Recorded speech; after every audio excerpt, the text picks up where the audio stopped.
Chapter 12 Help When Lupin afterward told me this episode of the tragic story, he said, not without a certain self complacency: "What astonished me then, and what astonishes me still, as one of the most amazing victories on which I am entitled to pride myself, is that I was able to admit Sauverand and Marie Fauville's innocence on the spot, as a problem solved once and for all.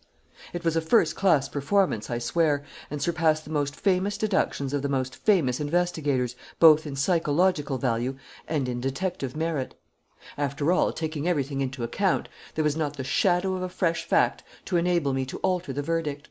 The charges accumulated against the two prisoners were the same, and were so grave that no examining magistrate would have hesitated for a second to commit them for trial, nor any jury to bring them in guilty. I will not speak of Marie Fauville: you had only to think of the marks of her teeth to be absolutely certain. But Gaston Sauverand, the son of Victor Sauverand and consequently the heir of Cosmo Mornington, Gaston Sauverand, the man with the ebony walking stick and the murderer of Chief Inspector Arsene, was he not just as guilty as Marie Fauville, incriminated with her by the mysterious letters, incriminated by the very revelation of the husband whom they had killed? "And yet why did that sudden change take place in me?" he asked. "Why did I go against the evidence? Why did I credit an incredible fact? Why did I admit the inadmissible? Why? Well, no doubt, because truth has an accent that rings in the ears in a manner all its own. On the one side, every proof, every fact, every reality, every certainty; on the other, a story told by one of the three criminals, and therefore, presumptively, absurd and untrue from start to finish. But a story told in a frank voice, a clear, dispassionate, closely woven story, free from complications or improbabilities, a story which supplied no positive solution, but which, by its very honesty, obliged an impartial mind to reconsider the solution arrived at. I believed the story." The explanation which Lupin gave me was not complete. I asked: "And Florence Levasseur?" "Florence?" "Yes. You don't tell me what you thought. What was your opinion about her? Everything tended to incriminate her, not only in your eyes, because, logically speaking, she had taken part in all the attempts to murder you, but also in the eyes of the police. They knew that she used to pay Sauverand clandestine visits at his house on the Boulevard Richard Wallace. They had found her photograph in Inspector Vérot's memorandum book. And then all the rest: your accusations, your certainties. Was all that modified by Sauverand's story? To your mind, was Florence innocent or guilty?" He hesitated, seemed on the point of replying directly and frankly to my question, but could not bring himself to do so, and said: "I wish to have confidence. In order to act, I must have full and entire confidence, whatever doubts might still assail me, whatever darkness might still enshroud this or that part of the adventure. I therefore believed; and, believing, I acted according to my belief." Acting, to Don Luis Perenna, during those hours of forced inactivity, consisted solely in perpetually repeating to himself Gaston Sauverand's account of the events. He tried to reconstitute it in all its details, to remember the very least sentences, the apparently most insignificant phrases; and he examined those sentences, scrutinized those phrases, one by one, in order to extract such particle of the truth as they contained. For the truth was there, Sauverand had said so, and Perenna did not doubt it. The whole sinister affair, all that constituted the case of the Mornington inheritance and the tragedy of the Boulevard Suchet, all that could throw light upon the plot hatched against Marie Fauville, all that could explain the undoing of Sauverand and Florence, all this lay in Sauverand's story. Don Luis had only to understand, and the truth would appear like the moral which we draw from some obscure fable. Don Luis did not once deviate from his method. If any objection suggested itself to his mind, he at once replied: "Very well, it may be that I am wrong and that Sauverand's story will not enlighten me on any point capable of guiding me. It may be that the truth lies outside it. But am I in a position to get at the truth in any other way? All that I possess is an instrument of research, without attaching undue importance to certain gleams of light which the regular appearance of the mysterious letters has shed upon the case. All that I possess is Gaston Sauverand's story. Must I not make use of it?" And once again, as when one follows a path by another person's tracks, he began to live through the adventure which Sauverand had been through. He compared it with the picture of it which he had imagined until then. The two were in opposition; but could not the very clash of their opposition be made to produce a spark of light? "Here is what he said," he thought, "and there is what I believed. What does the difference mean? Here is the thing that was, and there is the thing that appeared to be. Why did the criminal wish the thing that was to appear under that particular aspect? To remove all suspicion from him. But in that case, was it necessary that suspicions should fall precisely on those whom it did? The questions came crowding one upon the other. He sometimes answered them at random, mentioning names and uttering words in succession, as though the name mentioned might be just that of the criminal, and the words uttered those which contained the unseen reality. Then at once he would take up the story again, as schoolboys do when parsing and analysing a passage, in which each expression is carefully sifted, each period discussed, each sentence reduced to its essential value. Hours and hours passed. Suddenly, in the middle of the night, he gave a start. He took out his watch. By the light of his electric lamp, he saw that it was 17 minutes to 12. "So at 17 minutes to 12 at night," he said, "I fathomed the mystery." He tried to control his emotion, but it was too great; and his nerves were so immensely staggered by the trial that he began to shed tears. He had caught sight of the appalling truth, all of a sudden, as when at night one half sees a landscape under a lightning flash. There is nothing more unnerving than this sudden illumination when we have been groping and struggling in the dark.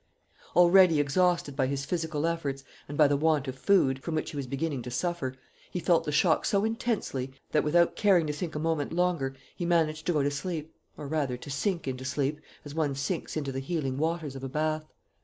When he woke, in the small hours, alert and well despite the discomfort of his couch, he shuddered on thinking of the theory which he had accepted, and his first instinct was to doubt it.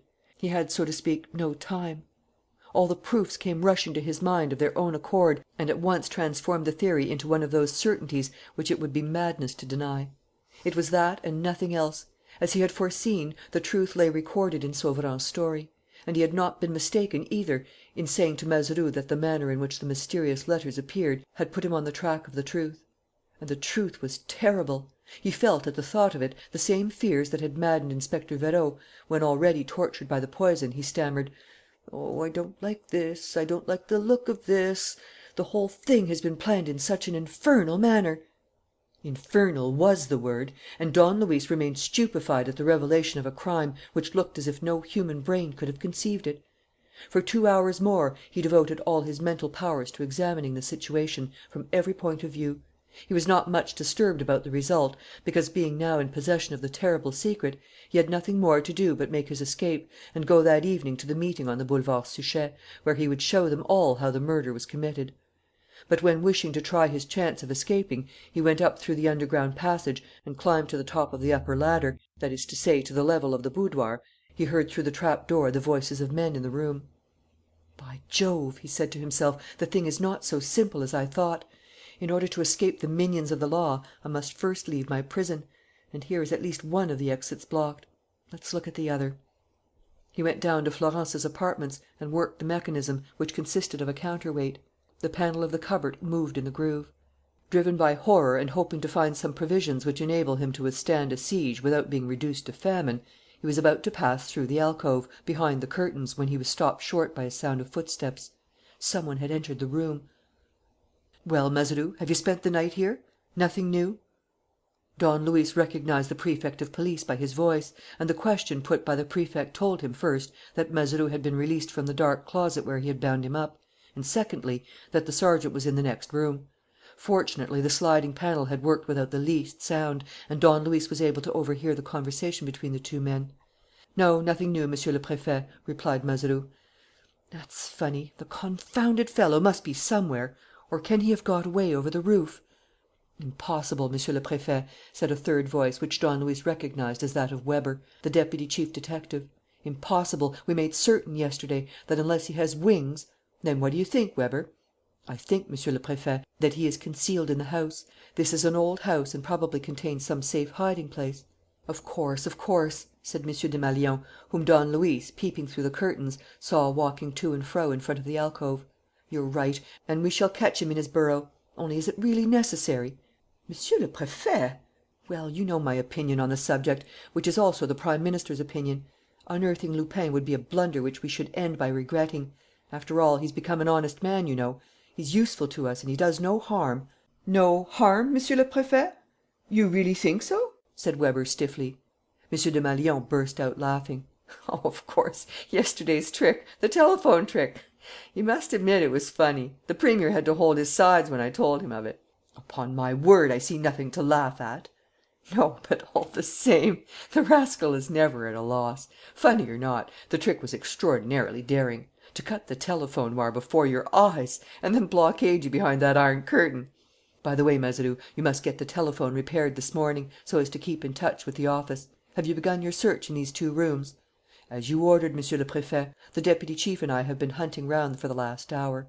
"Yes," said M. Desmalions, "that Florence Levasseur strikes me as a troublesome creature. She is certainly an accomplice. But what were her relations with Sauverand and what was her connection with Don Luis Perenna? That's what I should like to know. Have you discovered nothing in her papers?" "No, Monsieur le Préfet," said Mazeroux. "Nothing but bills and tradesmen's letters." "And you, Weber?" "I found something very interesting, Monsieur le Préfet." Weber spoke in a triumphant tone and, in answer to M. Desmalions's question, went on: "This is a volume of Shakespeare, Monsieur le Préfet, volume 8. You will see that, contrary to the other volumes, the inside is empty and the binding forms a secret receptacle for hiding documents." "Yes, what sort of documents?" "Here they are, sheets of paper, blank sheets, all but three. One of them gives a list of the dates on which the mysterious letters were to appear." "Oho!" said M. Desmalions. "That's a crushing piece of evidence against Florence Levasseur. And also it tells us where Don Luis got his list from." Perenna listened with surprise. He had utterly forgotten this particular; and Gaston Sauverand had made no reference to it in his narrative. And yet it was a strange and serious detail. From whom had Florence received that list of dates? "And what's on the other two sheets?" asked M. Desmalions. Don Luis pricked up his ears. Those two other sheets had escaped his attention on the day of his interview with Florence in this room. "Here is one of them," said Weber. M. Desmalions took the paper and read: "Bear in mind that the explosion is independent of the letters and that it will take place at 3 o'clock in the morning." "Yes," he said, "the famous explosion which Don Luis foretold and which is to accompany the fifth letter, as announced on the list of dates. Tush! We have plenty of time, as there have been only three letters and the fourth is due to night. Besides, blowing up that house on the Boulevard Suchet would be no easy job, by Jove! Is that all?" "Monsieur le Préfet," said Weber, producing the third sheet, "would you mind looking at these lines drawn in pencil and enclosed in a large square containing some other smaller squares and rectangles of all sizes? Wouldn't you say that it was the plan of a house?" "Yes, I should." "It is the plan of the house in which we are," declared Weber solemnly. "Here you see the front courtyard, the main building, the porter's lodge, and, over there, Mlle. Levasseur's lodge. From this lodge a dotted line, in red pencil, starts zigzagging toward the main building. The commencement of this line is marked by a little red cross which stands for the room in which we are, or, to be more correct, the alcove. You will see here something like the design of a chimney, or rather a cupboard recessed behind the bed and probably hidden by the curtains." "But in that case, Weber," said M. Desmalions, "this dotted line must represent a passage leading from this lodge to the main building. Look, there is also a little red cross at the other end of the line." "Yes, Monsieur le Préfet, there is another cross. We shall discover later for certain what position it marks. But meanwhile, and acting on a mere guess, I have posted some men in a small room on the second floor where the last secret meeting between Don Luis, Florence Levasseur, and Gaston Sauverand was held yesterday.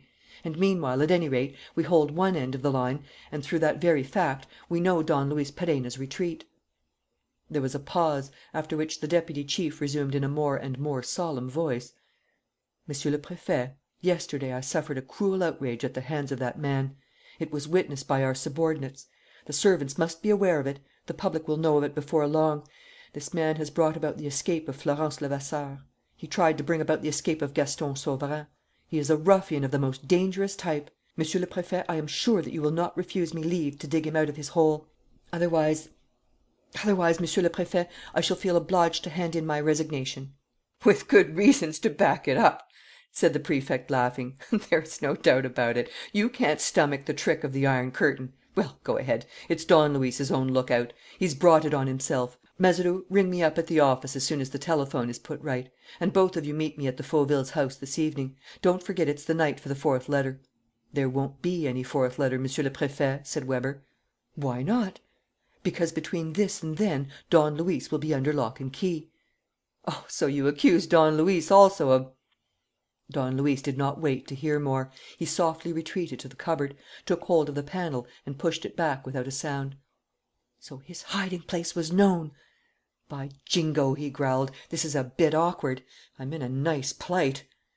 He had run halfway along the underground passage, with the intention of reaching the other exit, but he stopped. "It's not worth while, as the exit's watched. Well, let's see. Am I to let myself be collared? Wait a bit, let's see." Already there came from the alcove below a noise of blows striking on the panel, the hollow sound of which had probably attracted the deputy chief's attention; and as Weber was not compelled to take the same precautions as Don Luis, and seemed to be breaking down the panel without delaying to look for the mechanism, the danger was close at hand. "Oh, hang it all!" muttered Don Luis. "This is too silly. What shall I do? Have a dash at them? Ah, if I had all my strength!" But he was exhausted by want of food. His legs shook beneath him, and his brain seemed to lack its usual clearness. The increasing violence of the blows in the alcove drove him, in spite of all, toward the upper exit, and, as he climbed the ladder, he moved his electric lantern over the stones of the wall and the wood of the trap door. He even tried to lift the door with his shoulder; but he again heard a sound of footsteps above his head. The men were still there. Then, consumed with fury and helpless, he awaited the deputy's coming. A crash came from below. Its echo spread through the tunnel, followed by a tumult of voices. "That's it," he said to himself. "The handcuffs, the lock up, the cell. Good Lord, what luck! And what nonsense! And Marie Fauville, who's sure to do away with herself. And Florence, Florence!" Before extinguishing his lantern, he cast its light around him for the last time. At a couple of yards' distance from the ladder, about 3/4 of the way up and set a little way back, there was a big stone missing from the inner wall, leaving a space just large enough to crouch in. Although the recess did not form much of a hiding place, it was just possible that they might omit to inspect it. Besides, Don Luis had no choice. At all events, after putting out the light, he leaned toward the edge of the hole, reached it, and managed to scramble in by bending himself in two. Weber, Mazeroux, and their men were coming along. Don Luis propped himself against the back of his hiding hole to avoid as far as possible the glare of the lanterns, of which he was beginning to see the gleams. And an amazing thing happened. The stone against which he was pushing toppled over slowly, as though moving on a pivot, and he fell backward into a second cavity situated behind it. He quickly drew his legs after him, and the stone swung back as slowly as before, not, however, without sending down a quantity of small stones, crumbling from the wall and half covering his legs. "Well, well!" he chuckled. "Can Providence be siding with virtue and righteousness?" He heard Mazeroux's voice saying: "Nobody. And here's the end of the passage, unless he ran away as we came. Look, through the trap door at the top of this ladder." Weber replied: "Considering the slope by which we've come, it's certain that the trap door is on a level with the second floor. Well, the other little cross ought to mark the boudoir on the second floor, next to Don Luis's bedroom. That's what I supposed, and why I posted 3 of our men there. If he's tried to get out on that side, he's caught." "We've only got to knock," said Mazeroux. "Our men will find the trap door and let us out. If not, we will break it down." More blows echoed down the passage. 15 or 20 minutes after, the trap door gave way, and other voices now mingled with Weber's and Mazeroux's. During this time, Don Luis examined his domain and perceived how extremely small it was. The most that he could do was to sit in it. It was a gallery, or, rather, a sort of gut, 1.5 yards long and ending in an orifice, narrower still, heaped up with bricks. The walls, besides, were formed of bricks, some of which were lacking; and the building stones which these should have kept in place crumbled at the least touch. The ground was strewn with them. "By Jove!" thought Lupin, "I must not wriggle about too much, or I shall risk being buried alive. A pleasant prospect!" Not only this, but the fear of making a noise kept him motionless. As a matter of fact, he was close to 2 rooms occupied by the detectives, first the boudoir and then the study, for the boudoir, as he knew, was over that part of his study which included the telephone box. The thought of this suggested another. On reflection, remembering that he used sometimes to wonder how Count Malonyi's ancestress had managed to keep alive behind the curtain on the days when she had to hide there, he realized that there must have been a communication between the secret passage and what was now the telephone box, a communication too narrow to admit a person's body, but serving as a ventilating shaft. As a precaution, in case the secret passage was discovered, a stone concealed the upper aperture of this shaft. Count Malonyi must have closed up the lower end when he restored the wainscoting of the study. So there he was, imprisoned in the thickness of the walls, with no very definite intention beyond that of escaping from the clutches of the police. More hours passed. Gradually, tortured with hunger and thirst, he fell into a heavy sleep, disturbed by painful nightmares which he would have given much to be able to throw off. But he slept too deeply to recover consciousness until 8 o'clock in the evening. When he woke up, feeling very tired, he saw his position in an unexpectedly hideous light and, at the same time, so accurately that, yielding to a sudden change of opinion marked by no little fear, he resolved to leave his hiding place and give himself up.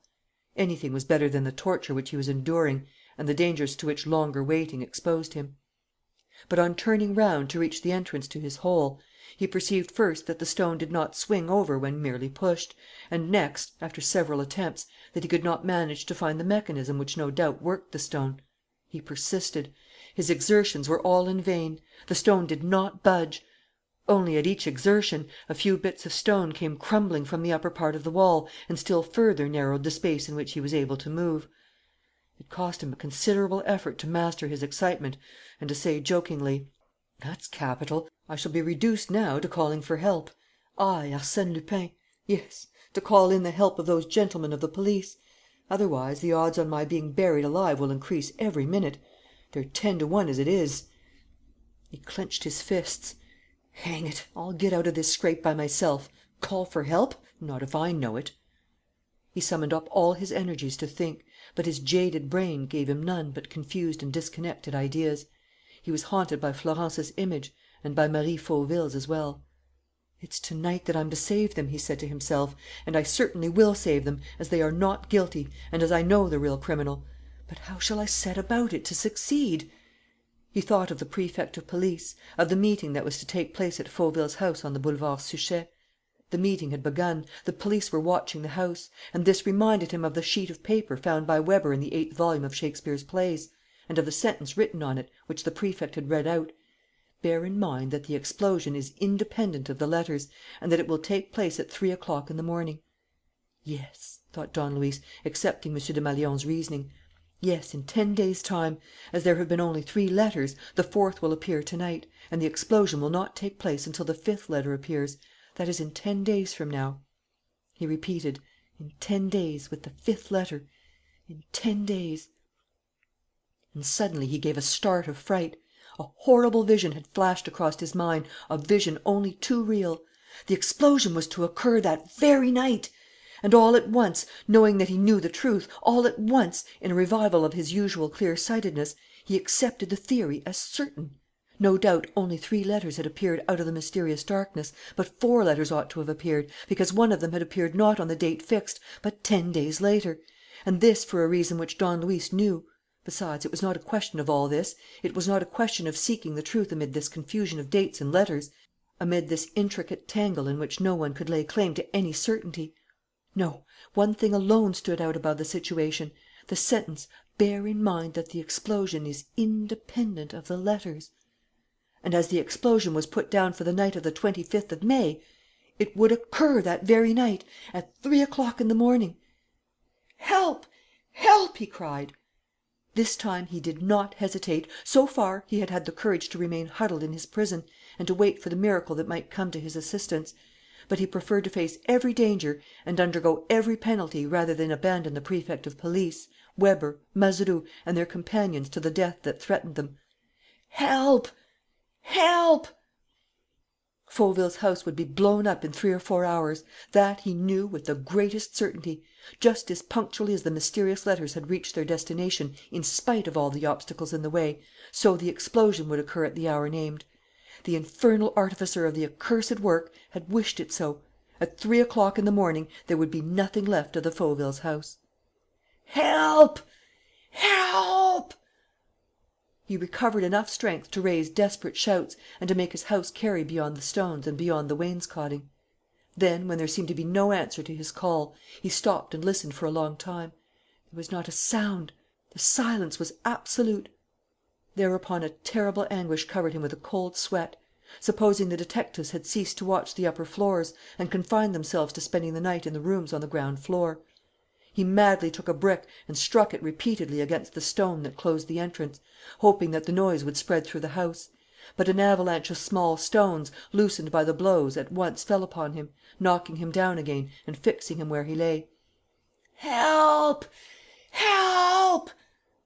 More silence, a great, ruthless silence. "Help! Help!" He felt that his shouts did not penetrate the walls that stifled him. Besides, his voice was growing fainter and fainter, producing a hoarse groan that died away in his strained throat. He ceased his cries and again listened, with all his anxious attention, to the great silence that surrounded as with layers of lead the stone coffin in which he lay imprisoned. Still nothing, not a sound. No one would come to his assistance. He continued to be haunted by Florence's name and image. And he thought also of Marie Fauville, whom he had promised to save. But Marie would die of starvation; and like her, like Gaston Sauverand and so many others, he in his turn was the victim of this monstrous horror. An incident occurred to increase his dismay. All of a sudden his electric lantern, which he had left alight to dispel the terrors of the darkness, went out. It was 11 o'clock at night. He was overcome with a fit of giddiness. He could hardly breathe in the close and vitiated air. His brain suffered, as it were, a physical and exceedingly painful ailment, from the repetition of images that seemed to encrust themselves there; and it was always Florence's beautiful features or Marie's livid face. And in his distraught brain, while Marie lay dying, he heard the explosion at the Fauvilles' house, and saw the Prefect of Police and Mazeroux lying hideously mutilated, dead. A numbness crept over him. He fell into a sort of swoon, in which he continued to stammer confused syllables: "Florence, Marie, Marie." Chapter 13, Part I. The Explosion. The fourth mysterious letter! The fourth of those letters "posted by the devil and delivered by the devil," as one of the newspapers expressed it. We all of us remember the really extraordinary agitation of the public as the night of the 25th of May drew near; and fresh news increased this interest to a yet higher degree. People heard in quick succession of the arrest of Sauverand, the flight of his accomplice, Florence Levasseur, Don Luis Perenna's secretary, and the inexplicable disappearance of Perenna himself, whom they insisted, for the best of reasons, on identifying with Arsène Lupin. The police, assured from this moment of victory and having nearly all the actors in the tragedy in their power, had gradually given way to indiscretion; and, thanks to the particulars revealed to this or that journalist, the public knew of Don Luis's change of attitude, suspected his passion for Florence Levasseur and the real cause of his right about face, and thrilled with excitement as they saw that astonishing figure enter upon a fresh struggle. What was he going to do? If he wanted to save the woman he loved from prosecution, and to release Marie and Sauverand from prison, he would have to intervene some time that night, to take part, somehow or other, in the event at hand, and to prove the innocence of the three accomplices, either by arresting the invisible bearer of the fourth letter, or by suggesting some plausible explanation. In short, he would have to be there; and that was interesting indeed. And then the news of Marie Fauville was not good. With unwavering obstinacy, she persisted in her suicidal plans. She had to be artificially fed; and the doctors in the infirmary at Saint Lazare did not conceal their anxiety. Would Don Luis Perenna arrive in time? Lastly, there was that one other thing, the threat of an explosion which was to blow up Hippolyte Fauville's house 10 days after the delivery of the fourth letter, a really impressive threat when it was remembered that the enemy had never announced anything that did not take place at the stated hour. And although it was still 10 days, at least so people thought, from the date fixed for the catastrophe, the threat made the whole business look more and more sinister.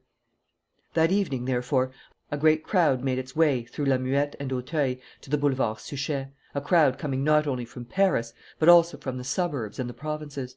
The spectacle was exciting and people wanted to see. They saw only from a distance, for the police had barred the approaches 100 yards from either side of the house, and were driving into the ditches of the fortifications all those who managed to climb the opposite slope. The sky was stormy, with heavy clouds revealed at intervals by the light of a silver moon. There were lightning flashes and peals of distant thunder. Men sang, street boys imitated the noises of animals. People formed themselves into groups on the benches and pavements and ate and drank while discussing the matter. A part of the night was spent in this way, and nothing happened to reward the patience of the crowd, who began to wonder, somewhat wearily, if they would not do better to go home, seeing that Sauverand was in prison, and that there was every chance that the fourth letter would not appear in the same mysterious way as the others. And yet they did not go. Don Luis Perenna was due to come. From 10 o'clock in the evening, the Prefect of Police and his secretary general, the chief detective and Weber, his deputy, Sergeant Mazeroux, and 2 detectives were gathered in the large room in which Fauville had been murdered. 15 more detectives occupied the remaining rooms, while some 20 others watched the roofs, the outside of the house, and the garden. Once again a thorough search had been made during the afternoon, with no better results than before. But it was decided that all the men should keep awake. If the letter was delivered anywhere in the big room, they wanted to know and they meant to know who brought it. The police do not recognize miracles. At 12 o'clock, M. Desmalions had coffee served to his subordinates. He himself took 2 cups and never ceased walking from one end to the other of the room, or climbing the staircase that led to the attic, or going through the passage and hall. Preferring that the watch should be maintained under the most favourable conditions, he left all the doors opened and all the electric lights on. Mazeroux objected: "It has to be dark for the letter to come. You will remember, Monsieur le Préfet, that the other experiment was tried before and the letter was not delivered." "We will try it again," replied M. Desmalions, who, in spite of everything, was really afraid of Don Luis's interference, and increased his measures to make it impossible. Meanwhile, as the night wore on, the minds of all those present became impatient. Prepared for the angry struggle as they were, they longed for the opportunity to show their strength. They made desperate use of their ears and eyes. At 1 o'clock, there was an alarm which showed the pitch which the nervous tension had reached. A shot was fired on the first floor, followed by shouts. On inquiry, it was found that 2 detectives, meeting in the course of a round, had not recognized each other, and one of them had discharged his revolver in the air to inform his comrades. In the meantime, the crowd outside had diminished, as M. Desmalions perceived on opening the garden gate. The orders had been relaxed and sightseers were allowed to come nearer, though they were still kept at a distance from the pavement. Mazeroux said: "It is a good thing that the explosion is due in 10 days' time and not to night, Monsieur le Préfet. Otherwise all those good people would be in danger as well as ourselves." "There will be no explosion in 10 days' time, any more than there will be a letter to night," said M. Desmalions, shrugging his shoulders. And he added: "Besides, on that day the orders will be strict." It was now 10 minutes past 2. At 25 minutes past, as the Prefect was lighting a cigar, the chief detective ventured to joke: "That's something you will have to do without next time, Monsieur le Préfet. It would be too risky." "Next time," said M. Desmalions, "I shall not waste time in keeping watch. For I really begin to think that all this business with the letters is over." "You can never tell," suggested Mazeroux. A few minutes more passed. M. Desmalions had sat down. The others also were seated. No one spoke. And suddenly they all sprang up, with one movement and the same expression of surprise. A bell had rung. They at once heard where the sound came from. "The telephone," M. Desmalions muttered. He took down the receiver. "Hullo, who are you?" A voice answered, but so distant and so faint that he could only catch an incoherent noise, and exclaimed: "Speak louder! What is it? Who are you?" The voice spluttered out a few syllables that seemed to astound him. "Hullo!" he said. "I don't understand. Please repeat what you said. Who is it speaking?" "Don Luis Perenna," was the answer, more distinctly this time. The Prefect made as though to hang up the receiver, and he growled: "It's a hoax. Some rotter amusing himself at our expense." Nevertheless, in spite of himself, he went on in a gruff voice: "Look here, what is it? You say you're Don Luis Perenna?" "Yes." "What do you want?" "What's the time?" "What's the time?" The Prefect made an angry gesture, not so much because of the ridiculous question as because he had really recognized Don Luis's voice beyond mistake. "Well?" he said, controlling himself. "What's all this about? Where are you?"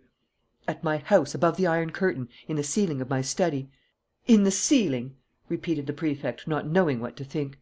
"Yes, and more or less done for, I confess." "We'll send and help you out," said M. Desmalions, who was beginning to enjoy himself. "Later on, Monsieur le Préfet. First, answer me, quickly. If not, I don't know that I shall have the strength. What's the time?" "Oh, look here!" "I beg of you!"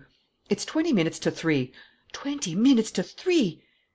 It was as though Don Luis found renewed strength in a sudden fit of fear. His weak voice recovered its emphasis, and, by turns imperious, despairing, and beseeching, full of a conviction which he did his utmost to impart to M. Desmalions, he said: "Go away, Monsieur le Préfet. Go, all of you. Leave the house. The house will be blown up at 3 o'clock. Yes, I swear it will. 10 days after the 4th letter means now, because there has been a 10 days' delay in the delivery of the letters. It means now, at 3 o'clock in the morning. Remember what was written on the sheet which Deputy Chief Weber handed you this morning. The explosion is independent of the letters. It will take place at 3 o'clock in the morning. At 3 o'clock in the morning, to day, Monsieur le Préfet." The voice faltered and then continued: "Go away, please. Let no one remain in the house. You must believe me. I know everything about the business, and nothing can prevent the threat from being executed. Go, go, go! This is horrible. I feel that you do not believe me, and I have no strength left. Go away. Every one of you." He said a few more words which M. Desmalions could not make out.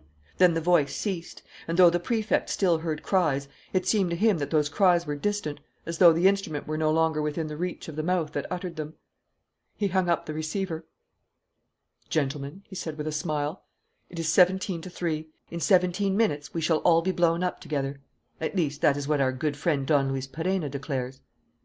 In spite of the jokes with which this threat was met, there was a general feeling of uneasiness. Weber asked: "Was it really Don Luis, Monsieur le Préfet?"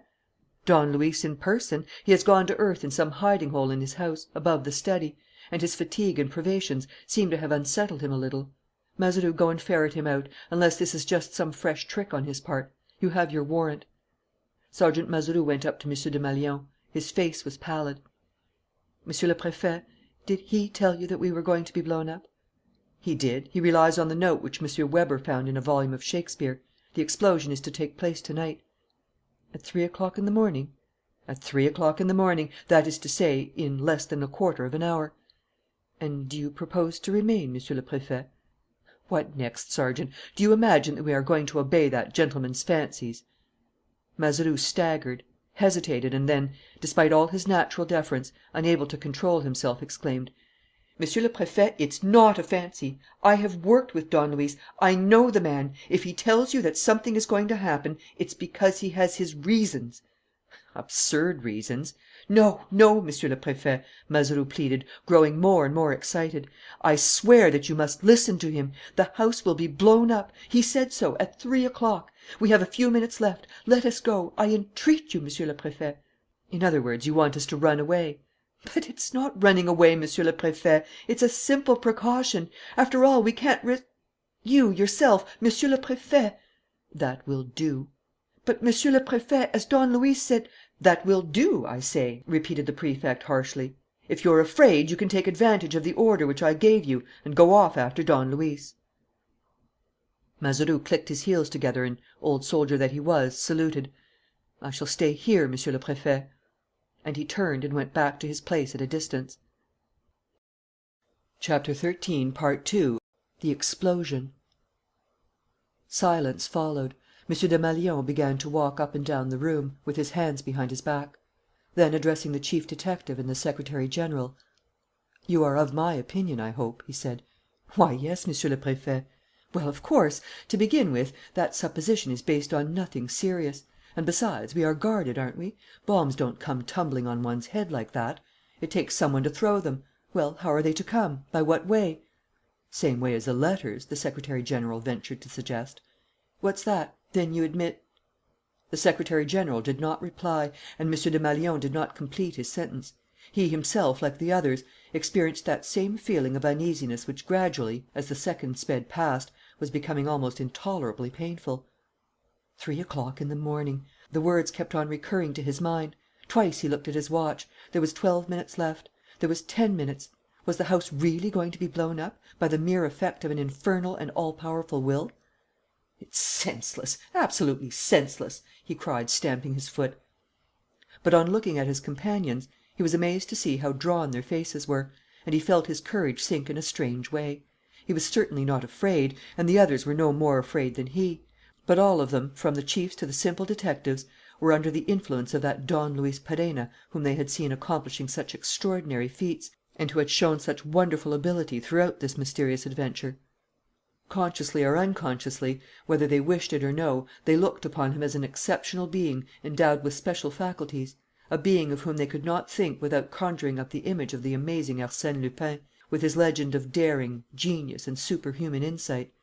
And Lupin was telling them to fly! Pursued and hunted as he was, he voluntarily gave himself up to warn them of their danger. And the danger was immediate: 7 minutes more, 6 minutes more, and the house would be blown up. With great simplicity, Mazeroux went on his knees, made the sign of the cross, and said his prayers in a low voice. The action was so impressive that the secretary general and the chief detective made a movement as though to go toward the Prefect of Police. M. Desmalions turned away his head and continued his walk up and down the room.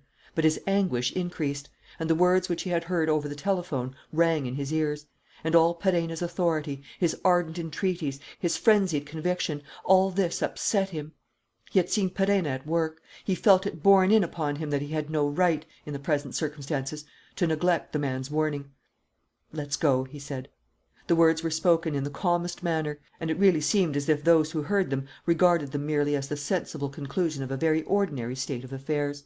They went away without hurry or disorder, not as fugitives, but as men deliberately obeying the dictates of prudence. They stood back at the door to let the Prefect go first. "No," he said. "Go on. I'll follow you." He was the last out, leaving the electric light full on. In the hall he asked the chief detective to blow his whistle. When all the plainclothesmen had assembled, he sent them out of the house together with the porter, and shut the door behind him. Then, calling the detectives who were watching the boulevard, he said: "Let everybody stand a good distance away. Push the crowd as far back as you can. And be quick about it. We shall enter the house again in half an hour." "And you, Monsieur le Préfet?" whispered Mazeroux. "You won't remain here, I hope?" "No, that I shan't," he said, laughing. "If I take our friend Perenna's advice at all, I may as well take it thoroughly." "There is only 2 minutes left." "Our friend Perenna spoke of 3 o'clock, not of 2 minutes to 3. So " He crossed the boulevard, accompanied by his secretary general, the chief detective, and Mazeroux, and clambered up the slope of the fortifications opposite the house. "Perhaps we ought to stoop down," suggested Mazeroux. "Let's stoop, by all means," said the Prefect, still in a good humour. "But, honestly, if there's no explosion, I shall send a bullet through my head. I could not go on living after making myself look so ridiculous." "There will be an explosion, Monsieur le Préfet," declared Mazeroux. "What confidence you must have in our friend Don Luis!" "You have just the same confidence, Monsieur le Préfet." They were silent, irritated by the wait, and struggling with the absurd anxiety that oppressed them. They counted the seconds singly, by the beating of their hearts. It was interminable. 3 o'clock sounded from somewhere. "You see," grinned M. Desmalions, in an altered voice, "you see, there's nothing, thank goodness." And he growled: "It's idiotic, perfectly idiotic. How could any one imagine such nonsense?" Another clock struck farther away. Then the hour also rang from the roof of a neighbouring building. Before the third stroke had sounded, they heard a kind of cracking; and the next moment came the terrible blast, complete, but so brief that they had only, so to speak, a vision of an immense sheaf of flames and smoke shooting forth enormous stones and pieces of wall, something like the grand finale of a fireworks display. And it was all over. The volcano had erupted. "Look sharp!" shouted the Prefect of Police, darting forward. "Telephone for the engines, quick, in case of fire." He caught Mazeroux by the arm. "Run to my motor. You'll see her 100 yards down the boulevard. Tell the man to drive you to Don Luis, and if you find him, release him and bring him here." "Under arrest, Monsieur le Préfet?" "Under arrest? You're mad." "But if the deputy chief " "The deputy chief will keep his mouth shut. I'll see to that. Be off." Mazeroux fulfilled his mission, not with greater speed than if he had been sent to arrest Don Luis, for Mazeroux was a conscientious man, but with extraordinary pleasure. The fight which he had been obliged to wage against the man whom he still called the chief had often distressed him to the point of tears. This time he was coming to help him, perhaps to save his life. That afternoon the deputy chief had ceased his search of the house, by M. Desmalions's orders, as Don Luis's escape seemed certain, and left only 3 men on duty. Mazeroux found them in a room on the ground floor, where they were sitting up in turns. In reply to his questions, they declared that they had not heard a sound. He went upstairs alone, so as to have no witnesses to his interview with the governor, passed through the drawing room, and entered the study. Here he was overcome with anxiety, for, after turning on the light, the first glance revealed nothing to his eyes. "Chief!" he cried repeatedly. "Where are you, Chief?" No answer. "And yet," thought Mazeroux, "as he telephoned, he can't be far away." In fact, he saw from where he stood that the receiver was hanging from its cord; and, going on to the telephone box, he stumbled over bits of brick and plaster that strewed the carpet. He then switched on the light in the box as well, and saw a hand and arm hanging from the ceiling above him. The ceiling was broken up all around that arm, but the shoulder had not been able to pass through, and Mazeroux could not see the captive's head. He sprang on to a chair and reached the hand. He felt it and was reassured by the warmth of its touch. "Is that you, Mazeroux?" asked a voice that seemed to the sergeant to come from very far away. "Yes, it's I. You're not wounded, are you? Nothing serious?" "No, only stunned and a bit faint from hunger. Listen to me." "I'm listening." "Open the second drawer on the left in my writing desk. You'll find " "Yes, Chief?" "An old stick of chocolate. But do as I tell you, Alexandre. I'm famished." Indeed, Don Luis recovered after a moment or two and said, in a gayer voice. That's better. I can wait now. Go to the kitchen and fetch me some bread and some water. I'll be back at once, Chief. Not this way. Come back by Florence Levasseur's room and the secret passage to the ladder which leads to the trap door at the top." And he told him how to make the stone swing out and how to enter the hollow in which he had expected to meet with such a tragic end. The thing was done in 10 minutes. Mazeroux cleared the opening, caught hold of Don Luis by the legs, and pulled him out of his hole. "Oh, dear! Oh, dear!" he moaned, in a voice full of pity. "What a position, Chief! How did you manage it all? Yes, I see. You must have dug down, where you lay, and gone on digging, for more than a yard. And it took some pluck, I expect, on an empty stomach." When Don Luis was seated in his bedroom and had swallowed a few bits of bread and drunk what he wanted, he told his story. "Yes, it took the devil's own pluck, old man. By Jingo, when a chap's ideas are whirling in his head and he can't use his brain, upon my word, all he asks is to die. And then there was no air, you see. I couldn't breathe. I went on digging, however, as you saw, went on digging while I was half asleep, in a sort of nightmare. Just look, my fingers are in a jelly. But there, I was thinking of that confounded business of the explosion, and I wanted to warn you at all costs, and I dug away at my tunnel. What a job! And then, oof, I felt space at last. I got my hand through and next my arm. Where was I? Why, over the telephone, of course. I knew that at once by feeling the wall and finding the wires. Then it took me quite half an hour to get hold of the instrument. I couldn't reach it with my arm. I managed at last with a piece of string and a slip knot to fish up the receiver and hold it near my mouth, or say at 10 inches from my mouth. And then I shouted and roared to make my voice carry, and all the time I was in pain. And then at last my string broke, and then I hadn't an ounce of strength left in my body. Besides, you fellows had been warned, and it was for you to get yourselves out of the mess." He looked at Mazeroux and asked him as though certain of the reply: "The explosion took place, didn't it?" "Yes, Chief." "At 3 o'clock exactly?" "Yes." "And of course M. Desmalions had the house cleared?" "Yes." "At the last minute?" "At the last minute." Don Luis laughed and said: "I knew he would wait about and not give way until the crucial moment. You must have had a bad time of it, my poor Mazeroux, for of course you agreed with me from the start." He kept on eating while he talked, and each mouthful seemed to bring back a little of his usual animation. "Funny thing, hunger," he said. "Makes you feel so light-headed. I must practice getting used to it, however. At any rate, Chief, no one would believe that you've been fasting for nearly 48 hours. Ah, that comes of having a sound constitution, with something to fall back upon. I shall be a different man in half an hour. Just give me time to shave and have a bath." When he had finished dressing, he sat down to the breakfast of eggs and cold meat which Mazeroux had prepared for him, and then, getting up, said: "Now, let's be off." "But there's no hurry, Chief. Why don't you lie down for a few hours? The Prefect can wait." "You're mad. What about Marie Fauville?" "Marie Fauville? Why, of course. Do you think I'm going to leave her in prison? Or Sauverand either? There's not a second to lose, old chap." Mazeroux thought to himself that the chief had not quite recovered his wits yet. What? Release Marie Fauville and Sauverand, 1, 2, 3, just like that? No, it was going a bit too far. However, he took down to the Prefect's car a new Perenna, merry, brisk, and as fresh as though he had just got out of bed. "Very flattering to my pride," said Don Luis to Mazeroux. "Most flattering, that hesitation of the Prefect's, after I had warned him over the telephone, followed by his submission at the decisive moment. What a hold I must have on all those jokers, to make them sit up at a sign from little me! Beware, gentlemen! I telephoned to them from the bottomless pit. Beware! At 3 o'clock, a bomb! Nonsense, say they. Not a bit of it, say I. How do you know? Because I do. But what proof have you? What proof? That I say so. Oh, well, of course, if you say so. And at 5 minutes to 3, out they march. Ah, if I wasn't built up of modesty!" They came to the Boulevard Suchet, where the crowd was so dense that they had to alight from the car. Mazeroux passed through the cordon of police protecting the approaches to the house, and took Don Luis to the slope across the road. "Wait for me here, Chief. I'll tell the Prefect of Police." On the other side of the boulevard, under the pale morning sky in which a few black clouds still lingered, Don Luis saw the havoc wrought by the explosion. It was apparently not so great as he had expected. Some of the ceilings had fallen in, and the rubbish showed through the yawning cavities of the windows. But the house remained standing. Even Fauville's built-out annex had not suffered overmuch; and, strange to say, the electric light, which the Prefect had left burning on his departure, had not gone out. The garden and the road were covered with stacks of furniture, over which a number of soldiers and police kept watch. "Come with me, Chief," said Mazeroux, as he fetched Don Luis and led him toward the engineer's workroom.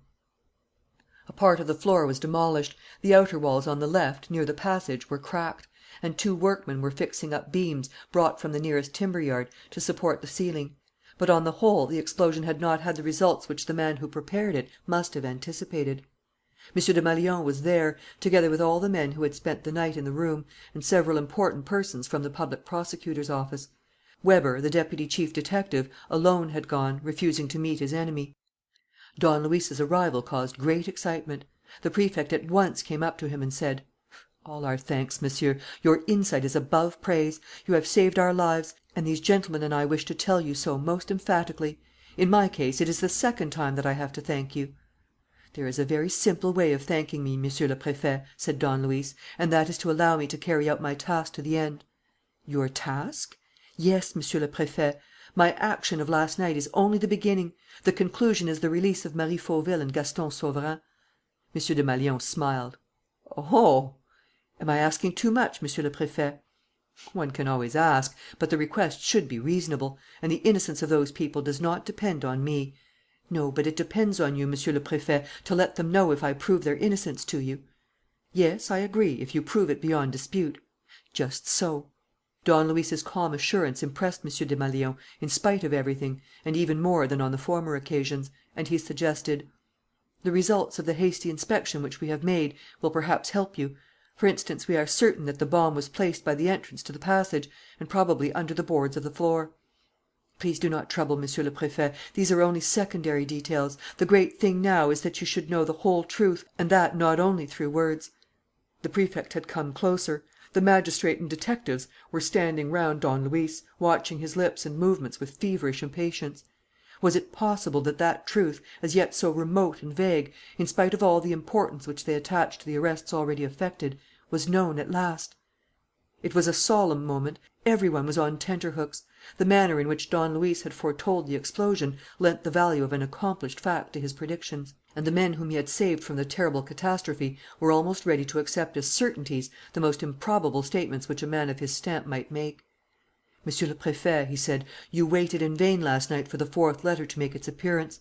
We shall now be able, by an unexpected miracle of chance, to be present at the delivery of the letter.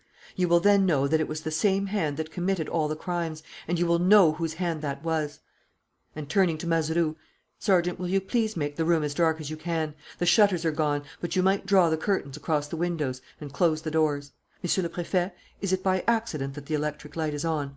"Yes, by accident. We will have it turned out. One moment. Have any of you gentlemen a pocket lantern about you? Or, no, it doesn't matter. This will do." There was a candle in a sconce. He took it and lit it. Then he switched off the electric light. There was a half darkness, amid which the flame of the candle flickered in the draught from the windows. Don Luis protected the flame with his hand and moved to the table. "I do not think that we shall be kept waiting long," he said. "As I foresee it, there will be only a few seconds before the facts speak for themselves and better than I could do." Those few seconds, during which no one broke the silence, were unforgettable. M. Desmalions has since declared, in an interview in which he ridicules himself very cleverly, that his brain, overstimulated by the fatigues of the night and by the whole scene before him, imagined the most unlikely events, such as an invasion of the house by armed assailants, or the apparition of ghosts and spirits. He had the curiosity, however, he said, to watch Don Luis. Sitting on the edge of the table, with his head thrown a little back and his eyes roaming over the ceiling, Don Luis was eating a piece of bread and nibbling at a cake of chocolate. He seemed very hungry, but quite at his ease. The others maintained that tense attitude which we put on at moments of great physical effort, their faces distorted with a sort of grimace. They were haunted by the memory of the explosion, as well as obsessed by what was going to happen. The flame of the candle cast shadows on the wall. More seconds elapsed than Don Luis Perenna had said, 30 or 40 seconds, perhaps, that seemed endless. Then Perenna lifted the candle a little and said: "There you are." They had all seen what they now saw almost as soon as he spoke. A letter was descending from the ceiling. It spun round slowly, like a leaf falling from a tree without being driven by the wind. It just touched Don Luis and alighted on the floor between 2 legs of the table. Picking up the paper and handing it to M. Desmalions, Don Luis said: "There you are, Monsieur le Préfet. This is the 4th letter, due last night." CHAPTER XIV. The Hater. M. Desmalions looked at him without understanding and looked from him to the ceiling. Perenna said: "Oh, there's no witchcraft about it; and though no one has thrown that letter from above, though there is not the smallest hole in the ceiling, the explanation is quite simple." "Quite simple, is it?" said M. Desmalions. "Yes, Monsieur le Préfet.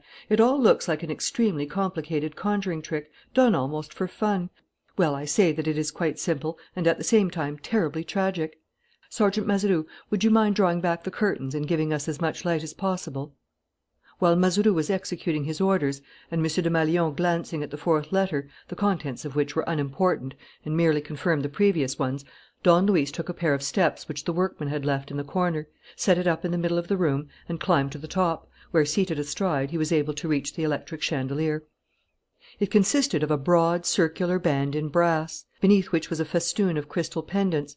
Inside there were 3 lamps, placed at the corners of a brass triangle concealing the wires. He uncovered the wires and cut them. Then he began to take the whole fitting to pieces. To hasten matters, he asked for a hammer and broke up the plaster all round the clamps that held the chandelier in position. "Lend me a hand, please," he said to Mazeroux.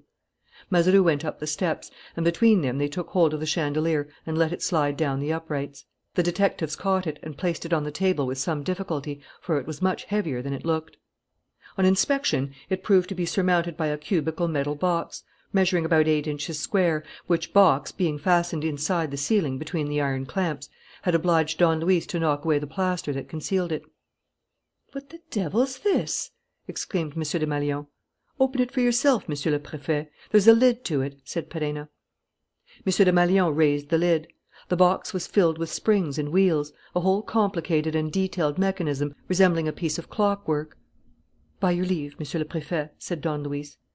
He took out one piece of machinery and discovered another beneath it, joined to the first by the gearing of 2 wheels; and the second was more like one of those automatic apparatuses which turn out printed slips.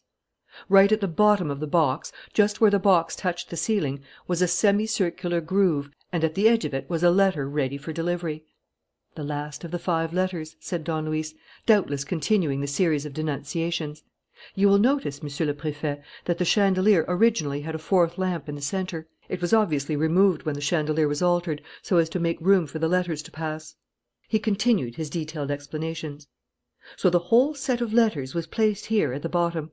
A clever piece of machinery, controlled by clockwork, took them one by one at the appointed time, pushed them to the edge of the groove concealed between the lamps and the pendants, and projected them into space." None of those standing around Don Luis spoke, and all of them seemed perhaps a little disappointed.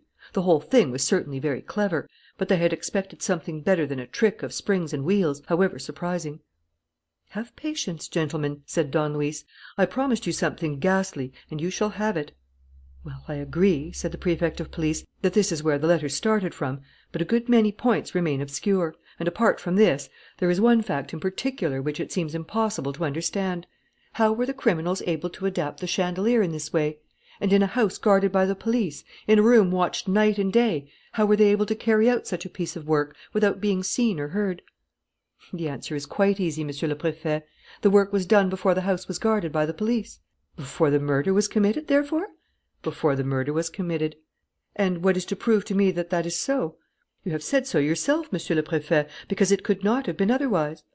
"But do explain yourself, Monsieur," cried M. Desmalions, with a gesture of irritation. "If you have important things to tell us, why delay?" "It is better, Monsieur le Préfet, that you should arrive at the truth in the same way as I did. When you know the secret of the letters, the truth is much nearer than you think. And you would have already named the criminal if the horror of his crime had not been so great as to divert all suspicion from him." M. Desmalions looked at him attentively. He felt the importance of Perenna's every word, and he was really anxious. "Then, according to you," he said, "those letters accusing Mme. Fauville and Gaston Sauverand were placed there with the sole object of ruining both of them?" "Yes, Monsieur le Préfet." "And, as they were placed there before the crime, the plot must have been schemed before the murder?" "Yes, Monsieur le Préfet, before the murder. From the moment that we admit the innocence of Mme. Fauville and Gaston Sauverand, we are obliged to conclude that, as everything accuses them, this is due to a series of deliberate acts. Mme. Fauville was out on the night of the murder. A plot. She was unable to say how she spent her time while the murder was being committed. A plot. Her inexplicable drive in the direction of La Muette and her cousin Sauverand's walk in the neighbourhood of the house. Plots. The marks left in the apple by those teeth, by Mme. Fauville's own teeth. A plot, and the most infernal of all. I tell you, everything is plotted beforehand. Everything is, so to speak, prepared, measured out, labelled and numbered. Everything takes place at the appointed time. Nothing is left to chance. It is a work very nicely pieced together, worthy of the most skilful artisan, so solidly constructed that outside happenings have not been able to throw it out of gear. And that the scheme works exactly, precisely, imperturbably like the clockwork in this box, which is a perfect symbol of the whole business and at the same time gives a most accurate explanation of it, because the letters denouncing the murderers were duly posted before the crime and delivered after the crime on the dates and at the hours foreseen. M. Desmalions remained thinking for a time and then objected: "Still, in the letters which he wrote, M. Fauville accuses his wife." "He does? We must therefore admit either that he was right in accusing her or that the letters are forged." "They are not forged. All the experts have recognized M. Fauville's handwriting." Then... Don Luis did not finish his sentence, and M. Desmalions felt the breath of the truth fluttering still nearer round him. The others, one and all as anxious as himself, were silent. He muttered: "I do not understand." "Yes, Monsieur le Préfet, you do. You understand that, if the sending of those letters forms an integrate part of the plot hatched against Mme. Fauville and Gaston Sauverand, it is because their contents were prepared in such a way as to be the undoing of the victims." "What? What are you saying?" "I am saying what I said before. Once they are innocent, everything that tells against them is part of the plot." Again there was a long silence. The Prefect of Police did not conceal his agitation. Speaking very slowly, with his eyes fixed on Don Luis's eyes, he said: "Whoever the culprit may be, I know nothing more terrible than this work of hatred." "It is an even more improbable work than you can imagine, Monsieur le Préfet," said Perenna, with growing animation. "And it is a hatred of which you, who do not know Sauverand's confession, cannot yet estimate the violence. I understood it completely as I listened to the man. And since then all my thoughts have been overpowered by the dominant idea of that hatred. Who could hate like that? To whose loathing had Marie Fauville and Sauverand been sacrificed? Who was the inconceivable person whose perverted genius had surrounded his two victims with chains so powerfully forged? And another idea came to my mind, an earlier idea which had already struck me several times and to which I have already referred in Sergeant Mazeroux's presence. I mean the really mathematical character of the appearance of the letters. I said to myself that such grave documents could not be introduced into the case at fixed dates, unless some primary reason demanded that those dates should absolutely be fixed. What reason? If a human agency had been at work each time, there would surely have been some irregularity dependent on this, especially after the police had become cognizant of the matter and were present at the delivery of the letters. Well, Perenna continued, in spite of every obstacle, the letters continued to come, as though they could not help it. And thus the reason of their coming gradually dawned upon me. They came mechanically, by some invisible process set going once and for all, and working with the blind certainty of a physical law. This was a case not of a conscious intelligence and will, but just of material necessity. It was the clash of these two ideas, the idea of the hatred pursuing the innocent and the idea of that machinery serving the schemes of the hater. It was their clash that gave birth to the little spark of light. When brought into contact, the two ideas combined in my mind and suggested the recollection that Hippolyte Fauville was an engineer by profession. The others listened to him with a sort of uneasy oppression. What was gradually being revealed of the tragedy, instead of relieving the anxiety, increased it until it became absolutely painful. M. Desmalions objected: "Granting that the letters arrived on the dates named, you will nevertheless have noted that the hour varied on each occasion." "That is to say, it varied according as we watched in the dark or not. And that is just the detail which supplied me with the key to the riddle.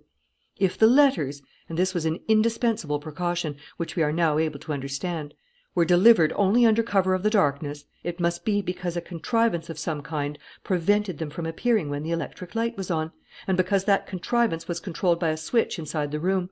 There is no other explanation possible. We have to do with an automatic distributor that delivers the incriminating letters which it contains by clockwork, releasing them only between this hour and that on such and such a night, fixed in advance and only at times when the electric light is off. You have the apparatus before you. No doubt the experts will admire its ingenuity and confirm my assertions. But given the fact that it was found in the ceiling of this room, given the fact that it contained letters written by M. Fauville, am I not entitled to say that it was constructed by M. Fauville, the electrical engineer?"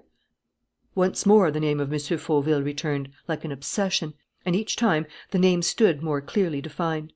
It was first M. Fauville, then M. Fauville the engineer, then M. Fauville the electrical engineer.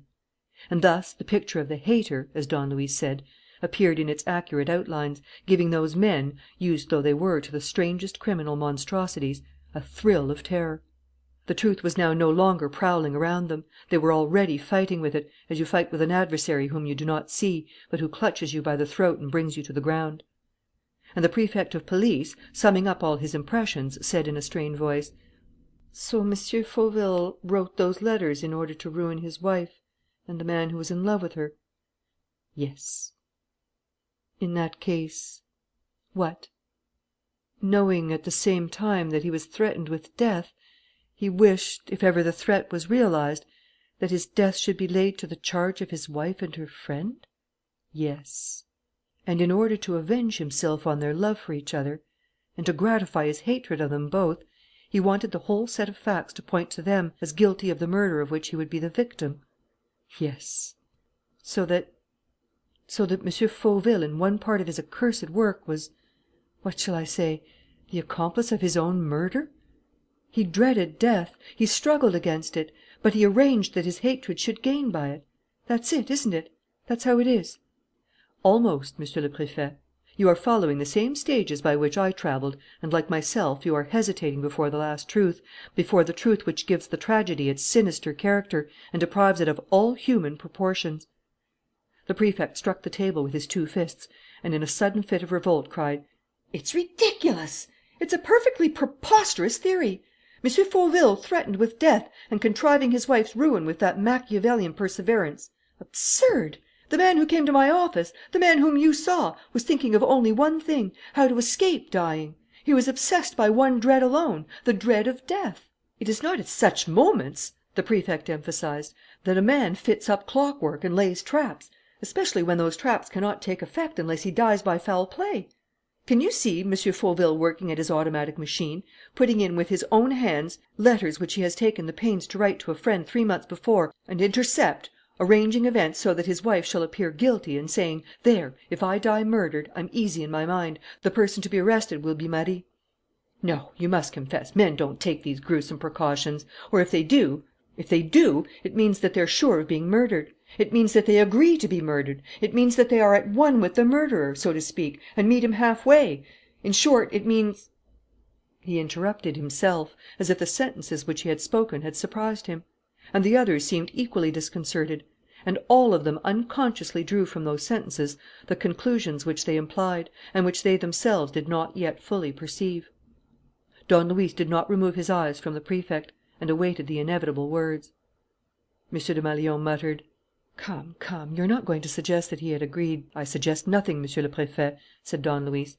"So far you had followed the logical and natural trend of your thoughts; and that brings you to your present position." Yes, I know, but I'm showing you the absurdity of your theory. It can't be correct, and we can't believe in Marie Fauville's innocence unless we are prepared to suppose an unheard of thing, that M. Fauville took part in his own murder. Why, it's laughable!" And he gave a laugh, but it was a forced laugh and did not ring true. "For, after all," he added, "you can't deny that that is where we stand." "I don't deny it." "Well?" "Well, M. Fauville, as you say, took part in his own murder." This was said in the quietest possible fashion, with an air of such certainty that no one dreamed of protesting. After the work of deduction and supposition which Don Luis had compelled his hearers to undertake, they found themselves in a corner which it was impossible for them to leave without stumbling against unanswerable objections. There was no longer any doubt about M. Fauville's share in his own death. But of what did that share consist? What part had he played in the tragedy of hatred and murder? Had he played that part which ended in the sacrifice of his life, voluntarily or under compulsion? Who, when all was said and done, had served as his accomplice or his executioner? All these questions came crowding upon the minds of M. Desmalions and the others. They thought of nothing but of how to solve them, and Don Luis could feel certain that his solution was accepted beforehand. From that moment he had but to tell his story of what had happened without fear of contradiction. He did so briefly, after the manner of a succinct report limited to essentials. 3 months before the crime, M. Fauville wrote a series of letters to one of his friends, M. Langernault, who, as Sergeant Mazeroux will have told you, Monsieur le Préfet, had been dead for several years, a fact of which M. Fauville cannot have been ignorant. These letters were posted, but were intercepted by some means which it is not necessary that we should know for the moment. M. Fauville erased the postmarks and the addresses and inserted the letters in a machine constructed for the purpose, of which he regulated the works so that the first letter should be delivered a fortnight after his death, and the others at intervals of 10 days. At this moment, it is certain that his plan was concerted down to the smallest detail. Knowing that Sauverand was in love with his wife, watching Sauverand's movements, he must obviously have noticed that his detested rival used to pass under the windows of the house every Wednesday, and that Marie Fauville would go to her window. This is a fact of the first importance, one which was exceedingly valuable to me, and it will impress you as being equal to a material proof. Every Wednesday evening, I repeat, Sauverand used to wander round the house. Now note this. First, the crime prepared by M. Fauville was committed on a Wednesday evening. Secondly, it was at her husband's express request that Mme. Fauville went out that evening to go to the opera and to Mme. d'Ersinger's. Don Luis stopped for a few seconds and then continued. Consequently, on the morning of that Wednesday, everything was ready, the fatal clock was wound up, the incriminating machinery was working to perfection, and the proofs to come would confirm the immediate proofs which M. Fauville held in reserve. Better still, Monsieur le Préfet, you had received from him a letter in which he told you of the plot hatched against him, and he implored your assistance for the morning of the next day, that is to say, after his death. Everything, in short, led him to think that things would go according to the hater's wishes, when something occurred that nearly upset his schemes: the appearance of Inspector Vérot, who had been sent by you, Monsieur le Préfet, to collect particulars about the Mornington heirs. What happened between the two men? Probably no one will ever know. Both are dead, and their secret will not come to life again. But we can at least say for certain that Inspector Vérot was here and took away with him the cake of chocolate on which the teeth of the tiger were seen for the first time, and also that Inspector Vérot succeeded, thanks to circumstances with which we are unacquainted, in discovering M. Fauville's projects. This we know, explained Don Luis, because Inspector Vérot said so in his own agonizing words, because it was through him that we learned that the crime was to take place on the following night, and because he had set down his discoveries in a letter which was stolen from him. And Fauville knew it also, because to get rid of the formidable enemy who was thwarting his designs, he poisoned him.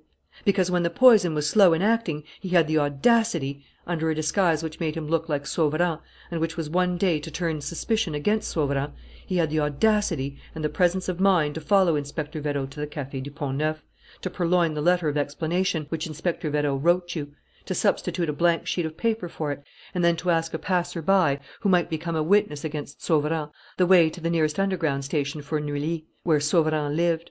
There's your man, Monsieur le Préfet. Chapter 14, Part 2. The Hater. Don Luis spoke with increasing force, with the ardour that springs from conviction, and his logical and closely argued speech seemed to conjure up the actual truth. "There's your man, Monsieur le Préfet," he repeated. "There's your scoundrel. And the situation in which he found himself was such, the fear inspired by Inspector Vérot's possible revelations was such that, before putting into execution the horrible deed which he had planned, he came to the police office to make sure that his victim was no longer alive and had not been able to denounce him. You remember the scene, Monsieur le Préfet, the fellow's agitation and fright. 'To morrow evening,' he said. Yes, it was for the morrow that he asked for your help, because he knew that everything would be over that same evening and that next day the police would be confronted with a murder, with the two culprits against whom he himself had heaped up the charges, with Marie Fauville, whom he had, so to speak, accused in advance. That was why Sergeant Mazeroux's visit and mine to his house at 9 o'clock in the evening embarrassed him so obviously. Who were these intruders? Would they not succeed in shattering his plan? Reflection reassured him, even as we, by our insistence, compelled him to give way. After all, what did he care? Asked Perenna. His measures were so well taken that no amount of watching could destroy them or even make the watchers aware of them. What was to happen would happen in our presence and unknown to us. Death, summoned by him, would do its work. And the tragedy rather, ran its course. Mme. Fauville, whom he was sending to the opera, came to say good night. Then his servant brought him something to eat, including a dish of apples. Then followed a fit of rage, the agony of the man who is about to die and who fears death, and a whole scene of deceit, in which he showed us his safe and the drab cloth diary which was supposed to contain the story of the plot. That ended matters. Mazeroux and I retired to the hall passage, closing the door after us. And M. Fauville remained alone and free to act. Nothing now could prevent the fulfilment of his wishes. At 11 o'clock in the evening, Mme. Fauville, to whom, no doubt, in the course of the day, imitating Sauverand's handwriting, he had sent a letter, one of those letters which are always torn up at once, in which Sauverand entreated the poor woman to grant him an interview at the Ranelagh, Mme. Fauville would leave the opera and, before going to Mme. d'Ersinger's party, would spend an hour not far from the house. On the other hand, Sauverand would be performing his usual Wednesday pilgrimage less than half a mile away, in the opposite direction. During this time, the crime would be committed. Both of them would come under the notice of the police, either by M. Fauville's allusions or by the incident at the Café du Pont Neuf. Both of them, moreover, would be incapable either of providing an alibi or of explaining their presence so near the house. Were not both of them bound to be accused and convicted of the crime? In the most unlikely event that some chance should protect them, there was an undeniable proof lying ready to hand in the shape of the apple containing the very marks of Mme. Fauville's teeth. And then, a few weeks later, the last and decisive trick, the mysterious arrival at intervals of 10 days of the letters denouncing the pair. So everything was settled. The smallest details were foreseen with infernal clearness. You remember, Monsieur le Préfet, that turquoise which dropped out of my ring and was found in the safe? There were only 4 persons who could have seen it and picked it up. M. Fauville was one of them. Well, he was just the one whom we all accepted. And yet it was he who, to cast suspicion upon me and to forestall an interference which he felt would be dangerous, seized the opportunity and placed the turquoise in the safe. This time the work was completed. Fate was about to be fulfilled. Between the hater and his victims there was but the distance of 1 act. The act was performed. M. Fauville died. Don Luis ceased. His words were followed by a long silence; and he felt certain that the extraordinary story which he had just finished telling met with the absolute approval of his hearers. They did not discuss, they believed. And yet it was the most incredible truth that he was asking them to believe. M. Desmalions asked one last question. "You were in that passage with Sergeant Mazeroux. There were detectives outside the house. Admitting that M. Fauville knew that he was to be killed that night and at that very hour of the night, who can have killed him and who can have killed his son? There was no one within these 4 walls." "There was M. Fauville." A sudden clamour of protests arose. The veil was promptly torn; and the spectacle revealed by Don Luis provoked, in addition to horror, an unforeseen outburst of incredulity and a sort of revolt against the too kindly attention which had been accorded to those explanations. The Prefect of Police expressed the general feeling by exclaiming: "Enough of words! Enough of theories! However logical they may seem, they lead to absurd conclusions." "Absurd in appearance, Monsieur le Préfet. But how do we know that M. Fauville's unheard of conduct is not explained by very natural reasons? Of course, no one dies with a light heart for the mere pleasure of revenge.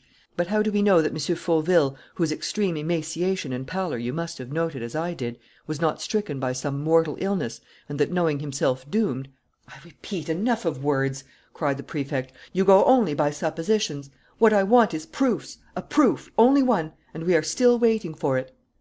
"Here it is, Monsieur le Préfet." "Eh? What's that you say?" "Monsieur le Préfet, when I removed the chandelier from the plaster that supported it, I found, outside the upper surface of the metal box, a sealed envelope. As the chandelier was placed under the attic occupied by M. Fauville's son, it is evident that M. Fauville was able, by lifting the boards of the floor in his son's room, to reach the top of the machine which he had contrived. This was how, during that last night, he placed this sealed envelope in position, after writing on it the date of the murder, 31 March, 11 P.M., and his signature, Hippolyte Fauville." M. Desmalions opened the envelope with an eager hand. His first glance at the pages of writing which it contained made him give a start. "Oh, the villain! The villain!" he said. "How is it possible for such a monster to exist? What a loathsome brute!" In a jerky voice, which became almost inaudible at times, owing to his amazement, he read: "The end is reached. My hour is striking. Put to sleep by me. Edmond is dead without having been roused from his unconsciousness by the fire of the poison. My own death agony is beginning. I am suffering all the tortures of hell. My hand can hardly write these last lines. I suffer, how I suffer! And yet my happiness is unspeakable. This happiness dates back to my visit to London with Edmond 4 months ago. Until then, I was dragging on the most hideous existence, hiding my hatred of the woman who detested me and who loved another, broken down in health, feeling myself already eaten up with an unrelenting disease, and seeing my son grow daily more weak and languid. In the afternoon I consulted a great physician, and I no longer had the least doubt left. The malady that was eating into me was cancer. And I knew besides that, like myself, my son Edmund was on the road to the grave, incurably stricken with consumption. That same evening I conceived the magnificent idea of revenge, and such a revenge! The most dreadful accusations made against a man and a woman in love with each other. Prison, the assizes, penal servitude, the scaffold, and no assistance possible, not a struggle, not a hope. Accumulated proofs, proofs so formidable as to make the innocent themselves doubt their own innocence and remain hopelessly and helplessly dumb. What a revenge! And what a punishment to be innocent and to struggle vainly against the very facts that accuse you, the very certainty that proclaims you guilty! And I prepared everything with a glad heart. Each happy thought, each invention made me shout with laughter. Lord, how merry I was! You would think that cancer hurts not a bit of it. How can you suffer physical pain when your soul is quivering with delight?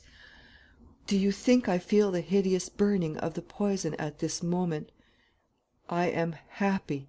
The death which I have inflicted on myself is the beginning of their torment. Then why live and wait for a natural death which to them would mean the beginning of their happiness? And as Edmund had to die, why not save him a lingering illness and give him a death which would double the crime of Marie and Sauverand? The end is coming. I had to break off. The pain was too much for me. Now to pull myself together. How silent everything is! Outside the house and in the house are emissaries of the police watching over my crime. At no great distance, Marie, in obedience to my letter, is hurrying to the trysting place, where her beloved will not come, and the beloved is roaming under the windows where his darling will not appear. Oh, the dear little puppets whose string I pull! Dance, jump, skip. Lord, what fun they are! A rope round your neck, sir, and, madam, a rope round yours. Was it not you, sir, who poisoned Inspector Vérot this morning, and followed him to the Café du Pont Neuf with your grand ebony walking stick? Why, of course it was. And at night the pretty lady poisons me and poisons her stepson. Prove it? Well, what about this apple, madame, this apple, which you did not bite into, and which all the same will be found to bear the marks of your teeth? What fun! Dance, jump, skip. And the letters, the trick of my letters to the late lamented Langernault, that was my crowning triumph. Oh, the joy of it, when I invented and constructed my little mechanical toy! Wasn't it nicely thought out? Isn't it wonderfully neat and accurate? On the appointed day, click the first letter, and 10 days after, click the second letter. Come, there's no hope for you, my poor friends. You're nicely done for. Dance, jump, skip. And what amuses me, for I am laughing now, is to think that nobody will know what to make of it. Marie and Sauverand guilty, of that there is not the least doubt, but outside that, absolute mystery. Nobody will know, nor ever will know anything. In a few weeks' time, when the two criminals are irrevocably doomed, when the letters are in the hands of the police on the 25th, or rather at 3 o'clock on the morning of the 26th of May, an explosion will destroy every trace of my work.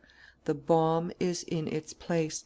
A movement entirely independent of the chandelier will explode it at the hour aforesaid.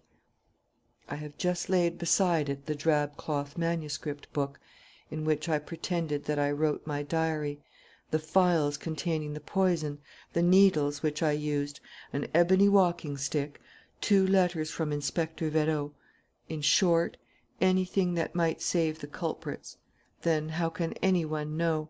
No, nobody will know, nor ever will know anything, unless some miracle happens, unless the bomb leaves the walls standing and the ceiling intact, unless by some marvel of intelligence and intuition a man of genius, unravelling the threads which I have tangled, should penetrate to the very heart of the riddle and succeed, after a search lasting for months and months, in discovering this final letter. It is for this man that I write, well knowing that he cannot exist. But, after all, what do I care? Marie and Sauverand will be at the bottom of the abyss by then, dead, no doubt, or, in any case, separated for ever. And I risk nothing by leaving this evidence of my hatred in the hands of chance. There, that's finished. I have only to sign. My hand shakes more and more. The sweat is pouring from my forehead in great drops. I am suffering the tortures of the damned, and I am divinely happy. Ah, my friends, you were waiting for my death. You, Marie, imprudently let me read in your eyes, which watched me stealthily, all your delight at seeing me so ill, and you were both of you so sure of the future that you had the courage to wait patiently for my death. Well, here it is, my death. Here it is, and there are you, united above my grave, linked together with the handcuffs. Marie, be the wife of my friend Sauverand. Sauverand, I bestow my spouse upon you. Be joined together in holy matrimony. Bless you, my children. The examining magistrate will draw up the contract and the executioner will read the marriage service. Oh, the delight of it! I suffer agonies, but oh, the delight! What a fine thing is hatred, when it makes death a joy! I am happy in dying. Marie is in prison. Sauverand is weeping in the condemned man's cell. The door opens. Oh, horror! The men in black, they walk up to the bed. Gaston Sauverand, your appeal is rejected. Courage! Be a man. Oh, the cold, dark morning, the scaffold! It's your turn, Marie, your turn. Would you survive your lover? Sauverand is dead. It's your turn. See, here's a rope for you. Or would you rather have poison? Die, will you, you hussy? Die with your veins on fire, as I am doing, I who hate you, hate you, hate you. M. Desmalions ceased, amid the silent astonishment of all those present. He had great difficulty in reading the concluding lines, the writing having become almost wholly shapeless and illegible. He said in a low voice, as he stared at the paper: "Hippolyte Fauville." "The signature is there." The scoundrel found a last remnant of strength to sign his name clearly. He feared that a doubt might be entertained of his villainy. And, indeed, how could any one have suspected it? And, looking at Don Luis, he added: "It needed, to solve the mystery, a really exceptional power of insight and gifts to which we must all do homage, to which I do homage. All the explanations which that madman gave have been anticipated in the most accurate and bewildering fashion."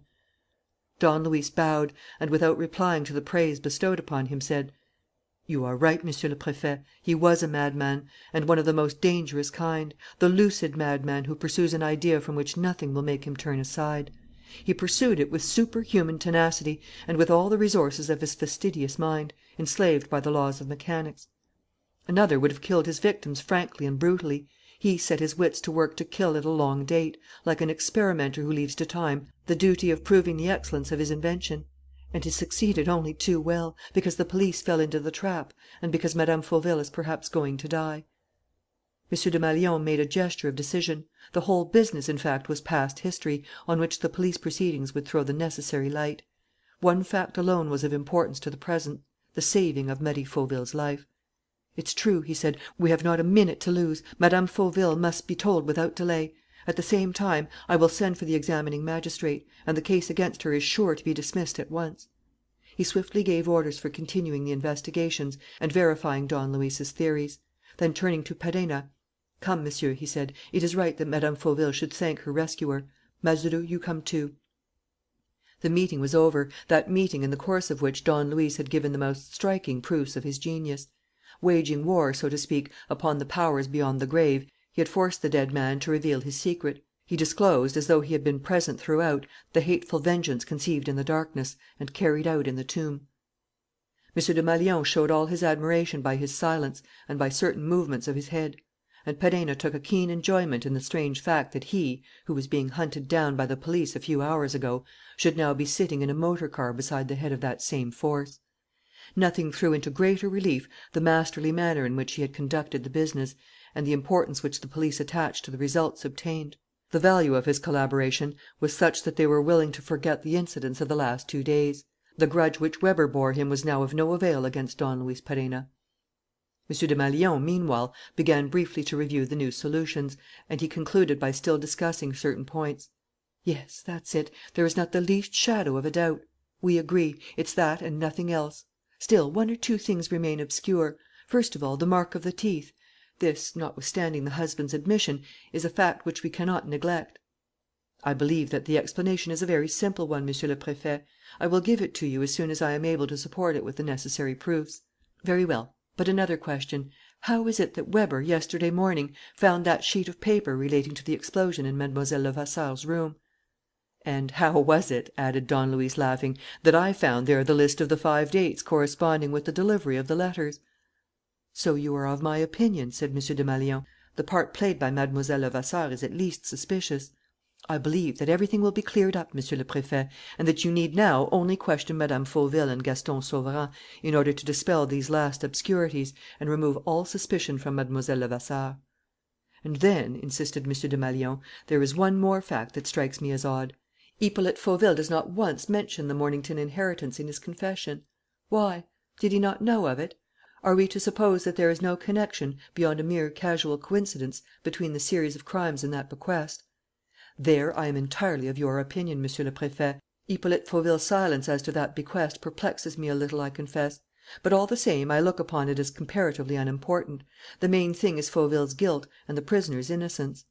Don Luis's delight was pure and unbounded. From his point of view, the sinister tragedy was at an end with the discovery of the confession written by Hippolyte Fauville. Anything not explained in those lines would be explained by the details to be supplied by Mme. Fauville, Florence Levasseur, and Gaston Sauverand. He himself had lost all interest in the matter. The car drew up at Saint Lazare, the wretched, sordid old prison which is still waiting to be pulled down. The Prefect jumped out. The door was opened at once. "Is the prison governor there?" he asked. "Quick, send for him. It's urgent." Then, unable to wait, he at once hastened toward the corridors leading to the infirmary and, as he reached the first floor landing, came up against the governor himself. "Mme. Fauville," he said, without waste of time, "I want to see her." But he stopped short when he saw the expression of consternation on the prison governor's face. "Well, what is it?" he asked. "What's the matter?" "Why, haven't you heard, Monsieur le Préfet?" stammered the governor. "I telephoned to the office, you know." "Speak! What is it?" "Mme. Fauville died this morning. She managed, somehow, to take poison." M. Desmalions seized the governor by the arm and ran to the infirmary, followed by Perenna and Mazeroux. He saw Marie Fauville lying on a bed in one of the rooms. Her pale face and her shoulders were stained with brown patches, similar to those which had marked the bodies of Inspector Vérot, Hippolyte Fauville, and his son Edmond. Greatly upset, the Prefect murmured: "But the poison, where did it come from?" "This phial and syringe were found under her pillow, Monsieur le Préfet." "Under her pillow? But how did they get there? How did they reach her? Who gave them to her?" "We don't know yet, Monsieur le Préfet." M. Desmalions looked at Don Luis. So Hippolyte Fauville's suicide had not put an end to the series of crimes. His action had done more than aim at Marie's death by the hand of the law. It had now driven her to take poison. Was it possible? Was it admissible that the dead man's revenge should still continue in the same automatic and anonymous manner? Or rather, was there not some other mysterious will which was secretly and as audaciously carrying on Hippolyte Fauville's diabolical work? 2 days later came a fresh sensation. Gaston Sauverand was found dying in his cell. He had had the courage to strangle himself with his bedsheet. All efforts to restore him to life were vain. On the table near him lay a half dozen newspaper cuttings, which had been passed to him by an unknown hand. All of them told the news of Marie Fauville's death. CHAPTER 15 The Heir to the 100 Millions.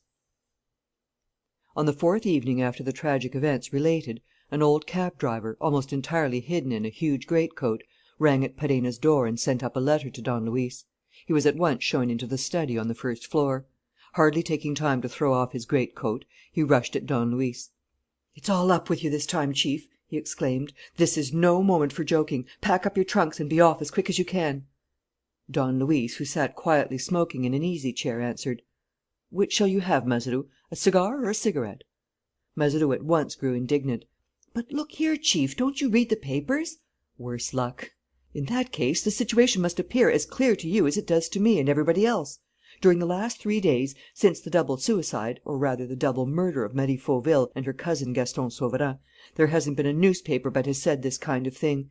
And now that M. Fauville, his son, his wife, and his cousin Gaston Sauverand are dead, there's nothing standing between Don Luis Perenna and the Mornington inheritance. Do you understand what that means? Of course, people speak of the explosion on the Boulevard Suchet and of Fauville's posthumous revelations, and they're disgusted with that dirty brute of a Fauville, and they don't know how to praise your cleverness enough. But there is one fact that forms the main subject of every conversation and every discussion. Now that the 3 branches of the Roussel family are extinct, who remains? Don Luis Perenna. In default of the natural heirs, who inherits the property? Don Luis Perenna." "Lucky dog!" "That's what people are saying, Chief. They say that this series of murders and atrocities cannot be the effort of chance coincidences, but, on the contrary, points to the existence of an all powerful will which began with the murder of Cosmo Mornington and ended with the capture of the 100 millions. And to give a name to that will, they pitch on the nearest, that of the extraordinary, glorious, ill famed, bewildering, mysterious, omnipotent, and ubiquitous person who was Cosmo Mornington's intimate friend, and who from the beginning has controlled events and pieced them together, accusing and acquitting people, getting them arrested and helping them to escape. They say," he went on hurriedly, "that he manages the whole business and that, if he works it in accordance with his interests, there are 100 millions waiting for him at the finish. And this person is Don Luis Perenna, in other words, Arsène Lupin, the man with the unsavoury reputation, whom it would be madness not to think of in connection with so colossal a job." "Thank you." "That's what they say, Chief. I'm only telling you. As long as Mme. Fauville and Gaston Sauverand were alive, people did not give much thought to your claims as residuary legatee. But both of them died. Then, you see, people can't help remarking the really surprising persistence with which luck looks after Don Luis Perenna's interests. You know the legal maxim, fecit cui prodest. Who benefits by the disappearance of all the Roussel heirs? Don Luis Perenna." "The scoundrel!" "The scoundrel! That's the word which Weber goes roaring out all along the passages of the police office and the Criminal Investigation Department. You are the scoundrel and Florence Levasseur is your accomplice, and hardly any one dares protest. The Prefect of Police, what is the use of his defending you, of his remembering that you have saved his life twice over and rendered invaluable services to the police, which he is the first to appreciate? What is the use of his going to the Prime Minister, though we all know that Valenglay protects you?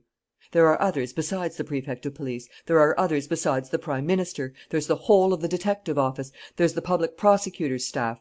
There's the examining magistrate, the press, and, above all, public opinion, which has to be satisfied and which calls for and expects a culprit. That culprit is yourself or Florence Levasseur. Or rather, it's you and Florence Levasseur." Don Luis did not move a muscle of his face. Mazeroux waited a moment longer. Then, receiving no reply, he made a gesture of despair. "Chief, do you know what you are compelling me to do? To betray my duty. Well, let me tell you this. To morrow morning, you will receive a summons to appear before the examining magistrate. At the end of your examination, whatever questions may have been put to you and whatever you may have answered, you will be taken straight to the lockup. The warrant is signed. That is what your enemies have done." "The devil!"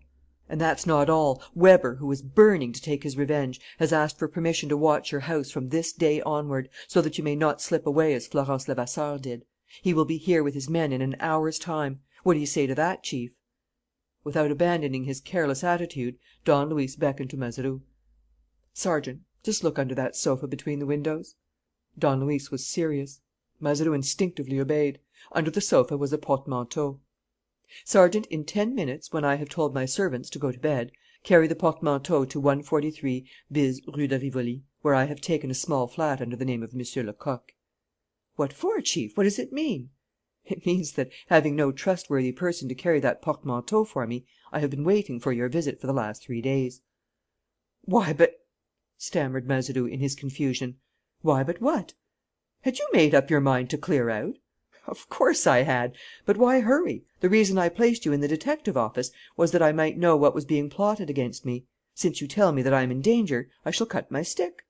And, as Mazeroux looked at him with increasing bewilderment, he tapped him on the shoulder and said severely: "You see, Sergeant, that it was not worth while to disguise yourself as a cab driver and betray your duty. You should never betray your duty, Sergeant. Ask your own conscience. I am sure that it will judge you according to your deserts." Don Luis had spoken the truth.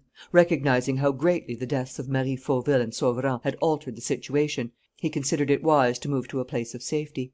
His excuse for not doing so before was that he hoped to receive news of Florence Levasseur either by letter or by telephone. As the girl persisted in keeping silence, there was no reason why Don Luis should risk an arrest which the course of events made extremely probable. And, in fact, his anticipations were correct. Next morning, Mazeroux came to the little flat in the Rue de Rivoli, looking very spry. "You've had a narrow escape, Chief. Weber heard this morning that the bird had flown. He's simply furious. And you must confess that the tangle is getting worse and worse. They're utterly at a loss at headquarters. They don't even know how to set about prosecuting Florence Levasseur. You must have read about it in the papers. The examining magistrate maintains that, as Fauville committed suicide and killed his son Edmond, Florence Levasseur has nothing to do with the matter. In his opinion, the case is closed on that side. Well, he's a good one, the examining magistrate. What about Gaston Sauverand's death? Isn't it as clear as daylight that Florence had a hand in it as well as in all the rest? Wasn't it in her room, in a volume of Shakespeare, that documents were found relating to M. Fauville's arrangements about the letters and the explosion? And then Mazeroux interrupted himself, frightened by the look in Don Luis's eyes and realizing that the chief was fonder of the girl than ever. Guilty or not, she inspired him with the same passion. "All right," said Mazeroux. "We'll say no more about it. The future will bear me out, you'll see." The days passed. Mazeroux called as often as possible, or else telephoned to Don Luis all the details of the 2 inquiries that were being pursued at Saint Lazare and at the Santé prison. Vain inquiries, as we know. While Don Luis's statements relating to the electric chandelier and the automatic distribution of the mysterious letters were found to be correct, the investigation failed to reveal anything about the 2 suicides. At most, it was ascertained that, before his arrest, Sauverand had tried to enter into correspondence with Marie through one of the tradesmen supplying the infirmary. Were they to suppose that the phial of poison and the hypodermic syringe had been introduced by the same means? It was impossible to prove. And, on the other hand, it was impossible to discover how the newspaper cuttings telling of Marie's suicide had found their way into Gaston Sauverand's cell. And then the original mystery still remained, the unfathomable mystery of the marks of teeth in the apple. M. Fauville's posthumous confession acquitted Marie. And yet it was undoubtedly Marie's teeth that had marked the apple. The teeth that had been called the teeth of the tiger were certainly hers. Well, then. In short, as Mazeroux said, everybody was groping in the dark, so much so that the Prefect, who was called upon by the will to assemble the Mornington heirs at a date not less than 3 nor more than 4 months after the testator's decease, suddenly decided that the meeting should take place in the course of the following week and fixed it for the 9th of June. He hoped in this way to put an end to an exasperating case in which the police displayed nothing but uncertainty and confusion. They would decide about the inheritance according to circumstances, and then close the proceedings. And gradually people would cease to talk about the wholesale slaughter of the Mornington heirs, and the mystery of the teeth of the tiger would be gradually forgotten.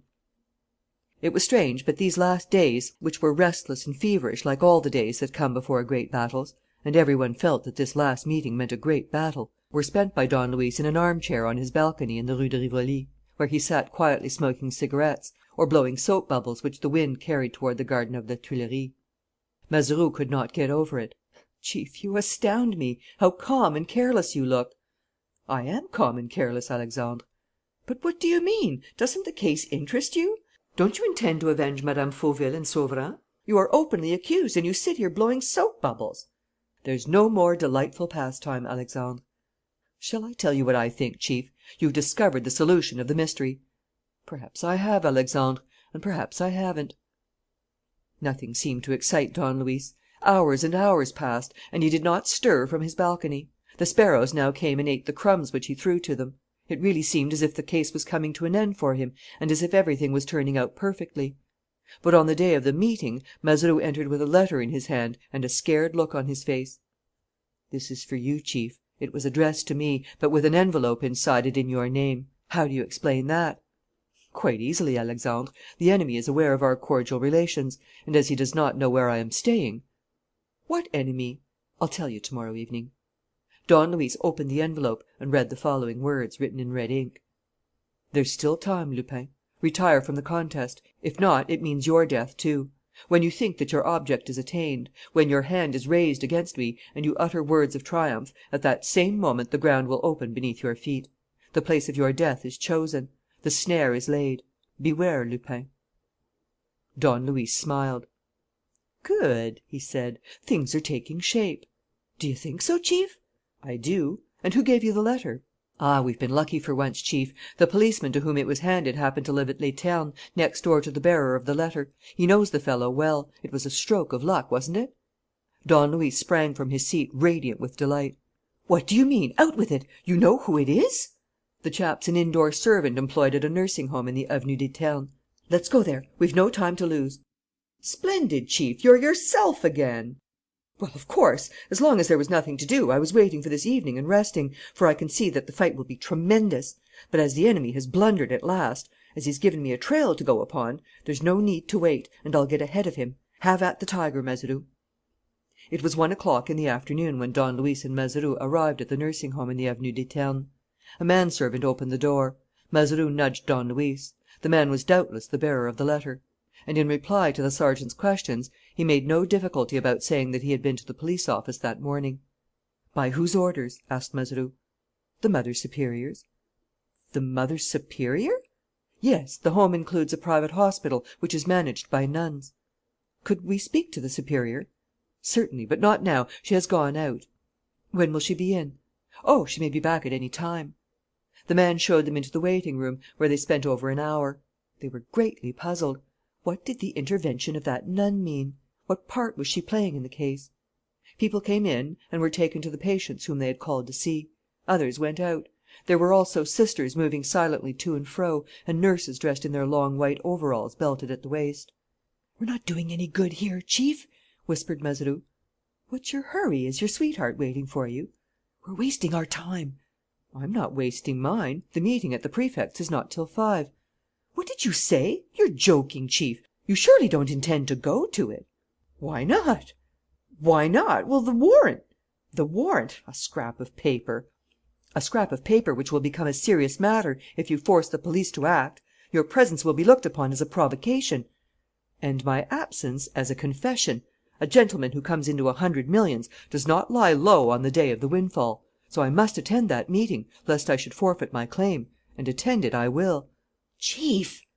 A stifled cry was heard in front of them; and a woman, a nurse, who was passing through the room, at once started running, lifted a curtain, and disappeared. Don Luis rose, hesitating, not knowing what to do. Then, after 4 or 5 seconds of indecision, he suddenly rushed to the curtain and down a corridor, came up against a large leather padded door which had just closed, and wasted more time in stupidly fumbling at it with shaking hands. When he had opened it, he found himself at the foot of a back staircase. Should he go up it? On the right, the same staircase ran down to the basement. He went down it, entered a kitchen, and, seizing hold of the cook, said to her, in an angry voice: "Has a nurse just gone out this way?" "Do you mean Nurse Gertrude, the new one?" "Yes, quick! She's wanted upstairs." "Who wants her?" "Oh, hang it all, can't you tell me which way she went?" "Through that door over there." Don Luis darted away, crossed a little hall, and rushed out on to the Avenue des Ternes. "Well, here's a pretty race!" cried Mazeroux, joining him. Don Luis stood scanning the avenue. A motor bus was starting on the little square hard by, the Place Saint Ferdinand. "She's inside it," he declared. "This time I shan't let her go." He hailed a taxi. "Follow that motor bus, driver, at 50 yards distance." "Is it Florence Levasseur?" asked Mazeroux. "Yes." "A nice thing!" growled the sergeant. And, yielding to a sudden outburst: "But look here, Chief, don't you see? Surely you're not as blind as all that." Don Luis made no reply. "But, Chief, Florence Levasseur's presence in the nursing home proves as clearly as ABC that it was she who told the manservant to bring me that threatening letter for you. There's not a doubt about it. Florence Levasseur is managing the whole business. You know it as well as I do. Confess. It's possible that during the last 10 days you've brought yourself for love of that woman to look upon her as innocent in spite of the overwhelming proofs against her. But to day the truth hits you in the eye. I feel it, I am sure of it. Isn't it so, Chief? I'm right, am I not? You see it for yourself." This time Don Luis did not protest. With a drawn face and set eyes he watched the motor bus, which at that moment was standing still at the corner of the Boulevard Haussmann. "Stop!" he shouted to the driver. The girl alighted. It was easy to recognize Florence Levasseur under her nurse's uniform. She cast round her eyes as if to make sure that she was not being followed, and then took a cab and drove down the boulevard and the Rue de la Pépinière to the Gare Saint-Lazare. Don Luis saw her from a distance climbing the steps that run up from the Cour de Rome, and, on following her, caught sight of her again at the ticket office at the end of the waiting hall. "Quick, Mazeroux," he said. "Get out your detective card and ask the clerk what ticket she's taken. Run, before another passenger comes." Mazeroux hurried and questioned the ticket clerk and returned. "Second class for Rouen." "Take one for yourself." Mazeroux did so. They found that there was an express due to start in a minute. When they reached the platform, Florence was stepping into a compartment in the middle of the train. The engine whistled. "Get in," said Don Luis, hiding himself as best he could. "Telegraph to me from Rouen, and I'll join you this evening. Above all, keep your eyes on her. Don't let her slip between your fingers. She's very clever, you know." "But why don't you come yourself, Chief? It would be much better—" "Out of the question. The train doesn't stop before Rouen, and I couldn't be back till this evening. The meeting at the Prefect's is at 5 o'clock." "And you insist on going?" "More than ever. There, jump in." He pushed him into one of the end carriages. The train started and soon disappeared in the tunnel. Then Don Luis flung himself on a bench in a waiting room and remained there for 2 hours, pretending to read the newspapers. But his eyes wandered and his mind was haunted by the agonizing question that once more forced itself upon him: was Florence guilty or not? It was 5 o'clock exactly when Major Comte d'Astrignac, Maître Lepertuis, and the secretary of the American Embassy were shown into M. Desmalions's office. At the same moment some one entered the messenger's room and handed in his card. The messenger on duty glanced at the pasteboard, turned his head quickly toward a group of men talking in a corner, and then asked the newcomer: "Have you an appointment, sir?" "It's not necessary. Just say that I'm here. Don Luis Perenna." Chapter 15, Part 2. The Heir to the 100 Millions. A kind of electric shock ran through the little group in the corner, and one of the persons forming it came forward. It was Weber, the deputy chief detective. The two men looked each other straight in the eyes. Don Luis smiled amiably. Weber was livid. He shook in every limb and was plainly striving to contain himself. Near him stood a couple of journalists and 4 detectives. "By Jove, the beggars are there for me," thought Don Luis. "But their confusion shows that they did not believe that I should have the cheek to come. Are they going to arrest me?" Weber did not move, but in the end his face expressed a certain satisfaction, as though he were saying: "I've got you this time, my fine fellow, and you shan't escape me." The office messenger returned and, without a word, led the way for Don Luis. Perenna passed in front of Weber with the politest of bows, bestowed a friendly little nod on the detectives, and entered. The Comte d'Astrignac hurried up to him at once, with hands outstretched, thus showing that all the tittle-tattle in no way affected the esteem in which he continued to hold Private Perenna of the Foreign Legion. But the Prefect of Police maintained an attitude of reserve which was very significant. He went on turning over the papers which he was examining, and conversed in a low voice with the solicitor and the American Secretary of Embassy. Don Luis thought to himself: "My dear Lupin, there's some one going to leave this room with the bracelets on his wrists. If it's not the real culprit, it'll be you, my poor old chap." And he remembered the early part of the case, when he was in the workroom at the Fauvilles' house before the magistrates, and had either to deliver the criminal to justice or to incur the penalty of immediate arrest. In the same way, from the start to the finish of the struggle, he had been obliged, while fighting the invisible enemy, to expose himself to the attacks of the law, with no means of defending himself except by indispensable victories. Harassed by constant onslaughts, never out of danger, he had successively hurried to their deaths Marie Fauville and Gaston Sauverand, 2 innocent people sacrificed to the cruel laws of war. Was he at last about to fight the real enemy, or would he himself succumb at the decisive moment? He rubbed his hands with such a cheerful gesture that M. Desmalions could not help looking at him. Don Luis wore the radiant air of a man who is experiencing a pure joy and who is preparing to taste others even greater. The Prefect of Police remained silent for a moment, as though asking himself what that devil of a fellow could be so pleased with. Then he fumbled through his papers once more and, in the end, said: We have met again, gentlemen, as we did 2 months ago, to come to a definite conclusion about the Mornington inheritance. Señor Caceres, the attaché of the Peruvian legation, will not be here. I have received a telegram from Italy to tell me that Señor Caceres is seriously ill. However, his presence was not indispensable. There is no one lacking, therefore, except those, alas, whose claims this meeting would gladly have sanctioned, that is to say, Cosmo Mornington's heirs. There is one other person absent, Monsieur le Préfet." M. Desmalions looked up. The speaker was Don Luis. The Prefect hesitated and then decided to ask him to explain. "Whom do you mean? What person?" "The murderer of the Mornington heirs." This time again Don Luis compelled attention and, in spite of the resistance which he encountered, obliged the others to take notice of his presence and to yield to his ascendancy. Whatever happened, they had to listen to him. Whatever happened, they had to discuss with him things which seemed incredible, but which were possible because he put them into words. "Monsieur le Préfet," he asked, "will you allow me to set forth the facts of the matter as it now stands? They will form a natural sequel and conclusion of the interview which we had after the explosion on the Boulevard Suchet." M. Desmalions's silence gave Don Luis leave to speak. He at once continued: "It will not take long, Monsieur le Préfet. It will not take long for 2 reasons. First, because M. Fauville's confessions remain at our disposal and we know definitively the monstrous part which he played. And secondly, because, after all, the truth, however complicated it may seem, is really very simple. It all lies in the objection which you, Monsieur le Préfet, made to me on leaving the wrecked house on the Boulevard Suchet. How is it, you asked, that the Mornington inheritance is not once mentioned in Hippolyte Fauville's confession? It all lies in that, Monsieur le Préfet. Hippolyte Fauville did not say a word about the inheritance, and the reason, evidently, is that he did not know of it.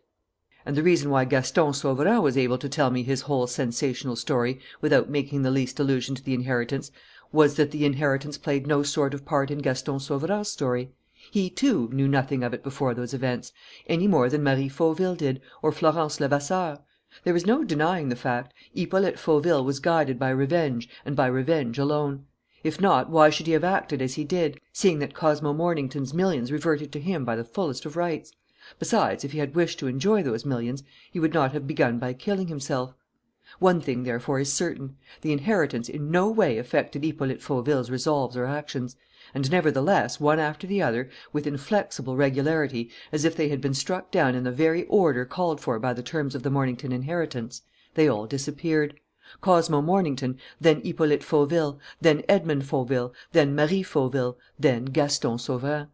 First, the possessor of the fortune, next, all those whom he had appointed as legatees. And I repeat, in the very order in which the will enabled them to lay claim to the fortune. "Is it not strange?" asked Perenna. "And are we not bound to suppose that there was a controlling mind at the back of it all? Are we not bound to admit that the formidable contest was influenced by that inheritance, and that above the hatred and jealousy of the loathsome Fauville there loomed a being endowed with even more tremendous energy, pursuing a tangible aim, and driving to their deaths, one by one, like so many numbered victims, all the unconscious actors in the tragedy of which he tied and of which he is now untying the threads?" Don Luis leaned forward and continued earnestly: "Monsieur le Préfet, the public instinct so thoroughly agrees with me. A section of the police, with M. Weber, the deputy chief detective at its head, argues in a manner so exactly identical with my own that the existence of that being is at once confirmed in every mind. There had to be some one to act as the controlling brain, to provide the will and the energy. That some one was myself. After all, why not? Did not I possess the condition which was indispensable to make any one interested in the murders? Was I not Cosmo Mornington's heir? I will not defend myself. It may be that outside interference, it may be that circumstances will oblige you, Monsieur le Préfet, to take unjustifiable measures against me. But I will not insult you by believing for 1 second that you can imagine the man whose acts you have been able to judge for the last 2 months capable of such crimes. And yet the public instinct is right in accusing me. Apart from Hippolyte Fauville, there is necessarily a criminal, and that criminal is necessarily Cosmo Mornington's heir. As I am not the man, another heir of Cosmo Mornington exists. It is he whom I accuse, Monsieur le Préfet. There is something more than a dead man's will in the wicked business that is being enacted before us. We thought for a time that there was only that. But there is something more. I have not been fighting a dead man all the time. More than once I have felt the very breath of life strike against my face.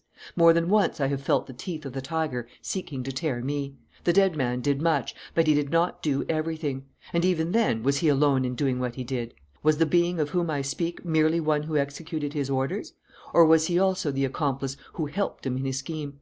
I do not know, but he certainly continued a work which he perhaps began by inspiring and which, in any case, he turned to his own profit, resolutely completed and carried out to the very end.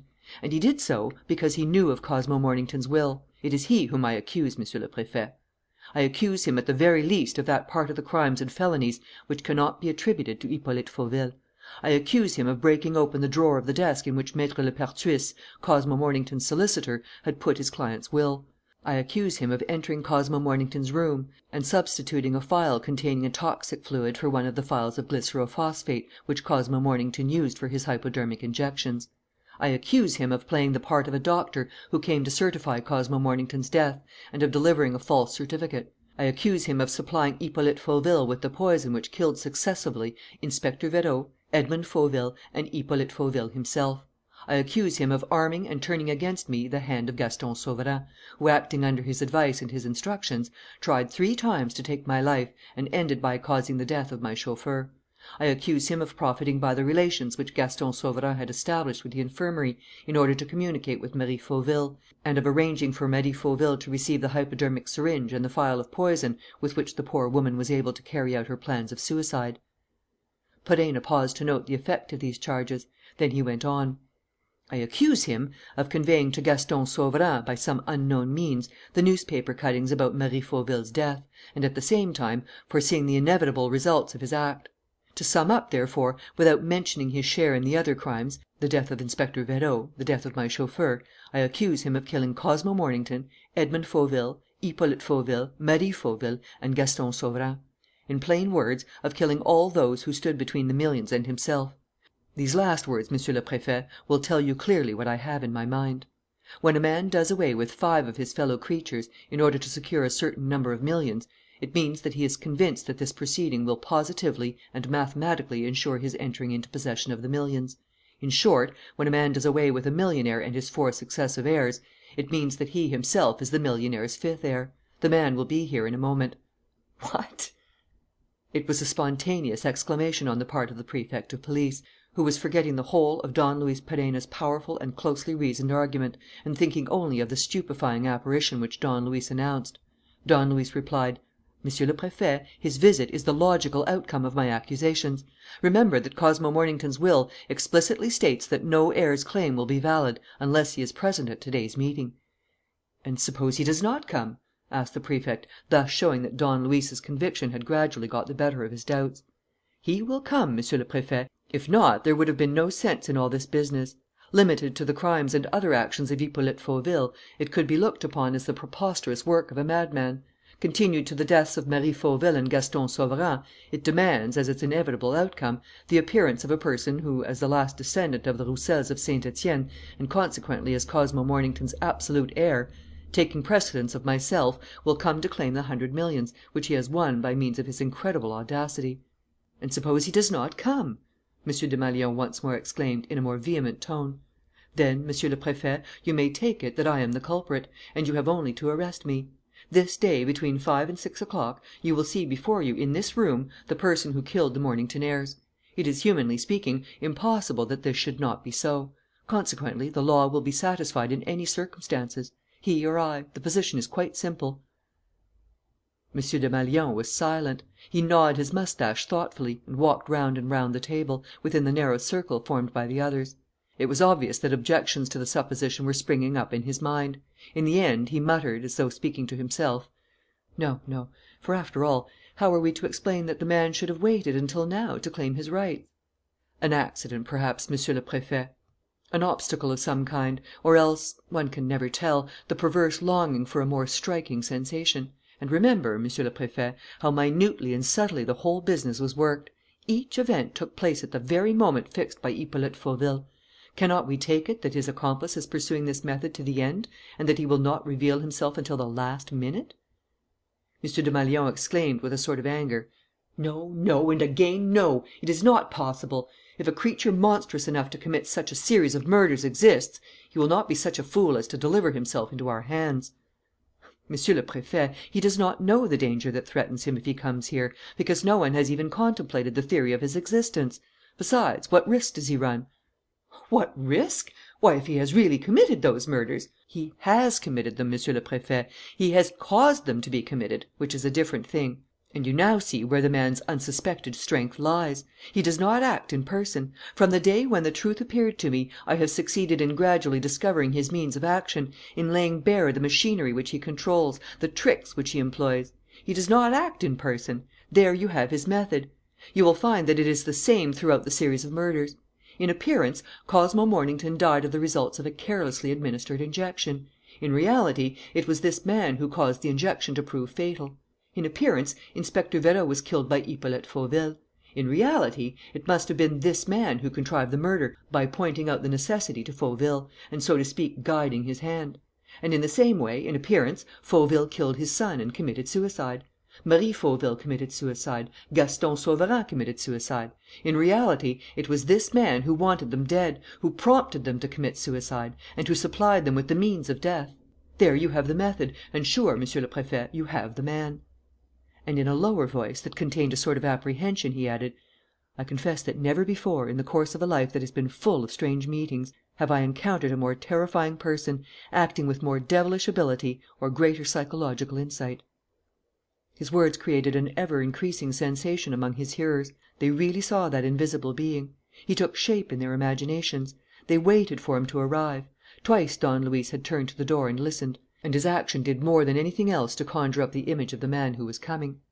M. Desmalions said: "Whether he acted in person or caused others to act, the law, once it has hold of him, will know how to " "The law will find it no easy matter, Monsieur le Préfet. A man of his powers and resource must have foreseen everything, even his arrest, even the accusation of which he would be the subject. And there was little to be brought against him but moral charges without proofs." "Then you think " "I think, Monsieur le Préfet, that the thing will be to accept his explanations as quite natural and not to show any distrust. What you want is to know who he is. Later on, before long, you will be able to unmask him." The Prefect of Police continued to walk round the table. Major d'Astrignac kept his eyes fixed on Perenna, whose coolness amazed him. The solicitor and the secretary of Embassy seemed greatly excited. In fact, nothing could be more sensational than the thought that filled all their minds. Was the abominable murder about to appear before them? "Silence!"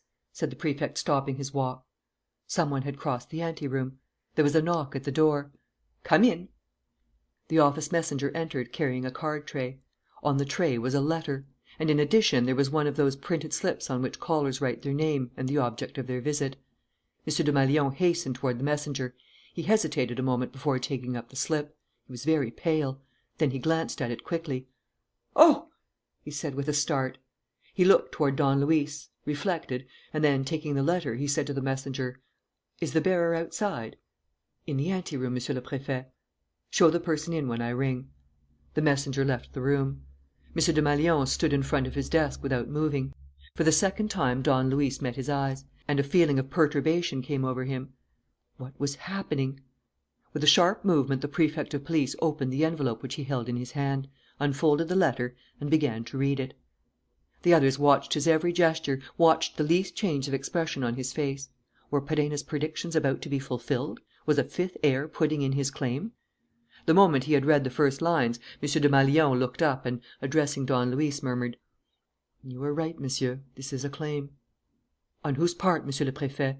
Don Luis could not help asking. M. Desmalions did not reply. He finished reading the letter. Then he read it again, with the attention of a man weighing every word.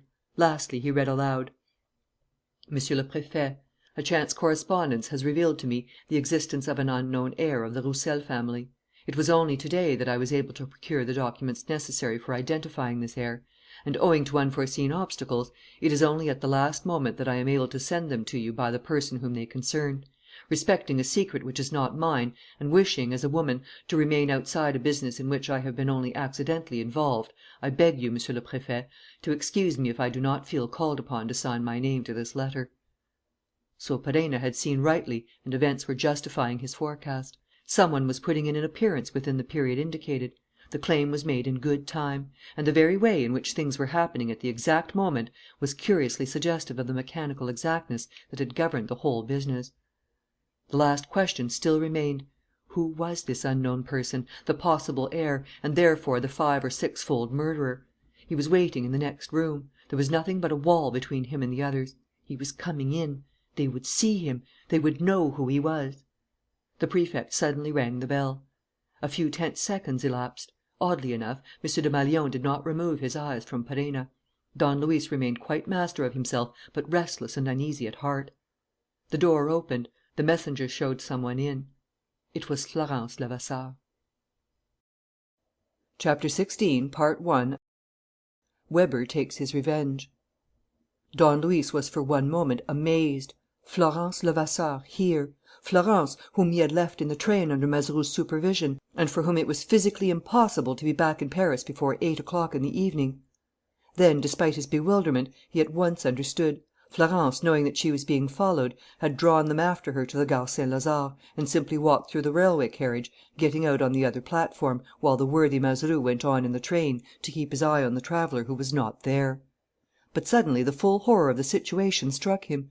Florence was here to claim the inheritance; and her claim, as he himself had said, was a proof of the most terrible guilt. Acting on an irresistible impulse, Don Luis leapt to the girl's side, seized her by the arm and said, with almost malevolent force: "What are you doing here? What have you come for? Why did you not let me know?" M. Desmalions stepped between them. But Don Luis, without letting go of the girl's arm, exclaimed: "Oh, Monsieur le Préfet, don't you see that this is all a mistake? The person whom we are expecting, about whom I told you, is not this one. The other is keeping in the background, as usual.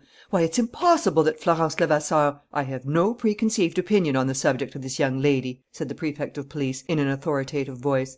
"But it is my duty to question her about the circumstances that brought her here, and I shall certainly do so." He released the girl from Don Luis's grasp and made her take a seat.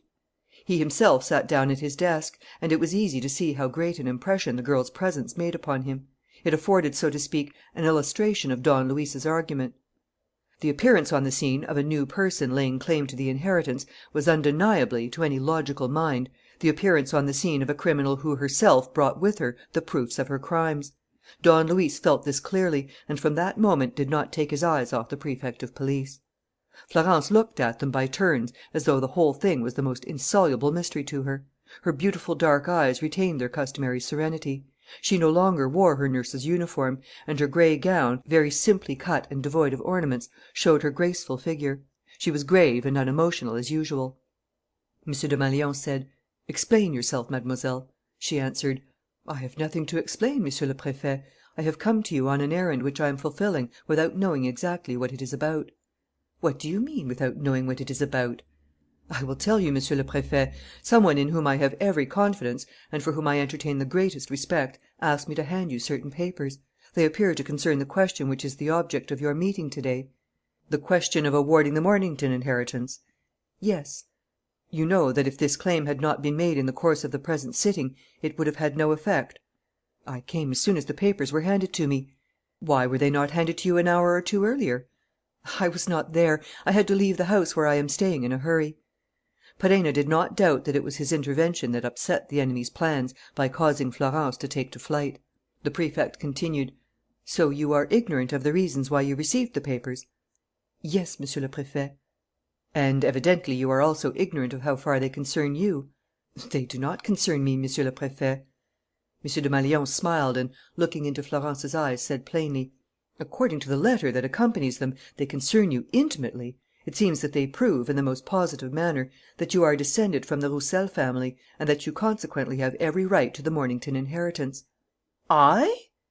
The cry was a spontaneous exclamation of astonishment and protest; and she at once went on insistently: "I a right to the inheritance?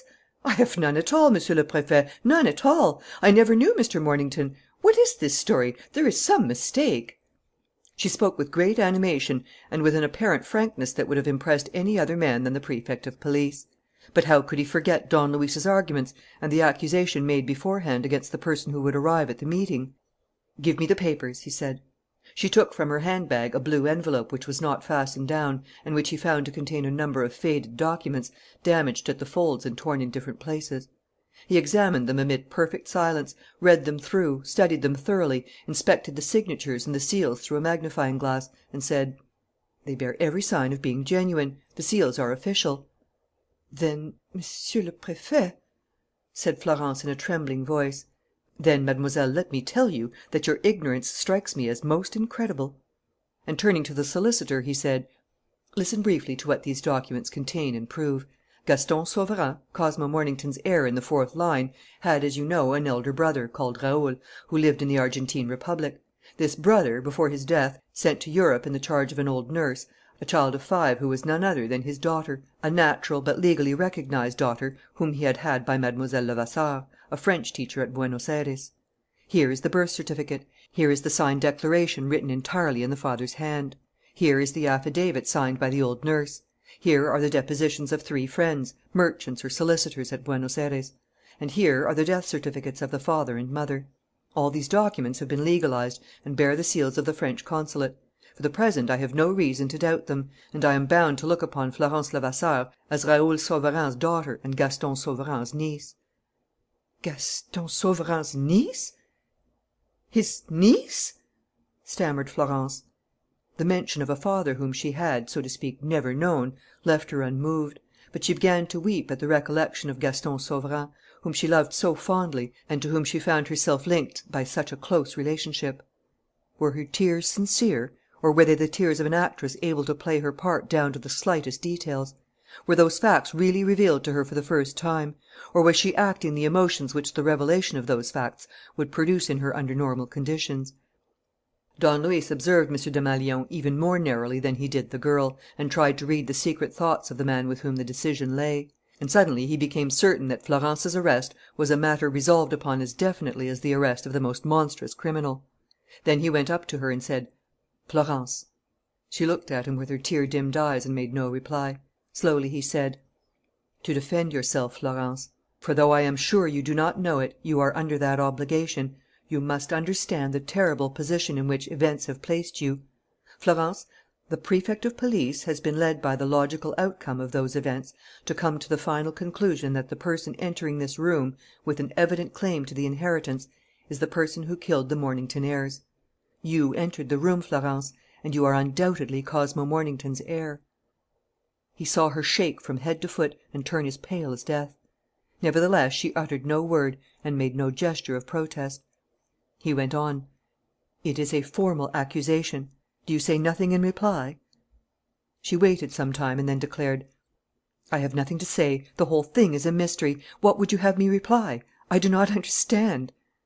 Don Luis stood quivering with anguish in front of her. He stammered: "Is that all? Do you accept?" After a second, she said, in an undertone: "Explain yourself, I beg of you. What you mean, I suppose, is that, if I do not reply, I accept the accusation?" "Yes." "And then?" "Arrest, prison." "Prison!" She seemed to be suffering hideously. Her beautiful features were distorted with fear. To her mind, prison evidently represented the torments undergone by Marie and Sauverand. It must mean despair, shame, death, all those horrors which Marie and Sauverand had been unable to avoid and of which she, in her turn, would become the victim. An awful sense of hopelessness overcame her, and she moaned: "How tired I am! I feel that there is nothing to be done. I am stifled by the mystery around me. Oh, if I could only see and understand!" There was another long pause. Leaning over her, M. Desmalions studied her face with concentrated attention. Then, as she did not speak, he put his hand to the bell on his table and struck it 3 times. Don Luis did not stir from where he stood, with his eyes despairingly fixed on Florence. A battle was raging within him between his love and generosity, which led him to believe the girl, and his reason, which obliged him to suspect her. Was she innocent or guilty? He did not know. Everything was against her, and yet why had he never ceased to love her? Weber entered, followed by his men. M. Desmalions spoke to him and pointed to Florence. Weber went up to her. "Florence," said Don Luis. She looked at him and looked at Weber and his men, and, suddenly realizing what was coming, she retreated, staggered for a moment, bewildered and fainting, and fell back in Don Luis's arms. "Oh, save me, do save me!" The act was so natural and unconstrained, the cry of distress so clearly denoted the alarm which only the innocent can feel, that Don Luis was promptly convinced. A fervent belief in her lightened his heart. His doubts, his caution, his hesitation, his anguish, all these vanished before a certainty that dashed upon him like an irresistible wave, and he cried: "No, no, that must not be! Monsieur le Préfet, there are things that cannot be permitted." He stooped over Florence, whom he was holding so firmly in his arms that nobody could have taken her from him. Their eyes met. His face was close to the girl's. He quivered with emotion at feeling her throbbing, so weak, so utterly helpless. And he said to her passionately, in a voice too low for any but her to hear: "I love you. I love you. Oh, Florence, if you only knew what I feel, how I suffer and how happy I am. Oh, Florence, I love you. I love you."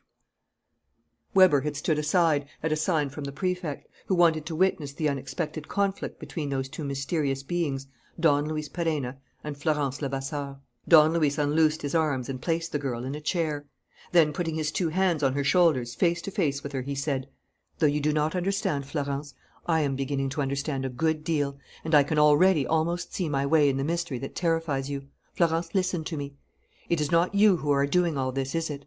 There is somebody else behind you, above you, somebody who gives you your instructions, isn't there, while you yourself don't know where he is leading you?" "Nobody is instructing me. What do you mean? Explain."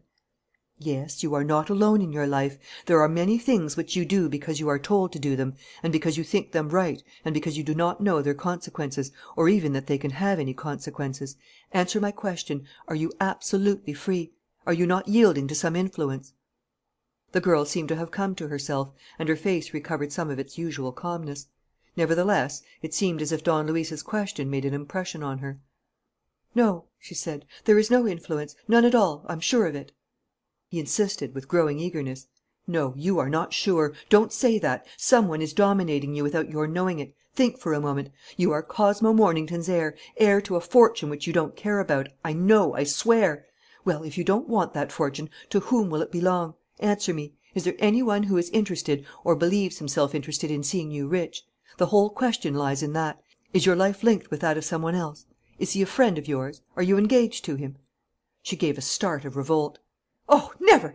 The man of whom you speak is incapable." "Ah!" he cried, overcome with jealousy. "You confess it! So the man of whom I speak exists! I swear that the villain—" He turned toward M. Desmalions, his face convulsed with hatred. He made no further effort to contain himself. "Monsieur le Préfet, we are in sight of the goal. I know the road that will lead us to it. The wild beast shall be hunted down to night, or to morrow at least. Monsieur le Préfet, the letter that accompanied those documents, the unsigned letter which this young lady handed to you, was written by the Mother Superior who manages a nursing home in the Avenue des Ternes. By making immediate inquiries at that nursing home, by questioning the superior and confronting her with Mlle. Levasseur, we shall discover the identity of the criminal himself. But we must not lose a minute, or we shall be too late and the wild beast will have fled." His outburst was irresistible. There was no fighting against the violence of his conviction. Still, M. Desmalions objected: "Mlle. Levasseur could tell us—" "She will not speak, or at least not till later, when the man has been unmasked in her presence. Monsieur le Préfet, I entreat you to have the same confidence in me as before. Have not all my promises been fulfilled? Have confidence, Monsieur le Préfet. Cast aside your doubts. Remember how Marie Fauville and Gaston Sauverand were overwhelmed with charges, the most serious charges, and how they succumbed in spite of their innocence. Does the law wish to see Florence Levasseur sacrificed as the two others were? And besides, what I ask for is not her release, but the means to defend her, that is to say, an hour or two's delay. Let Deputy Chief Weber be responsible for her safe custody. Let your detectives go with us. These and more as well, for we cannot have too many to capture the loathsome brute in his lair." M. Desmalions did not reply. After a brief moment, he took Weber aside and talked to him for some minutes. M. Desmalions did not seem very favourably disposed toward Don Luis's request. But Weber was heard to say: "You need have no fear, Monsieur le Préfet. We run no risk." And M. Desmalions yielded. A few moments later, Don Luis Perenna and Florence Levasseur took their seats in a motor car with Weber and two inspectors. Another car, filled with detectives, followed. The hospital was literally invested by the police force, and Weber neglected none of the precautions of a regular siege. The Prefect of Police, who arrived in his own car, was shown by the manservant into the waiting room and then into the parlour, where the Mother Superior came to him at once. Without delay or preamble of any sort, he put his questions to her, in the presence of Don Luis, Weber, and Florence. "Reverend Mother," he said, "I have a letter here which was brought to me at headquarters and which tells me of the existence of certain documents concerning a legacy. According to my information, this letter, which is unsigned and which is in a disguised hand, was written by you. Is that so?" The Mother Superior, a woman with a powerful face and a determined air, replied without embarrassment: "That is so, Monsieur le Préfet. As I had the honour to tell you in my letter, I would have preferred, for obvious reasons, that my name should not be mentioned. Besides, the delivery of the documents was all that mattered. However, since you know that I am the writer, I am prepared to answer your questions." M. Desmalions continued, with a glance at Florence: "I will first ask you, Reverend Mother, if you know this young lady?" "Yes, Monsieur le Préfet. Florence was with us for 6 months as a nurse, a few years ago. She gave such satisfaction that I was glad to take her back this day fortnight. As I had read her story in the papers, I simply asked her to change her name. We had a new staff at the hospital, and it was therefore a safe refuge for her." "But, as you have read the papers, you must be aware of the accusations against her." "Those accusations have no weight, Monsieur le Préfet, with any one who knows Florence. She has one of the noblest characters and one of the strictest consciences that I have ever met with." Chapter 16, Part 2. Weber takes his revenge. The Prefect continued: "Let us speak of the documents, Reverend Mother. Where do they come from?" "Yesterday, Monsieur le Préfet, I found in my room a communication in which the writer proposed to send me some papers that interested Florence Levasseur." "How did any one know that she was here?" asked M. Desmalions, interrupting her. "I can't tell you. The letter simply said that the papers would be at Versailles, at the Poste Restante, in my name, on a certain day: that is to say, this morning. I was also asked not to mention them to anybody and to hand them at 3 o'clock this afternoon to Florence Levasseur, with instructions to take them to the Prefect of Police at once. I was also requested to have a letter conveyed to Sergeant Mazeroux." "To Sergeant Mazeroux? That's odd." "That letter appeared to have to do with the same business. Now I am very fond of Florence. So I sent the letter, and this morning went to Versailles and found the papers there as stated. When I got back, Florence was out. I was not able to hand them to her until her return, at about 4 o'clock." "Where were the papers posted?" "In Paris. The postmark on the envelope was that of the Avenue Niel, which happens to be the nearest office to this." "And did not the fact of finding that letter in your room strike you as strange?" "Certainly, Monsieur le Préfet, but no stranger than all the other incidents in the matter." "Nevertheless," continued M. Desmalions, who was watching Florence's pale face, "nevertheless, when you saw that the instructions which you received came from this house and that they concerned a person living in this house, did you not entertain the idea that that person—" "The idea that Florence had entered the room, unknown to me, for such a purpose?" cried the superior. "Oh, Monsieur le Préfet, Florence is incapable of doing such a thing." The girl was silent, but her drawn features betrayed the feelings of alarm that upset her. Don Luis went up to her and said: "The mystery is clearing, Florence, isn't it? And you are suffering in consequence. Who put the letter in Mother Superior's room? You know, don't you? And you know who is conducting all this plot?" She did not answer. Then, turning to the deputy chief, the Prefect said: "Weber, please go and search the room which Mlle. Levasseur occupied." And, in reply to the nun's protest: "It is indispensable," he declared, "that we should know the reasons why Mlle. Levasseur preserves such an obstinate silence." Florence herself led the way. But, as Weber was leaving the room, Don Luis exclaimed: "Take care, Deputy Chief." "Take care? Why?" "I don't know," said Don Luis, who really could not have said why Florence's behaviour was making him uneasy. "I don't know. Still, I warn you." Weber shrugged his shoulders and, accompanied by the superior, moved away. In the hall he took 2 men with him. Florence walked ahead. She went up a flight of stairs and turned down a long corridor, with rooms on either side of it, which, after turning a corner, led to a short and very narrow passage ending in a door. This was her room. The door opened not inward, into the room, but outward, into the passage. Florence therefore drew it to her, stepping back as she did so, which obliged Weber to do likewise. She took advantage of this to rush in and close the door behind her so quickly that the deputy chief, when he tried to grasp the handle, merely struck the air. He made an angry gesture. "The baggage! She means to burn some papers!" And, turning to the superior: "Is there another exit to the room?" "No, monsieur." He tried to open the door, but she had locked and bolted it. Then he stood aside to make way for one of his men, a giant, who, with one blow of his fist, smashed a panel. Weber pushed by him, put his arm through the opening, drew the bolt, turned the key, pulled open the door and entered. Florence was no longer in her room. A little open window opposite showed the way she had taken. "Oh, curse my luck!" he shouted. "She's cut off!" And, hurrying back to the staircase, he roared over the balusters: "Watch all the doors! She's got away! Collar her!" M. Desmalions came hurrying up. Meeting the deputy, he received his explanations and then went on to Florence's room. The open window looked out on a small inner yard, a sort of well which served to ventilate a part of the house. Some rain pipes ran down the wall. Florence must have let herself down by them. But what coolness and what an indomitable will she must have displayed to make her escape in this manner! The detectives had already distributed themselves on every side to bar the fugitive's road. It soon became manifest that Florence, for whom they were hunting on the ground floor and in the basement, had gone from the yard into the room underneath her own, which happened to be the Mother Superior's; that she had put on a nun's habit, and that, thus disguised, she had passed unnoticed through the very men who were pursuing her. They rushed outside; but it was now dark, and every search was bound to be vain in so populous a quarter. The Prefect of Police made no effort to conceal his displeasure. Don Luis was also greatly disappointed at this flight, which thwarted his plans and enlarged openly upon Weber's lack of skill.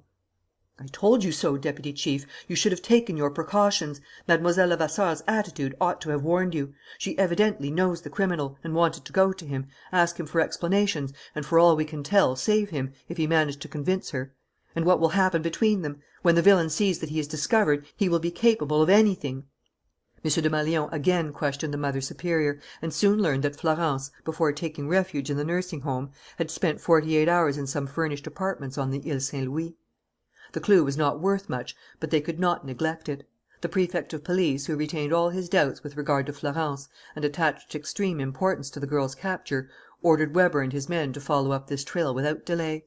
Don Luis accompanied the deputy chief. Events at once showed that the Prefect of Police was right. Florence had taken refuge in the lodging house on the Ile Saint Louis, where she had engaged a room under an assumed name. But she had no sooner arrived than a small boy called at the house, asked for her, and went away with her. They went up to her room and found a parcel done up in a newspaper, containing a nun's habit. The thing was obvious. Later, in the course of the evening, Weber succeeded in discovering the small boy. He was the son of the porter of one of the houses in the neighbourhood. Where could he have taken Florence? When questioned, he definitely refused to betray the lady who had trusted him and who had cried when she kissed him. His mother entreated him. His father boxed his ears. He was inflexible. In any case, it was not unreasonable to conclude that Florence had not left the Ile Saint Louis or its immediate vicinity. The detectives persisted in their search all the evening. Weber established his headquarters in a tap room where every scrap of information was brought to him and where his men returned from time to time to receive his orders. He also remained in constant communication with the Prefect's office. At 10:30 a squad of detectives, sent by the Prefect, placed themselves at the deputy chief's disposal. Mazeroux, newly arrived from Rouen and furious with Florence, joined them. The search continued. Don Luis had gradually assumed its management; and it was he who, so to speak, inspired Weber to ring at this or that door and to question this or that person. At 11 o'clock the hunt still remained fruitless, and Don Luis was the victim of an increasing and irritating restlessness. But shortly after midnight a shrill whistle drew all the men to the eastern extremity of the island, at the end of the Quai d'Anjou. 2 detectives stood waiting for them, surrounded by a small crowd of onlookers. They had just learned that, some distance farther away, on the Quai Henri IV, which does not form part of the island, a motor car had pulled up outside a house, that there was the noise of a dispute, and that the cab had subsequently driven off in the direction of Vincennes. They hastened to the Quai Henri IV, and at once found the house. There was a door on the ground floor opening straight on the pavement. The taxi had stopped for a few minutes in front of this door. 2 persons, a woman and a man leading her along, had left the ground floor flat. When the door of the taxi was shut, a man's voice had shouted from the inside: "Drive down the Boulevard Saint Germain and along the quays. Then take the Versailles Road." But the porter's wife was able to furnish more precise particulars. Puzzled by the tenant of the ground floor, whom she had only seen once, in the evening, who paid his rent by cheque signed in the name of Charles, and who but very seldom came to his apartment, she had taken advantage of the fact that her lodge was next to the flat to listen to the sound of voices. The man and the woman were arguing. At one moment the man cried in a louder tone: "Come with me, Florence. I insist upon it, and I will give you every proof of my innocence to morrow morning. And if you nevertheless refuse to become my wife, I shall leave the country. All my preparations are made." A little later he began to laugh and, again raising his voice, said: "Afraid of what, Florence? That I shall kill you, perhaps? No, no, have no fear." The portress had heard nothing more. But was this not enough to justify every alarm? Don Luis caught hold of the deputy chief. "Come along. I knew it. The man is capable of anything. It's the tiger. He means to kill her." He rushed outside, dragging the deputy toward the 2 police motors waiting 500 yards down. Meanwhile, Mazeroux was trying to protest. "It would be better to search the house, to pick up some clues.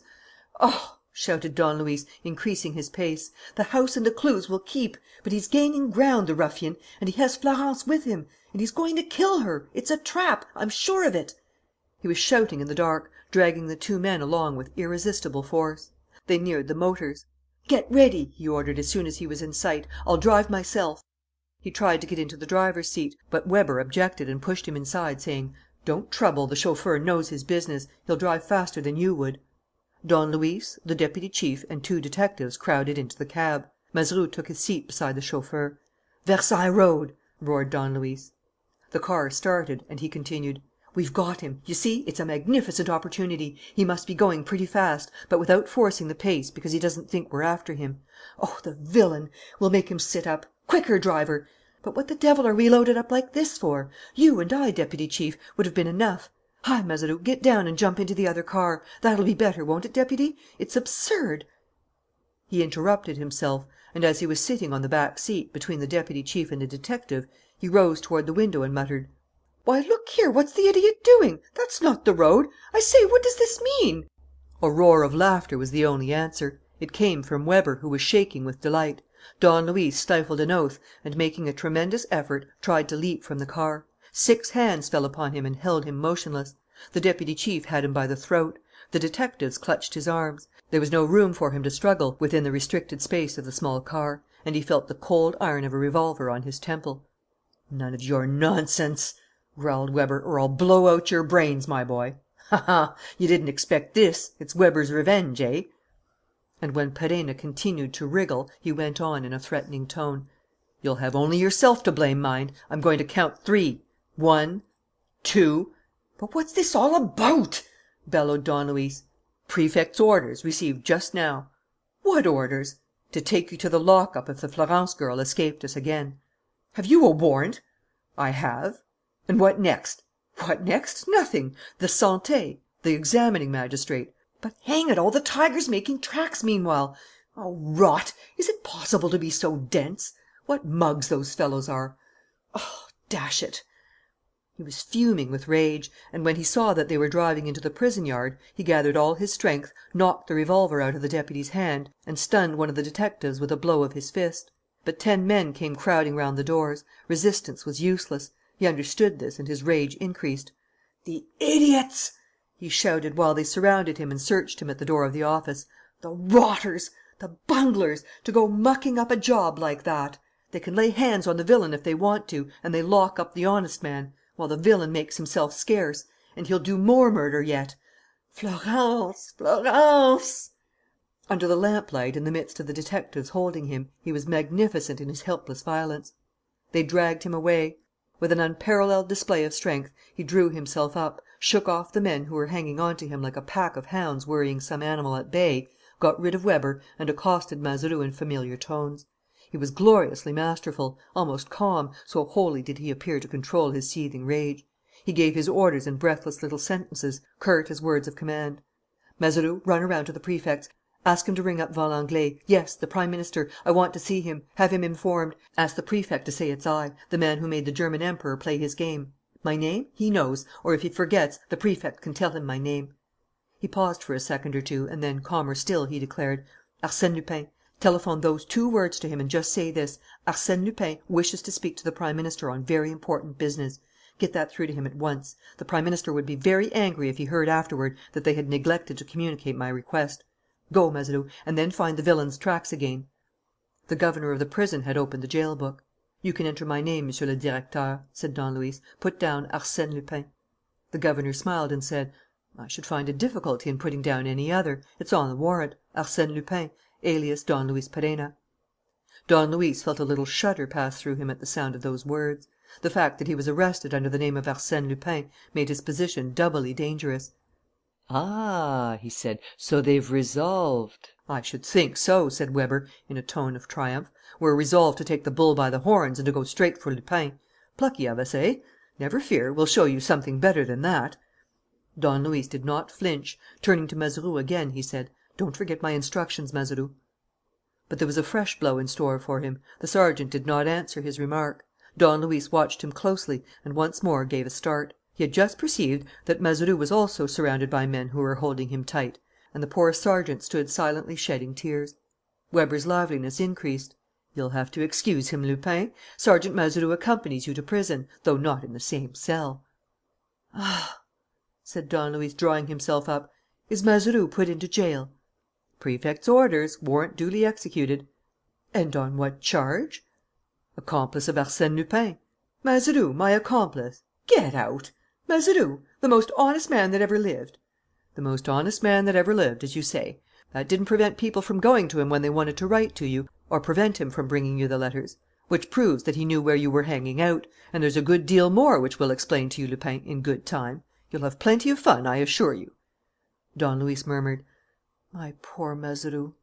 Then, raising his voice, he said: "Don't cry, old chap. It's just a matter of the remainder of the night. Yes, I'll share my cards with you, and we'll turn the king and mark game in a very few hours. Don't cry. I've got a much finer berth waiting for you, a more honourable and, above all, a more lucrative position. I have just what you want.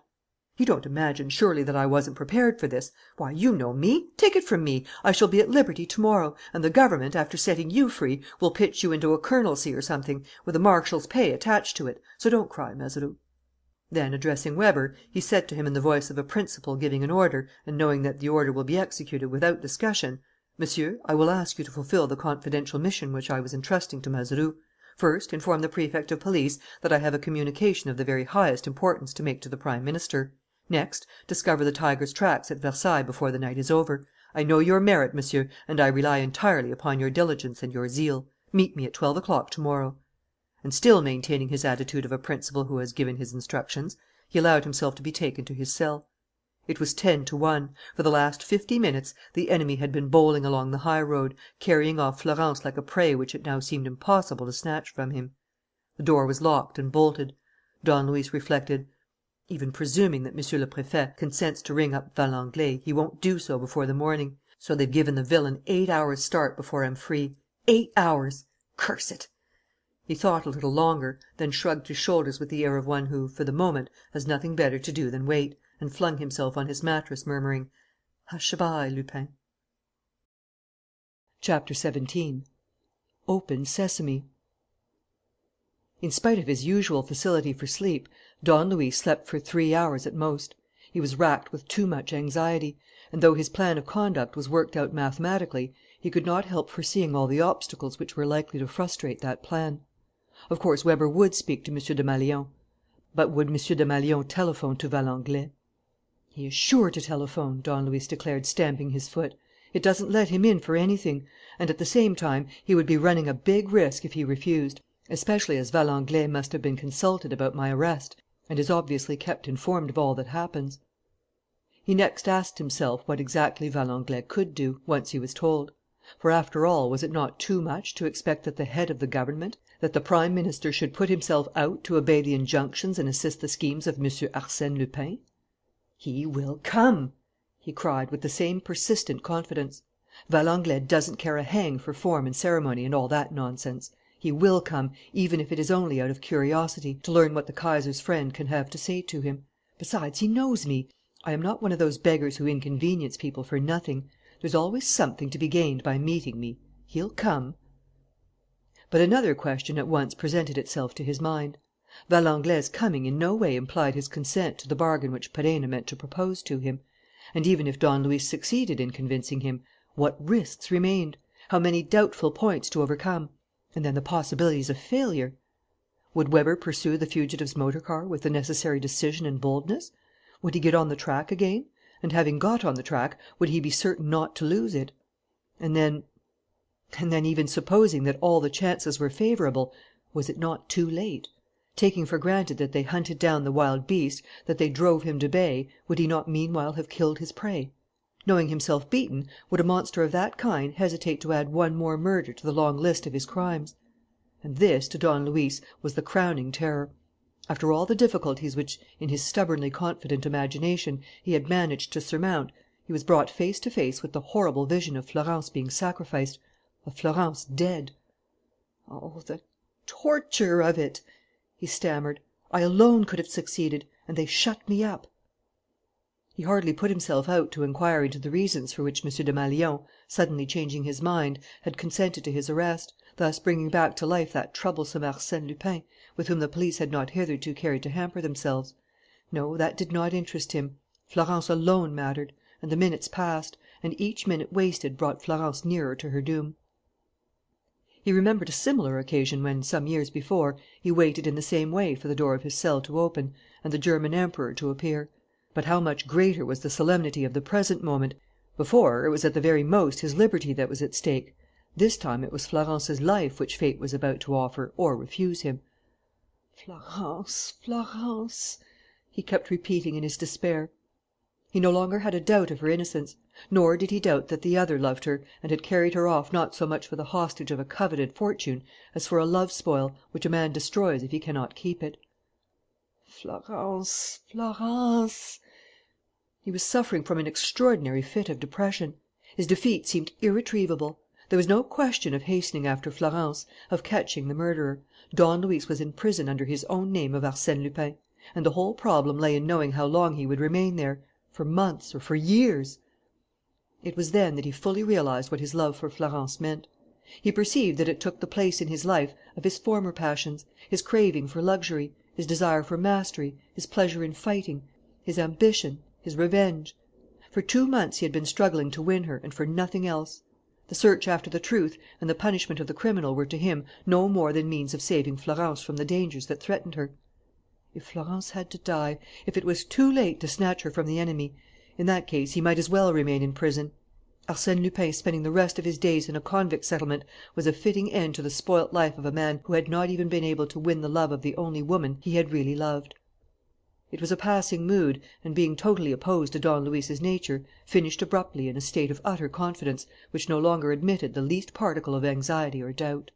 The sun had risen. The cell gradually became filled with daylight; and Don Luis remembered that Valenglay reached his office on the Place Beauvau at 7 o'clock in the morning. From this moment he felt absolutely calm. Coming events presented an entirely different aspect to him, as though they had, so to speak, turned right round. The contest seemed to him easy, the facts free from complications. He understood as clearly as if the actions had been performed that his will could not but be obeyed. The deputy chief must inevitably have made a faithful report to the Prefect of Police. The Prefect of Police must inevitably that morning have transmitted Arsène Lupin's request to Valenglay. Valenglay would inevitably give himself the pleasure of an interview with Arsène Lupin. Arsène Lupin would inevitably, in the course of that interview, obtain Valenglay's consent. These were not suppositions, but certainties; not problems awaiting solution, but problems already solved. Starting from A and continuing along B and C, you arrive, whether you wish it or not, at D. Don Luis began to laugh. Come, Arsène, old chap, remember that you brought Mr. Hohenzollern all the way from his Brandenburg marches. Valenglay does not live as far as that, by Jove; and, if necessary, you can put yourself out a little. That's it. I'll consent to take the first step. I will go and call on M. de Beauveau. Monsieur Valenglay, it is a pleasure to see you." He went gaily to the door, pretending that it was open and that he had only to walk through to be received when his turn came. He repeated this child's play 3 times, bowing low and long, as though holding a plumed hat in his hand and murmuring, "Open, Sesame." At the 4th time the door opened and a warder appeared. Don Luis said, in a ceremonious tone: "I hope I have not kept the Prime Minister waiting." There were 4 inspectors in the corridor. "Are these gentlemen my escort?" he asked. "That's right. Announce Arsène Lupin, grandee of Spain, His Most Catholic Majesty's cousin. My lords, I follow you. Turnkey, here are 20 crowns for your pains, my friend." He stopped in the corridor. "By Jupiter, no gloves! And I haven't shaved since yesterday." The inspectors had surrounded him and were pushing him a little roughly. He seized 2 of them by the arm. They groaned. "That'll teach you," he said. "You've no orders to thrash me, have you? Nor even to handcuff me? That being so, young fellows, behave." The prison governor was standing in the hall. "I've had a capital night, my dear governor," said Don. "Your C.T.C. rooms are the very acme of comfort. I'll see that the Lockup Arms receives a star in the Baedeker. Would you like me to write you a testimonial in your jail book? You wouldn't? Perhaps you hope to see me again? Sorry, my dear governor, but it's impossible. I have other things to do." The motor car was waiting in the yard. Don Luis stepped in with the 4 detectives. "Place Beauvau," he said to the driver. "No, Rue Vineuse," said one of the detectives, correcting him. "Oh, ho!" said Don Luis. "His Excellency's private residence. His Excellency prefers that my visit should be kept secret. That's a good sign. By the way, dear friends, what's the time?" His question remained unanswered; and, as the detectives had drawn the blinds, he was unable to consult the clocks in the street. It was not until he was at Valenglay's, in the Prime Minister's little ground floor flat near the Trocadero, that he saw a clock on the mantelpiece. "7:15!" he exclaimed. "Good! There's not been much time lost." Valenglay's study opened on a flight of steps that ran down to a garden filled with aviaries. The room itself was crammed with books and pictures. A bell rang, and the detectives went out, following the old maidservant who had shown them in. Don Luis was left alone. He was still calm, but nevertheless felt a certain uneasiness, a longing to be up and doing, to throw himself into the fray; and his eyes kept on involuntarily returning to the face of the clock. The minute hand seemed endowed with extraordinary speed. At last some one entered, ushering in a second person. Don Luis recognized Valenglay and the Prefect of Police. "That's it," he thought. "I've got him." He saw this by the sort of vague sympathy perceptible on the old Premier's lean and bony face. There was not a sign of arrogance, nothing to raise a barrier between the minister and the suspicious individual whom he was receiving. Just a manifest, playful curiosity and sympathy. It was a sympathy which Valenglay had never concealed, and of which he even boasted when, after Arsène Lupin's sham death, he spoke of the adventurer and the strange relations between them. "You have not changed," he said, after looking at him for some time. "Complexion a little darker, a trifle greyer over the temples, that's all." And, putting on a blunt tone, he asked: "And what is it you want?" "An answer, first of all, Monsieur le Président du Conseil. Has Deputy Chief Weber, who took me to the lockup last night, traced the motor cab in which Florence Levasseur was carried off?" "Yes, the motor stopped at Versailles. The persons inside it hired another cab, which is to take them to Nantes. What else do you ask for, besides that answer?" "My liberty, Monsieur le Président." "At once, of course," said Valenglay, beginning to laugh. "In 30 or 35 minutes at most." "At 7:30, eh?" "7:30 at latest, Monsieur le Président." "And why your liberty?" "To catch the murderer of Cosmo Mornington, of Inspector Vérot, and of the Roussel family." "Are you the only one that can catch him?" "Yes." "Still, the police are moving. The wires are at work. The murderer will not leave France. He shan't escape us." "You can't find him." "Yes, we can." "In that case, he will kill Florence Levasseur. She will be the scoundrel's seventh victim; and it will be your doing." Valenglay paused for a moment and then resumed: "According to you, contrary to all appearances, and contrary to the well grounded suspicions of Monsieur le Préfet de Police, Florence Levasseur is innocent?" "Oh, absolutely, Monsieur le Président." "And you believe her to be in danger of death?" "She is in danger of death." "Are you in love with her?" "I am." Valenglay experienced a little thrill of enjoyment. Lupin in love! Lupin acting through love and confessing his love! But how exciting! He said: "I have followed the Mornington case from day to day, and I know every detail of it. You have done wonders, Monsieur. It is evident that, but for you, the case would never have emerged from the mystery that surrounded it at the start. But I cannot help noticing that there are certain flaws in it. These flaws, which astonish me on your part, are more easy to understand when we know that love was the primary motive and the object of your actions. On the other hand, and in spite of what you say, Florence Levasseur's conduct, her claims as the heiress, her unexpected escape from the hospital, leave little doubt in our minds as to the part which she is playing." Don Luis pointed to the clock. "Monsieur le Ministre, it is getting late." Valenglay burst out laughing. "I never met any one like you. Don Luis Perenna, I am sorry that I am not some absolute monarch. I should make you the head of my secret police." "A post which the German Emperor has already offered me." "Oh, nonsense!" "And I refused it." Valenglay laughed heartily, but the clock struck 7. Don Luis began to grow anxious. Valenglay sat down and, coming straight to the point, said, in a serious voice: "Don Luis Perenna, on the first day of your reappearance, that is to say, at the very moment of the murders on the Boulevard Suchet, Monsieur le Préfet de Police and I made up our minds as to your identity. Perenna was Lupin. I have no doubt that you understood the reason why we did not wish to bring back to life the dead man that you were, and why we granted you a sort of protection. Monsieur le Préfet de Police was entirely of my opinion. The work which you were pursuing was a salutary work of justice; and your assistance was so valuable to us that we strove to spare you any sort of annoyance. As Don Luis Perenna was fighting the good fight, we left Arsène Lupin in the background. Unfortunately Valenglay paused again and declared: "Unfortunately, Monsieur le Préfet de Police last night received a denunciation, supported by detailed proofs, accusing you of being Arsène Lupin." "Impossible!" cried Don Luis. "That is a statement which no one is able to prove by material evidence. Arsène Lupin is dead." "If you like," Valenglay agreed. "But that does not show that Don Luis Perenna is alive. Don Luis Perenna has a duly legalized existence, Monsieur le Président." "Perhaps, but it is disputed." "By whom? There is only one man who would have the right. And to accuse me would be his own undoing. I cannot believe him to be stupid enough " "Stupid enough, no. But crafty enough, yes." "You mean Caceres, the Peruvian attaché?" "Yes." "But he is abroad." "More than that: he is a fugitive from justice, after embezzling the funds of his legation. But before leaving the country he signed a statement that reached us yesterday evening, declaring that he faked up a complete record for you under the name of Don Luis Perenna. Here is your correspondence with him, and here are all the papers establishing the truth of his allegations. Any one will be convinced, on examining them, first, that you are not Don Luis Perenna, and, secondly, that you are Arsène Lupin." Don Luis made an angry gesture. "That blackguard of a Caceres is a mere tool," he snarled.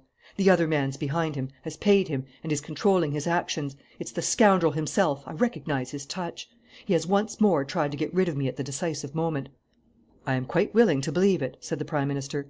"But as all these documents, according to the letter that came with them, are only photographs, and as, if you are not arrested this morning, the originals are to be handed to a leading Paris newspaper to night, we are obliged to take note of the accusation."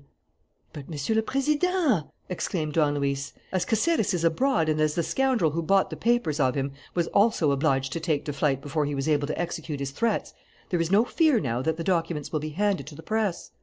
"How do we know? The enemy must have taken his precautions. He may have accomplices." "He has none." "How do we know?" Don Luis looked at Valenglay and said: "What is it that you really wish to say, Monsieur le Président?" "I will tell you. Although pressure was brought to bear upon us by Caceres's threats, Monsieur le Préfet de Police, anxious to see all possible light shed on the plot played by Florence Levasseur, did not interfere with your last night's expedition.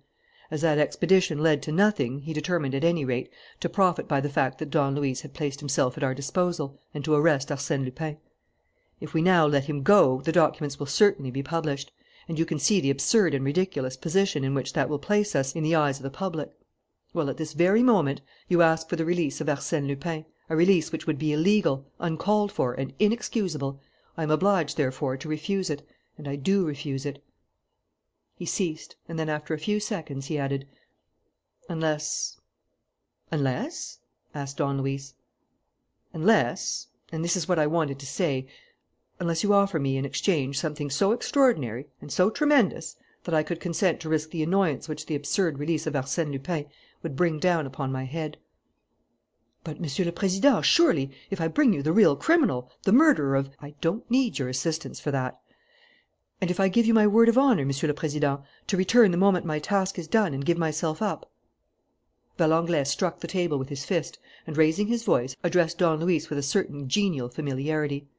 "Come, Arsène Lupin," he said, "play the game. If you really want to have your way, pay for it. Hang it all, remember that after all this business, and especially after the incidents of last night, you and Florence Levasseur will be to the public what you already are: the responsible actors in the tragedy, nay, more, the real and only criminals. And it is now, when Florence Levasseur has taken to her heels, that you come and ask me for your liberty. Very well, but, damn it, set a price to it and don't haggle with me." "I am not haggling, Monsieur le Président," declared Don Luis in a very straightforward manner and tone. "What I have to offer you is certainly much more extraordinary and tremendous than you imagine.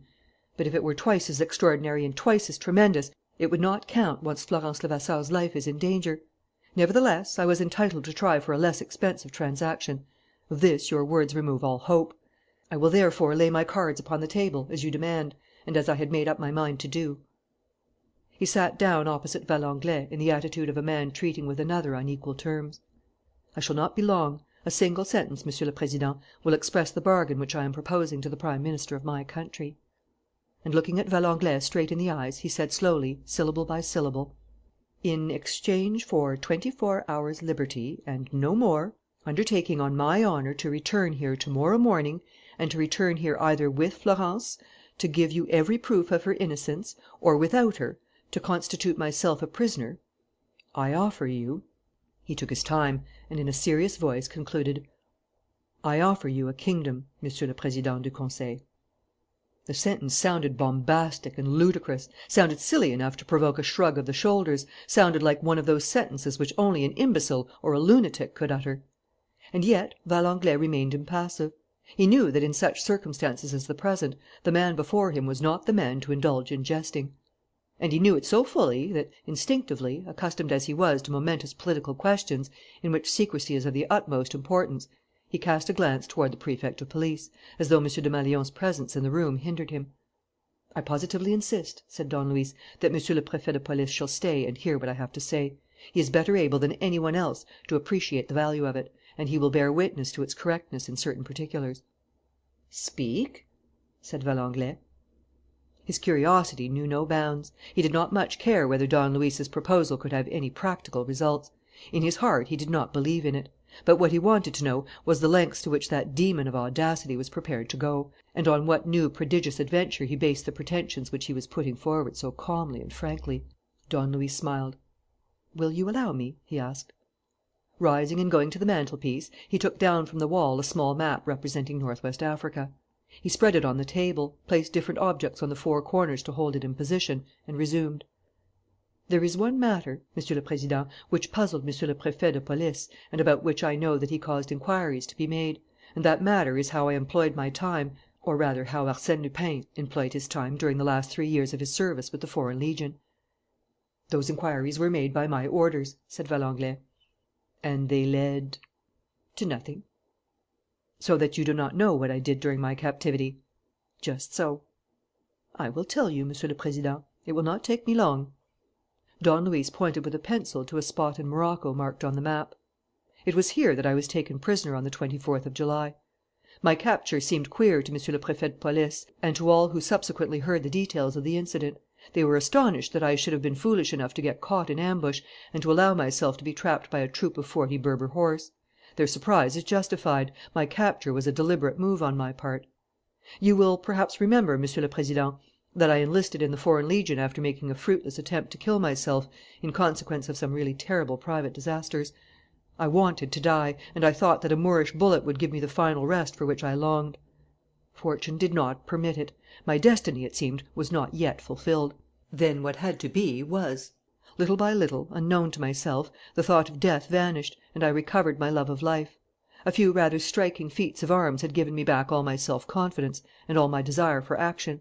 New dreams seized hold of me. I fell a victim to a new ideal. From day to day I needed more space, greater independence, wider horizons, more unforeseen and personal sensations. The Legion, great as my affection was for the plucky fellows who had welcomed me so cordially, was no longer enough to satisfy my craving for activity. One day, without thinking much about it, in a blind prompting of my whole being toward a great adventure which I did not clearly see, but which attracted me in a mysterious fashion, one day, finding myself surrounded by a band of the enemy, though still in a position to fight, I allowed myself to be captured. That is the whole story, Monsieur le Président. As a prisoner, I was free. A new life opened before me. However, the incident nearly turned out badly. My 36 Berbers, a troop detached from an important nomad tribe that used to pillage and put to ransom the districts lying on the middle chains of the Atlas range, first galloped back to the little cluster of tents where the wives of their chiefs were encamped, under the guard of some 10 men. They packed off at once, and after a week's march which I found pretty arduous, for I was on foot, with my hands tied behind my back, following a mounted party, they stopped on a narrow upland commanded by rocky slopes and covered with skeletons mouldering among the stones and with remains of French swords and other weapons. Here they planted a stake in the ground and fastened me to it. I gathered from the behaviour of my captors, and from a few words which I overheard, that my death was decided on. They meant to cut off my ears, nose, and tongue, and then my head. However, they began by preparing their repast. They went to a well close by, ate and drank and took no further notice of me, except to laugh at me and describe the various treats they held in store for me. Another night passed. The torture was postponed until the morning, a time that suited them better. At break of day they crowded round me, uttering yells and shouts with which were mingled the shrill cries of the women. When my shadow covered a line which they had marked on the sand the night before, they ceased their din, and one of them, who was to perform the surgical operations prescribed for me, stepped forward and ordered me to put out my tongue. I did so. He took hold of it with a corner of his burnous and, with his other hand, drew his dagger from its sheath. I shall never forget the ferocity, coupled with ingenuous delight, of his expression, which was like that of a mischievous boy amusing himself by breaking a bird's wings and legs. Nor shall I ever forget the man's stupefaction when he saw that his dagger no longer consisted of anything but the pommel and a harmless and ridiculously small stump of the blade, just long enough to keep it in its sheath. His fury was revealed by a splutter of curses, and he at once rushed at one of his friends and snatched his dagger from him. The same stupefaction followed. This dagger was also broken off at the hilt. The next thing was a general tumult, in which one and all brandished their knives. But all of them uttered howls of rage. There were 45 men there, and their 45 knives were smashed. The chief flew at me as if holding me responsible for this incomprehensible phenomenon. He was a tall, lean old man, slightly hunchbacked, blind of one eye, hideous to look upon. He aimed a huge pistol point blank at my head, and he struck me as so ugly that I burst out laughing in his face. He pulled the trigger. The pistol missed fire. He pulled it again. The pistol again missed fire. All of them at once began to dance around the stake to which I was fastened. Gesticulating wildly, hustling one another and roaring like thunder, they levelled their various firearms at me: muskets, pistols, carbines, old Spanish blunderbusses. The hammers clicked, but the muskets, pistols, carbines, and blunderbusses did not go off. It was a regular miracle. You should have seen their faces. I never laughed so much in my life. And this completed their bewilderment. Some ran to the tents for more powder. Others hurriedly reloaded their arms, only to meet with fresh failure, while I did nothing but laugh and laugh. The thing could not go on indefinitely. There were plenty of other means of doing away with me. They had their hands to strangle me with, the butt ends of their muskets to smash my head with, pebbles to stone me with. And there were over 40 of them. The old chief picked up a bulky stone and stepped toward me, his features distorted with hatred. He raised himself to his full height, lifted the huge block, with the assistance of 2 of his men, above my head and dropped it, in front of me, on the stake. It was a staggering sight for the poor old man. I had in 1 second unfastened my bonds and sprung backward; and I was standing at 3 paces from him, with my hands outstretched before me, and holding in those outstretched hands the 2 revolvers which had been taken from me on the day of my capture. What followed was the business of a few seconds. The chief now began to laugh as I had laughed, sarcastically. To his mind, in the disorder of his brain, those 2 revolvers with which I threatened him could have no more effect than the useless weapons which had spared my life. He took up a large pebble and raised his hand to hurl it at my face. His 2 assistants did the same. And all the others were prepared to follow his example. "Hands down!" I cried, "or I fire." The chief let fly his stone. At the same moment 3 shots rang out. The chief and his 2 men fell dead to the ground. "Who's next?" I asked, looking round the band. 42 Moors remained. I had 11 bullets left. As none of the men budged, I slipped one of my revolvers under my arm, and took from my pocket 2 small boxes of cartridges containing 50 more bullets. And from my belt I drew 3 great knives, all of them nicely tapering and pointed. Half of the troop made signs of submission and drew up in a line behind me. The other half capitulated a moment after. The battle was over. It had not lasted 4 minutes. Chapter 18. Arsene I, Emperor of Mauretania. Don Luis ceased. A smile of amusement played round his lips. The recollection of those 4 minutes seemed to divert him immensely. Valenglay and the Prefect of Police, who were neither of them men to be unduly surprised at courage and coolness, had listened to him nevertheless, and were now looking at him in bewildered silence.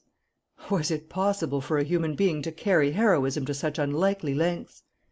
Meanwhile he went up to the other side of the chimney and pointed to a larger map representing the French roads.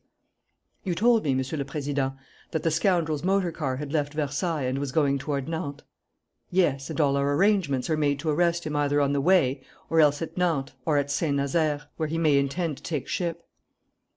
Don Luis Perenna followed with his forefinger the road across France, stopping here and there, marking successive stages; and nothing could have been more impressive than this dumb show.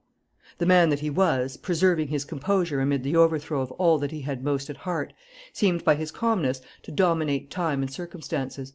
It was as though the murderer were running away at one point of an unbreakable thread of which Don Luis held the other, and as though Don Luis could stop his flight at any time by a mere movement of his finger and thumb.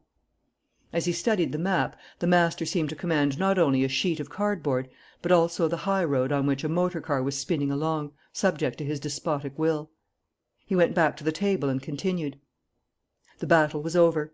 And there was no question of its being resumed. My 42 worthies found themselves face to face with a conqueror, against whom revenge is always possible, by fair means or foul, but with one who had subjugated them in a supernatural manner. There was no other explanation of the inexplicable facts which they had witnessed. I was a sorcerer, a kind of marabout, a direct emissary of the Prophet.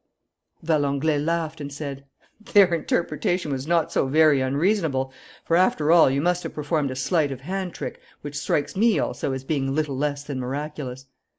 "Monsieur le Président, do you know a curious short story of Balzac's called A Passion in the Desert?" "Yes." "Well, the key to the riddle lies in that." "Does it? I don't quite see. You were not under the claws of a tigress." "There was no tigress to tame in this instance." "No, but there were women." "Eh? How do you mean?"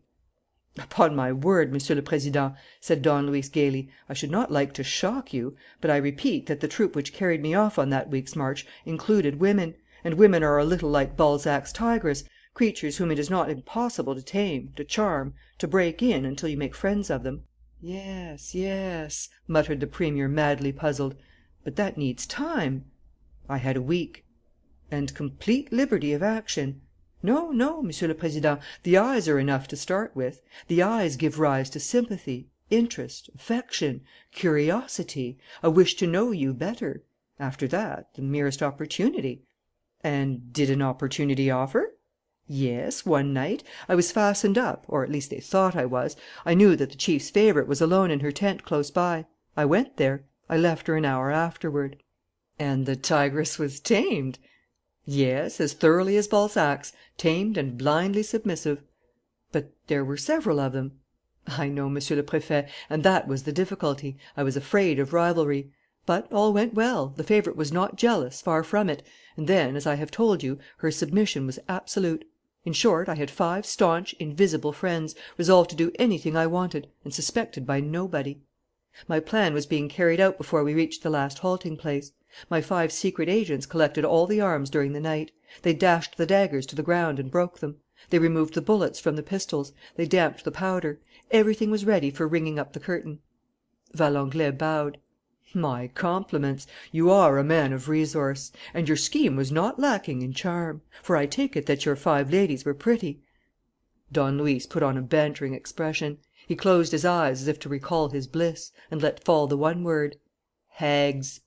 The epithet gave rise to a burst of merriment, but Don Luis, as though in a hurry to finish his story, at once went on: "In any case, they saved my life, the hussies, and their aid never failed me. My 42 watchdogs, deprived of their arms and shaking with fear in those solitudes where everything is a trap and where death lies in wait for you at any minute, gathered round me as their real protector. When we joined the great tribe to which they belonged, I was their actual chief. And it took me less than 3 months of dangers faced in common, of ambushes defeated under my advice, of raids and pillages effected by my direction, to become the chief also of the whole tribe. I spoke their language, I practised their religion, I wore their dress, I conformed to their customs. Alas, had I not 5 wives? Henceforward, my dream, which had gradually taken definite shape in my mind, became possible. I sent one of my most faithful adherents to France, with 60 letters to hand to 60 men whose names and addresses he learned by heart. Those 60 men were 60 associates whom Arsene Lupin had disbanded before he threw himself from the Capri cliffs. All had retired from business, with 100,000 francs apiece in ready money, and a small trade or public post to keep them occupied. I had provided one with a tobacconist's shop, another with a job as a park keeper, others with sinecures in the government offices. In short, they were respectable citizens. To all of them, whether public servants, farmers, municipal councillors, grocers, sacristans, or what not, I wrote the same letter, made the same offer, and gave the same instructions in case they should accept. Monsieur le Président, I thought that of the 60, 10 or 15 at most would come and join me. 60 came, Monsieur le Président, 60, and not one less. 60 men punctually arrived at the appointed place. On the day fixed, at the hour named, my old armed cruiser, the Ascendam, which they had brought back, anchored in the mouth of the Wadi Dra, on the Atlantic coast between Cape Nun and Cape Juby. 2 longboats plied to and fro and landed my friends and the munitions of war which they had brought with them. camp furniture, quick-firing guns, ammunition, motor boats, stores and provisions, trading wares, glass beads, and cases of gold as well, for my 60 good men and true had insisted on turning their share of the old profits into cash and on putting into the new venture the 6 million francs which they had received from their governor. Need I say more, Monsieur le Président? Must I tell you what a chief like Arsène Lupin was able to attempt, seconded by 60 fine fellows of that stamp and backed by an army of 10,000 well-armed and well-trained Moorish fanatics? He attempted it, and his success was unparalleled. I do not think that there has ever been an idyll like that through which we lived during those 15 months, first on the heights of the Atlas range and then in the infernal plains of the Sahara, an idyll of heroism, of privation, of superhuman torture and superhuman joy, an idyll of hunger and thirst, of total defeat and dazzling victory. My 60 trusty followers threw themselves into their work with might and main. Oh, what men! You know them, Monsieur le Président du Conseil. You've had them to deal with, Monsieur le Préfet de Police. The beggars! Tears come to my eyes when I think of some of them. There were Charolais and his son, who distinguished themselves in the case of the Princesse de Lamballe's tiara. There were Marco, who owed his fame to the Kesselbach case, and Auguste, who was your chief messenger, Monsieur le Président. There were the Growler and the Masher, who achieved such glory in the hunt for the crystal stopper. There were the brothers Beuzeville, whom I used to call the 2 Ajaxes. There were Philippe d'Antrac, who was better born than any Bourbon, and Pierre le Grand, and Tristan Leroux, and Joseph le Jeune. And there was Arsène Lupin, said Valenglay, roused to enthusiasm by this list of Homeric heroes. And there was Arsène Lupin, repeated Don Luis. He nodded his head, smiled, and continued in a very quiet voice: I will not speak of him, Monsieur le Président. I will not speak of him for the simple reason that you would not believe my story. What they tell about him when he was with the Foreign Legion is mere child's play beside what was to come later. Lupin was only a private soldier. In South Morocco he was a general. Not till then did Arsène Lupin really show what he could do. And I say it without pride, not even I foresaw what that was. The Achilles of the legend performed no greater feats. Hannibal and Caesar achieved no more striking results. All I need tell you is that, in 15 months, Arsène Lupin conquered a kingdom twice the size of France. From the Berbers of Morocco, from the indomitable Tuaregs, from the Arabs of the extreme south of Algeria, from the Negroes who overrun Senegal, from the Moors along the Atlantic coast, under the blazing sun, in the flames of hell, he conquered half the Sahara and what we may call ancient Mauretania. A kingdom of deserts and swamps? Partly, but a kingdom all the same, with oases, wells, rivers, forests, and incalculable riches, a kingdom with 10 million men and 100,000 warriors. This is the kingdom which I offer to France, Monsieur le Président du Conseil. Valenglay did not conceal his amazement. Greatly excited and even perturbed by what he had learned, looking over his extraordinary visitor, with his hands clutching at the map of Africa, he whispered: Explain yourself. Be more precise. Don Luis answered: Monsieur le Président du Conseil, I will not remind you of the events of the last few years. France, resolving to pursue a splendid dream of dominion over North Africa, has had to part with a portion of the Congo. I propose to heal the painful wound by giving her 30 times as much as she has lost. And I turn the magnificent and distant dream by joining the small slice of Morocco which you have conquered to Senegal at one blow. Today, Greater France in Africa exists. Thanks to me, it is a solid and compact expanse. Millions of square miles of territory, and a coastline stretching for several thousand miles from Tunis to the Congo, save for a few insignificant interruptions. It's a utopia, Valenglay protested. It's a reality. Nonsense! It will take us 20 years' fighting to achieve. It will take you exactly 5 minutes, cried Don Luis, with irresistible enthusiasm. What I offer you is not the conquest of an empire, but a conquered empire, duly pacified and administered, in full working order and full of life.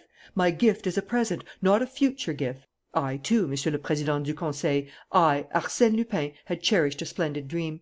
After toiling and moiling all my life, after knowing all the ups and downs of existence, richer than Croesus, because all the wealth of the world was mine, and poorer than Job, because I had distributed all my treasures, surfeited with everything, tired of unhappiness, and more tired still of happiness, sick of pleasure, of passion, of excitement, I wanted to do something that is incredible in the present day: to reign.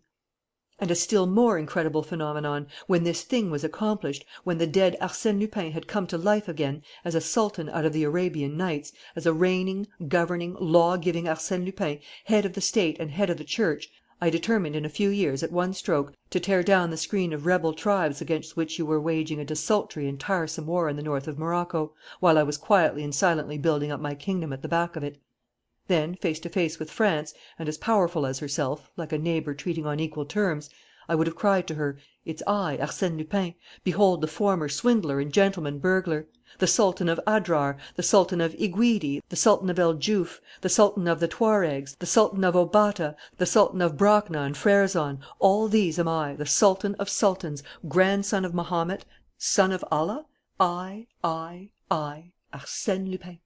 And before taking the little grain of poison that sets one free, for a man like Arsène Lupin has no right to grow old, I should have signed the treaty of peace, the deed of gift in which I bestowed a kingdom on France, signed it, below the flourishes of my grand dignitaries, cades, pashas, and marabouts, with my lawful signature, the signature to which I am fully entitled, which I conquered at the point of my sword and by my all powerful will, Arsène I, Emperor of Mauretania.' Don Luis uttered all these words in a strong voice, but without emphasis, with the very simple emotion and pride of a man who has done much and who knows the value of what he has done. There were but two ways of replying to him: by a shrug of the shoulders, as one replies to a madman, or by the silence that expresses reflection and approval. The Prime Minister and the Prefect of Police said nothing, but their looks betrayed their secret thoughts; and, deep down within themselves, they felt that they were in the presence of an absolutely exceptional specimen of mankind, created to perform immoderate actions and fashioned by his own hand for a superhuman destiny. Don Luis continued: 'It was a fine curtain, was it not, Monsieur le Président du Conseil? And the end was worthy of the work. I should have been happy to have had it so. Arsène Lupin, dying on a throne, sceptre in hand, would have been a spectacle not devoid of glamour. Arsène Lupin dying with his title of Arsène I, Emperor of Mauretania and benefactor of France. What an apotheosis! The gods have willed it otherwise.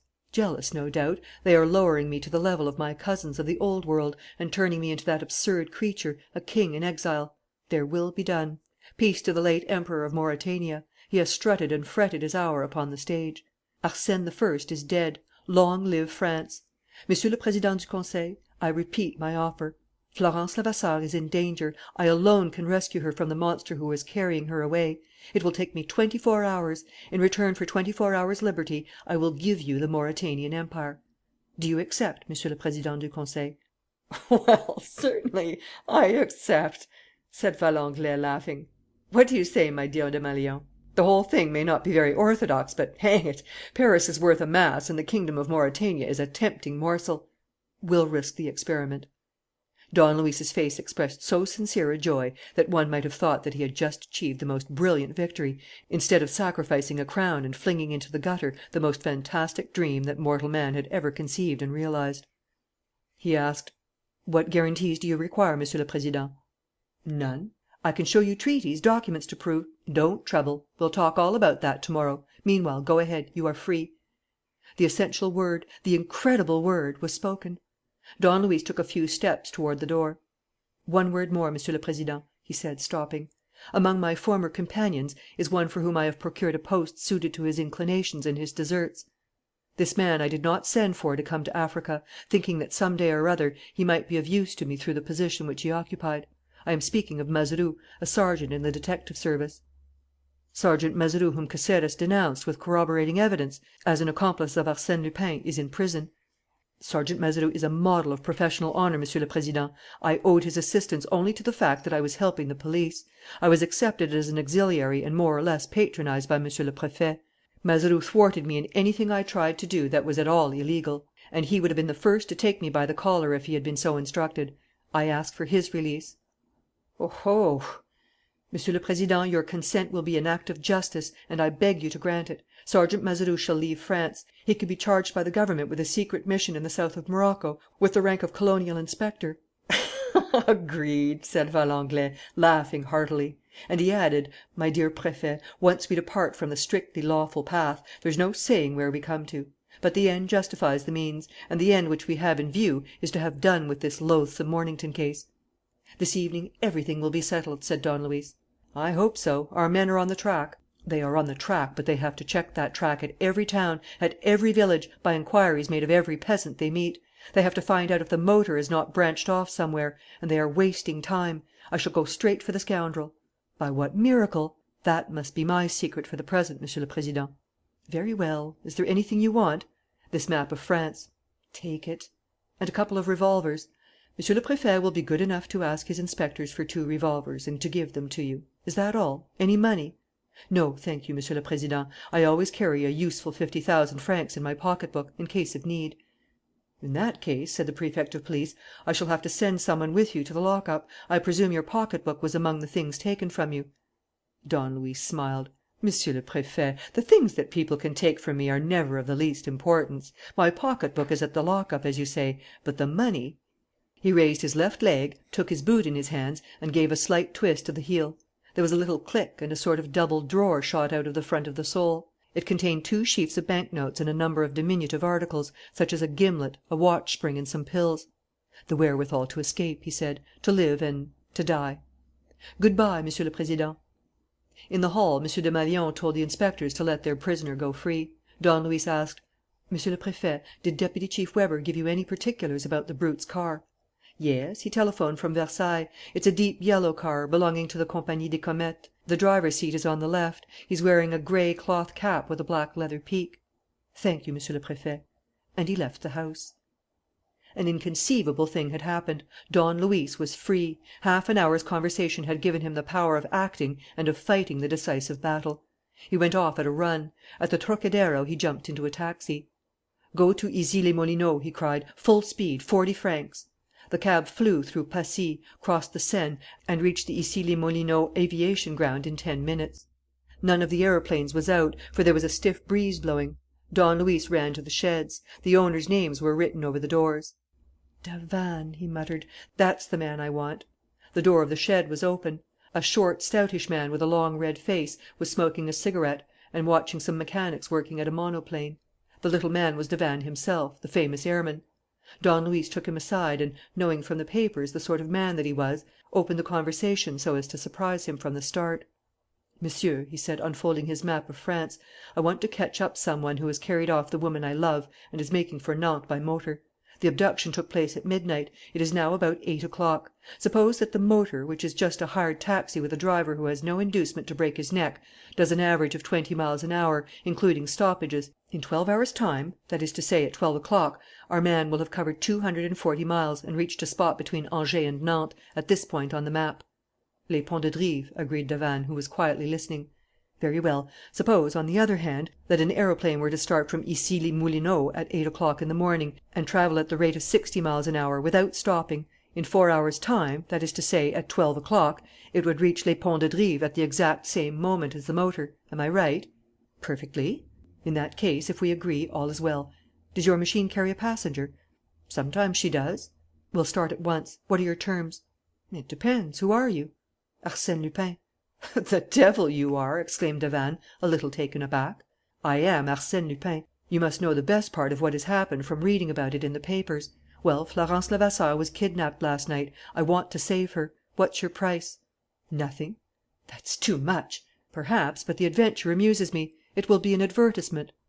"Very well. But your silence is necessary until to morrow. I'll buy it. Here's 20,000 francs."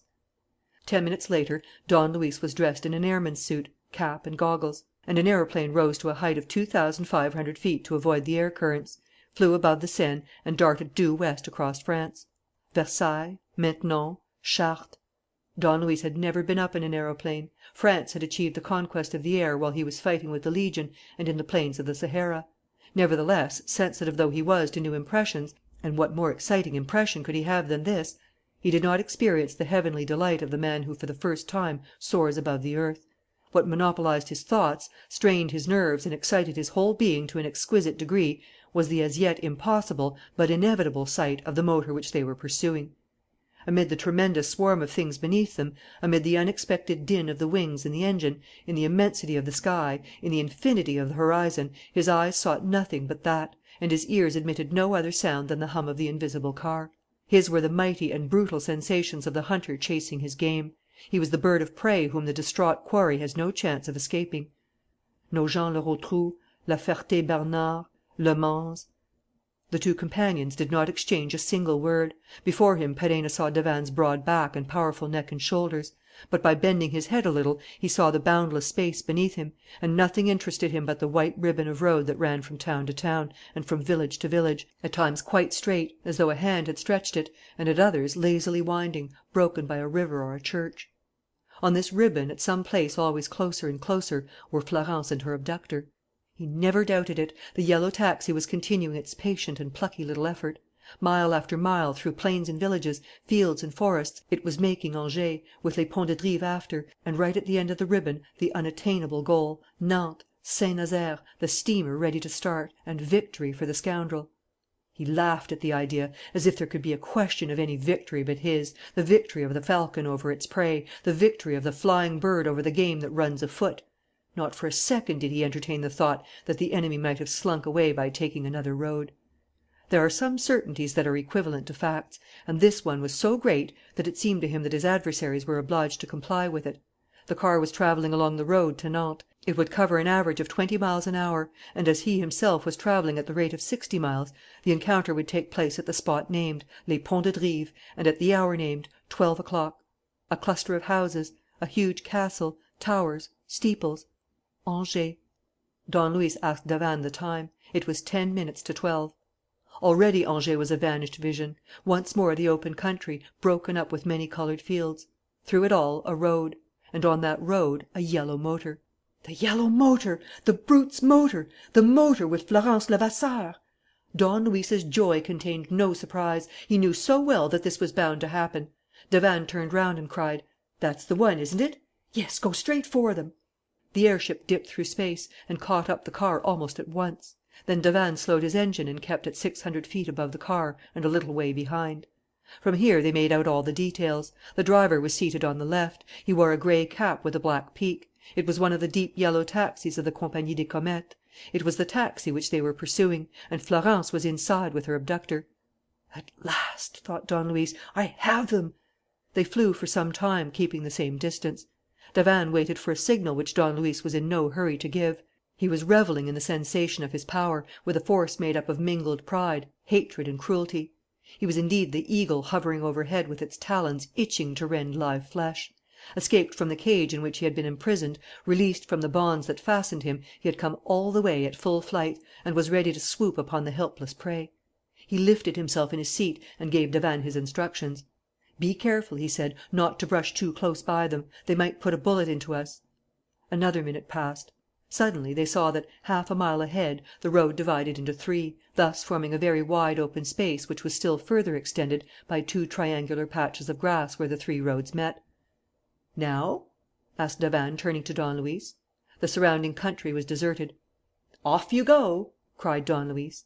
The aeroplane seemed to shoot down suddenly, as though driven by an irresistible force, which sent it flying like an arrow toward the mark.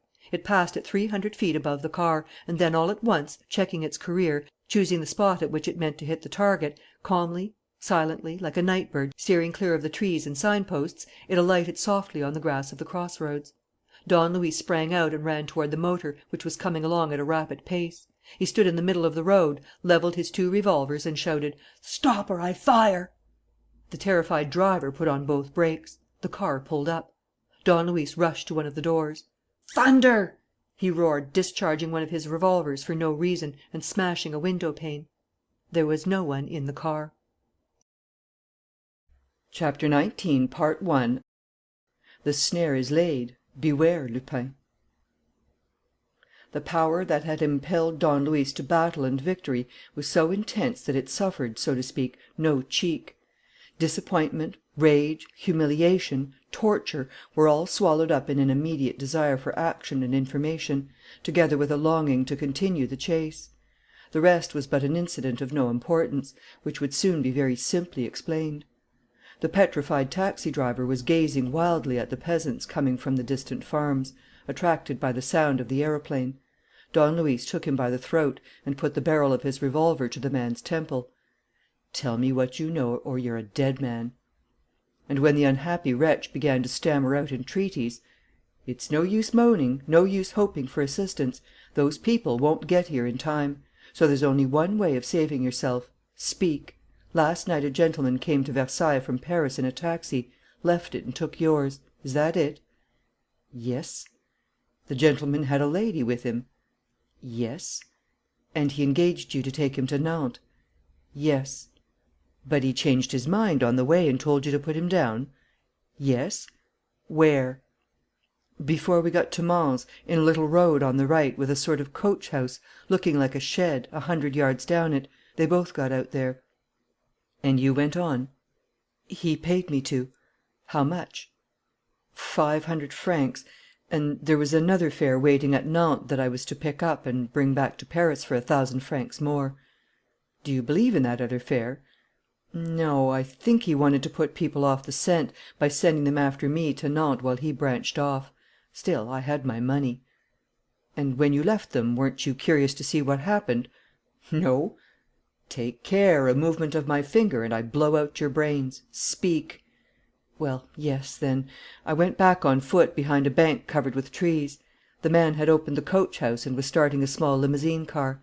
The lady did not want to get in. They argued pretty fiercely. He threatened and begged by turns. But I could not hear what they said. She seemed very tired. He gave her a glass of water, which he drew from a tap in the wall. Then she consented. He closed the door on her and took his seat at the wheel." "A glass of water!" cried Don Luis. "Are you sure he put nothing else into the glass?"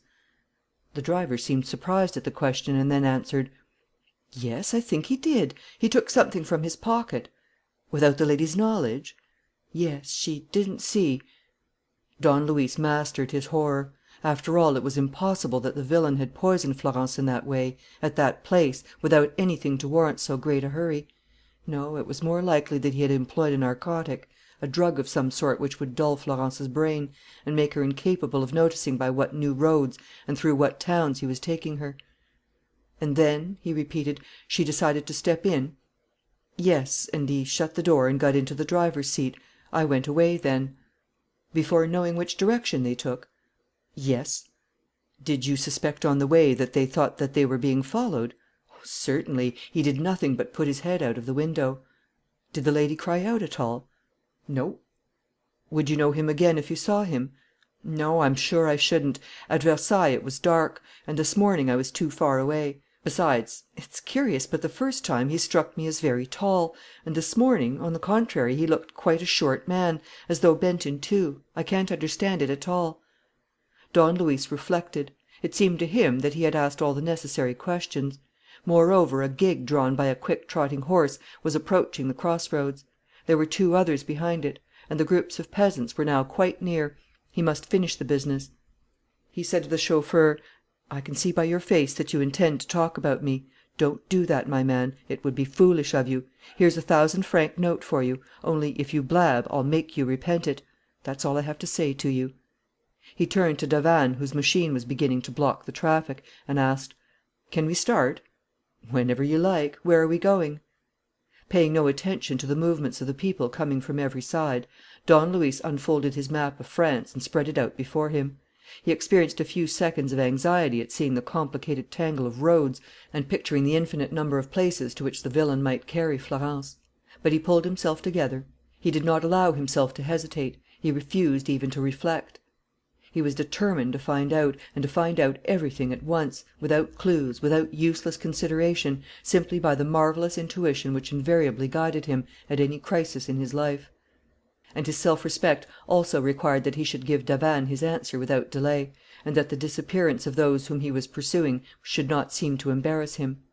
With his eyes glued to the map, he placed one finger on Paris and another on Le Mans; and even before he had asked himself why the scoundrel had chosen that Paris, Le Mans, Angers route, he knew the answer to the question. The name of a town had struck him and made the truth appear like a flash of lightning: Alençon. Then and there, by the light of his memory, he penetrated the mystery. He repeated: "Where are we going?" "Back again, bearing to the left." "Any particular place?" "Alençon." "All right," said Davanne. "Lend a hand, some of you. I can make an easy start from that field just there." Don Luis and a few others helped him, and the preparations were soon made. Davanne tested his engine. Everything was in perfect order. At that moment a powerful racing car, with a siren yelling like a vicious animal, came tearing along the Angers road and promptly stopped. 3 men got out and rushed up to the driver of the yellow taxicab. Don Luis recognized them. They were Weber, the deputy chief, and the men who had taken him to the lockup the night before, sent by the Prefect of Police to follow up the scoundrel's tracks. They had a brief interchange of words with the cab driver, which seemed to put them out; and they kept on gesticulating and plying him with fresh questions while looking at their watches and consulting their road maps. Don Luis went up to them. He was unrecognizable, with his head wrapped in his aviation cap and his face concealed by his goggles. Changing his voice: "The birds have flown, Mr. Deputy Chief," he said. Weber looked at him in utter amazement. Don Luis grinned. "Yes, flown. Our friend from the Ile Saint Louis is an artful dodger, you know. My lord's in his third motor. After the yellow car of which you heard at Versailles last night, he took another at Le Mans, destination unknown." The deputy chief opened his eyes in amazement. Who was this person who was mentioning facts that had been telephoned to police headquarters only at 2 o'clock that morning? He gasped: "But who are you, Monsieur?" "What? Don't know me? What's the good of making appointments with people? You strain every nerve to be punctual, and then they ask you who you are. Come, Weber, confess that you're doing it to annoy me. Must you gaze on my features in broad daylight? Here goes." He raised his mask. "Arsène Lupin!" spluttered the detective. "At your service, young fellow. On foot, in the saddle, and in mid air. That's where I'm going now. Good bye." And so great was Weber's astonishment at seeing Arsène Lupin, whom he had taken to the lockup 12 hours before, standing in front of him, free, at 240 miles from Paris, that Don Luis, as he went back to Davanne, thought: "What a crusher! I've knocked him out in one round. There's no hurry. The referee will count 10 at least 3 times before Weber can say 'Mother.'" Davanne was ready. Don Luis climbed into the monoplane. The peasants pushed at the wheels. The machine started. "North northeast," Don Luis ordered. "90 miles an hour. 10,000 francs." "We've the wind against us," said Davanne.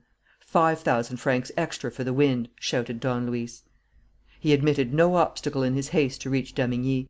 He now understood the whole thing, and, harking back to the very beginning, he was surprised that his mind had never perceived the connection between the 2 skeletons hanging in the barn and the series of crimes resulting from the Mornington inheritance.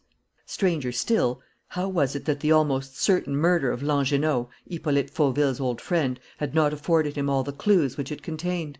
The crux of the sinister plot lay in that. Who could have intercepted, on Fauville's behalf, the letters of accusation which Fauville was supposed to write to his old friend Langernault, except some one in the village, or some one who had lived in the village? And now everything was clear. It was the nameless scoundrel who had started his career of crime by killing old Langernault and then the de Dessus la Mare couple. The method was the same as later on. It was not direct murder, but anonymous murder, murder by suggestion.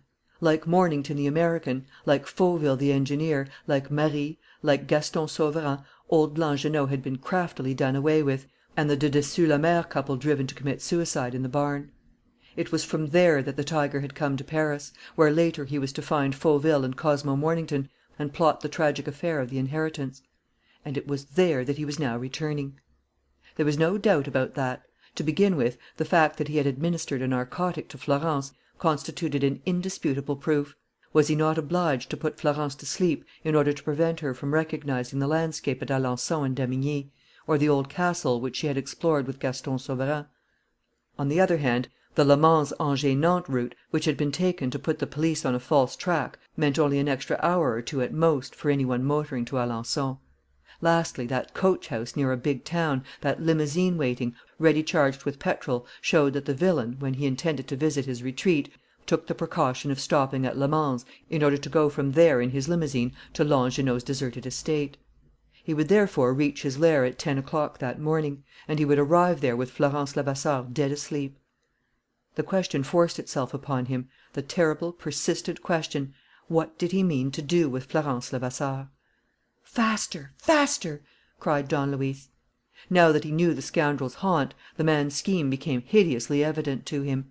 Feeling himself hunted down, lost, an object of hatred and terror to Florence, whose eyes were now opened to the true state of things, what plan could he have in mind except his invariable plan of murder? "Faster!" cried Don Luis. "We're making no headway. Go faster, can't you?" Florence murdered! Perhaps the crime was not yet accomplished. No, it could not be. Killing takes time. It is preceded by words, by the offer of a bargain, by threats, by entreaties, by a wholly unspeakable scene. But the thing was being prepared. Florence was going to die. Florence was going to die by the hand of the brute who loved her. For he loved her, Don Luis had an intuition of that monstrous love. And he was bound to believe that such a love could only end in torture and bloodshed. Sablé, Sciez le Guillaume. The earth sped beneath them. The trees and houses glided by like shadows. And then Alençon. It was hardly more than 1:45 when they landed in a meadow between the town and Damigni. Don Luis made inquiries. A number of motor cars had passed along the road to Damigni, including a small limousine driven by a gentleman who had turned down a cross road. And this cross road led to the woods at the back of Langernault's estate, the old castle.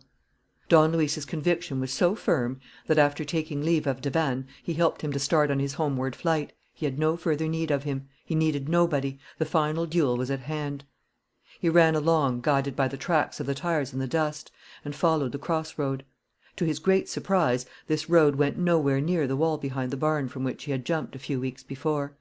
After clearing the woods, Don Luis came out into a large untilled space where the road turned back toward the estate and ended at an old 2-winged gate protected with iron sheets and bars. The limousine had gone in that way. "And I must get in this way, too," thought Don Luis. "I must get in at all costs and immediately, without wasting time in looking for an opening or a handy tree." Now the wall was 13 feet high at this spot. Don Luis got in. How he managed it, by what superhuman effort, he himself could not have said after he had done it. Somehow or other, by hanging on to invisible projections, by digging a knife which he had borrowed from Devanne into the interstices between the stones, he managed it. And when he was on the other side, he discovered the tracks of the tyres running to the left, toward a part of the grounds which he did not know, more undulating than the other and broken up with little hills and ruined buildings covered with thick curtains of ivy. Deserted though the rest of the park was, this portion seemed much more uncivilized, in spite of the ragged remains of box and laurel hedges that stood here and there amidst the nettles and brambles, and the luxuriant swarm of tall wildflowers, valerian, mullein, hemlock, foxglove and angelica. Suddenly, on turning the corner of an old hedge of clipped yews, Don Luis saw the limousine, which had been left, or rather hidden there in a hollow. The door was open. The disorder of the inside of the car, the rug hanging over the footboard, a broken window, a cushion on the floor, all bore witness to a struggle. The scoundrel had no doubt taken advantage of the fact that Florence was asleep to tie her up; and, on arriving, when he tried to take her out of the car, Florence must have clutched at everything that offered. Don Luis at once verified the correctness of his theory. As he went along the very narrow, grass-grown path that led up the slope, he saw that the grass was uniformly pressed down. "Oh, the villain!" he thought. "The villain! He doesn't carry his victim, he drags her." If he had listened only to his instinct, he would have rushed to Florence's rescue. But his profound sense of what to do and what to avoid saved him from committing any such imprudence. At the first alarm, at the least sound, the tiger would have throttled his prey. To escape this hideous catastrophe, Don Luis must take him by surprise, and then and there deprive him of his power of action. He controlled himself, therefore, and slowly and cautiously mounted the incline. The path ran upward between heaps of stones and fallen buildings, and among clumps of shrubs overtopped by beeches and oaks. The place was evidently the site of the old feudal castle which had given the estate its name. And it was here, near the top, that the scoundrel had selected one of his retreats. The trail continued over the trampled herbage, and Don Luis even caught sight of something shining on the ground in a tuft of grass. It was a ring, a tiny and very simple ring, consisting of a gold circlet and 2 small pearls, which he had often noticed on Florence's finger. And the fact that caught his attention was that a blade of grass passed and repassed and passed a third time through the inside of the ring, like a ribbon that had been rolled round it deliberately. "It's a clear signal," said Perenna to himself. "The villain probably stopped here to rest; and Florence, bound up, but with her fingers free, was able to leave this evidence of her passage." So the girl still hoped. She expected assistance; and Don Luis reflected with emotion that it was perhaps to him that this last desperate appeal was addressed. 50 steps farther, and this detail pointed to the rather curious fatigue experienced by the scoundrel. There was a second halt and a second clue: a flower, a field sage, which the poor little hand had picked and plucked of its petals. Next came the print of the 5 fingers dug into the ground, and next a cross drawn with a pebble. And in this way he was able to follow, minute by minute, all the successive stages of the horrible journey. The last stopping place was near. The climb became steeper and rougher. The fallen stones occasioned more frequent obstacles. On the right, the Gothic arches, the remains of a chapel, stood out against the blue sky. On the left was a strip of wall with a mantelpiece still clinging to it. 20 steps farther Don Luis stopped. He seemed to hear something. He listened. He was not mistaken. The sound was repeated; and it was the sound of laughter. But such an awful laugh! A strident laugh, evil as the laughter of a devil, and so shrill! It was more like the laugh of a woman, of a mad woman. Again silence. Then another noise, the noise of an implement striking the ground. Then silence again. Chapter 19, Part 2. The snare is laid. Beware, Lupin. And this was happening at a distance which Don Luis estimated at 100 yards. The path ended in 3 steps cut in the earth. At the top was a fairly large plateau, also encumbered with rubbish and ruins. In the centre, opposite Don Luis, stood a screen of immense laurels planted in a semicircle. The marks of trodden grass led up to it. Don Luis was a little surprised, for the screen presented an impenetrable outline. He walked on and found that there had once been a cutting, and that the branches had ended by meeting again. They were easy to push aside, and it was through here that the scoundrel must have passed. To all appearances he was there now, at the end of his journey, not far away, occupied in some sinister task. Indeed, the air was rent by a chuckle, so close by that Don Luis gave a start and felt as if the scoundrel were laughing beforehand at his intervention. He remembered the letter with the words written in red ink: "There's still time, Lupin. Retire from the contest. If not, it means your death too. When you think that your object is attained, when your hand is raised against me and you utter words of triumph, at the same moment the ground will open beneath your feet. The place of your death is chosen. The snare is laid. Beware, Lupin." The whole letter passed through his brain, with its formidable threat; and he felt a shiver of fear. But no fear could stay the man that he was. He had already taken hold of the branches with his hands and was clearing a way for himself. He stopped. A last bulwark of leaves hid him from sight. He pulled some of them aside at the level of his eyes. And he saw. First of all, he saw Florence, alone at this moment, lying on the ground, bound, at 30 yards in front of him. And he at once perceived, to his intense delight, from certain movements of her head, that she was still alive. He had come in time. Florence was not dead. She would not die. That was a certainty against which nothing could prevail. Florence would not die. Then he examined the things around. To the right and left of where he stood, the screen of laurels curved and embraced a sort of arena in which, among yews that had once been clipped into cones, lay capitals, columns, broken pieces of arches and vaults, obviously placed there to adorn the formal garden that had been laid out on the ruins of the ancient donjon keep. In the middle was a small circular space reached by 2 narrow paths, one of which presented the same traces of trodden grass and was a continuation of that by which Don Luis had come, while the other intersected the first at right angles and joined the 2 ends of the screen of shrubs. Opposite was a confused heap of broken stones and natural rocks, cemented with clay, bound together by the roots of gnarled trees, the whole forming at the back of the picture a small, shallow grotto, full of crevices that admitted the light. The floor, which Don Luis could easily distinguish, consisted of 3 or 4 flagstones. Florence Levasseur lay inside this grotto, bound hand and foot, looking like the victim of some mysterious sacrifice about to be performed on the altar of the grotto, in the amphitheatre of this old garden closed by the wall of tall laurels and overlooked by a pile of ancestral ruins. In spite of the distance, Don Luis was able to make out every detail of her pale face. Though convulsed with anguish, it still retained a certain serenity, an expression of waiting and even of expectancy, as if Florence, believing until the last moment in the possibility of a miracle, had not yet relinquished all hope of life. Nevertheless, though she was not gagged, she did not call for help. Perhaps she thought that it was useless, and that the road which she had strewn with the marks of her passing was more likely to bring assistance to her side than cries, which the villain would soon have stifled. Strange to say, it seemed to Don Luis as if the girl's eyes were obstinately fixed on the very spot where he was hiding. Possibly she suspected his presence. Possibly she foresaw his help. Suddenly Don Luis clutched one of his revolvers and half raised his arm, ready to take aim. The sacrificer, the butcher, had just appeared, not far from the altar on which the victim lay. He came from between two rocks, of which a bush marked the intervening space, which apparently afforded but a very low outlet, for he still walked as though bent double, with his head bowed and his long arms swinging so low as to touch the ground. He went to the grotto and gave his horrible chuckle. "You're still there, I see," he said. "No sign of the rescuer. Perseus is a little late, I fear. He'd better hurry." The tone of his voice was so shrill that Don Luis heard every word, and so odd, so unhuman, that it gave him a feeling of physical discomfort.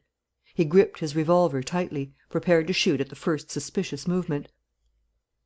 "He'd better hurry," repeated the scoundrel with a laugh. "If not, all will be over in 5 minutes.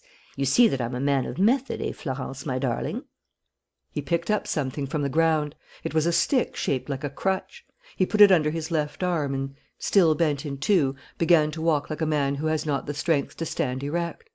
Then suddenly, and with no apparent cause to explain his change of attitude, he drew himself up and used his crutch as he would a cane.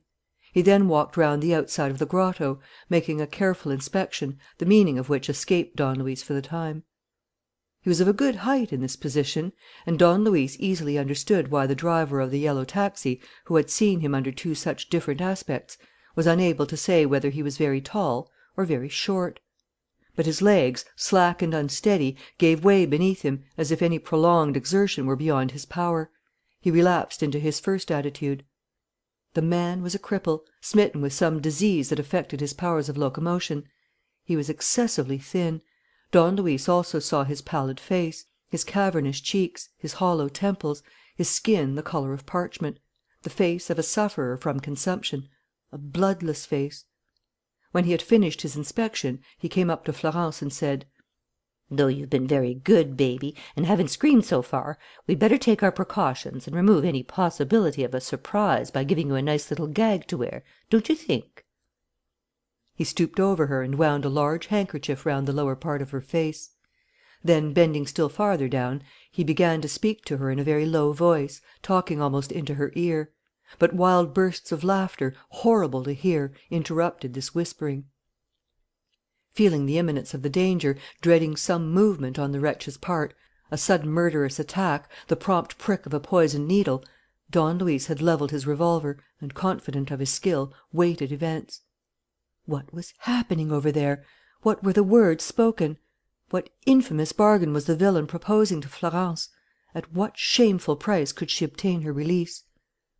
The cripple stepped back angrily, shouting in furious accents: "But don't you understand that you are done for? Now that I have nothing more to fear, now that you have been silly enough to come with me and place yourself in my power, what hope have you left? To move me, perhaps? Is that it? Because I'm burning with passion, you imagine? Oh, you never made a greater mistake, my pet. I don't care a fig if you do die. Once dead, you cease to count. What else? Perhaps you consider that, being crippled, I shall not have the strength to kill you? But there's no question of my killing you, Florence. Have you ever known me kill people? Never. I'm much too big a coward. I should be frightened. I should shake all over. No, Florence, I shan't touch you. And yet... Here, look what's going to happen. See for yourself. I tell you the thing's managed in my own style, and whatever you do, don't be afraid. It's only a preliminary warning." He had moved away and, helping himself with his hands, holding on to the branches of a tree, he climbed up the first layers of rock that formed the grotto on the right. Here he knelt down. There was a small pickaxe lying beside him. He took it and gave 3 blows to the nearest heap of stones. They came tumbling down in front of the grotto. Don Luis sprang from his hiding place with a roar of terror. He had suddenly realized the position. The grotto, the accumulation of boulders, the piles of granite, everything was so placed that its equilibrium could be shattered at any moment, and that Florence ran the risk of being buried under the rubbish. It was not a question, therefore, of slaying the villain, but of saving Florence on the spot. He was halfway across in 2 or 3 seconds. But here, in one of those mental flashes which are even quicker than the maddest rush, he became aware that the tracks of trampled grass did not cross the central circus and that the scoundrel had gone round it. Why? That was one of the questions which instinct, ever suspicious, puts, but which reason has not the time to answer. Don Luis went straight ahead; and he had no sooner set foot on the place than the catastrophe occurred. It all happened with incredible suddenness, as though he had tried to walk on space and found himself hurled into it. The ground gave way beneath him, the clods of grass separated, and he fell. He fell down a hole which was none other than the mouth of a well 4 feet wide at most, the curb of which had been cut down level with the ground. Only this was what took place. As he was running very fast, his impetus flung him against the opposite wall in such a way that his forearms lay on the outer ledge and his hands were able to clutch at the roots of plants. So great was his strength that he might just have been able to drag himself up by his wrists. But responding to the attack, the scoundrel had at once hurried to meet his assailant and was now standing at 10 paces from Don Luis, threatening him with his revolver. "Don't move!" he cried, "or I'll smash you!" Don Luis was thus reduced to helplessness, at the risk of receiving the enemy's fire. Their eyes met for a few seconds. The cripple's were burning with fever, like the eyes of a sick man. Crawling along, watching Don Luis's slightest movement, he came and squatted beside the well. The revolver was levelled in his outstretched hand, and his infernal chuckle rang out again.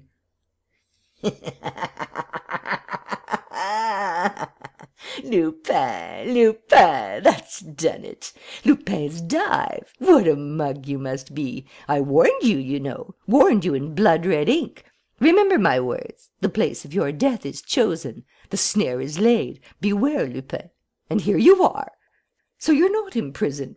You warded off that stroke, you rogue, you. Fortunately, I foresaw events and took my precautions. What do you say to it? What do you think of my little scheme?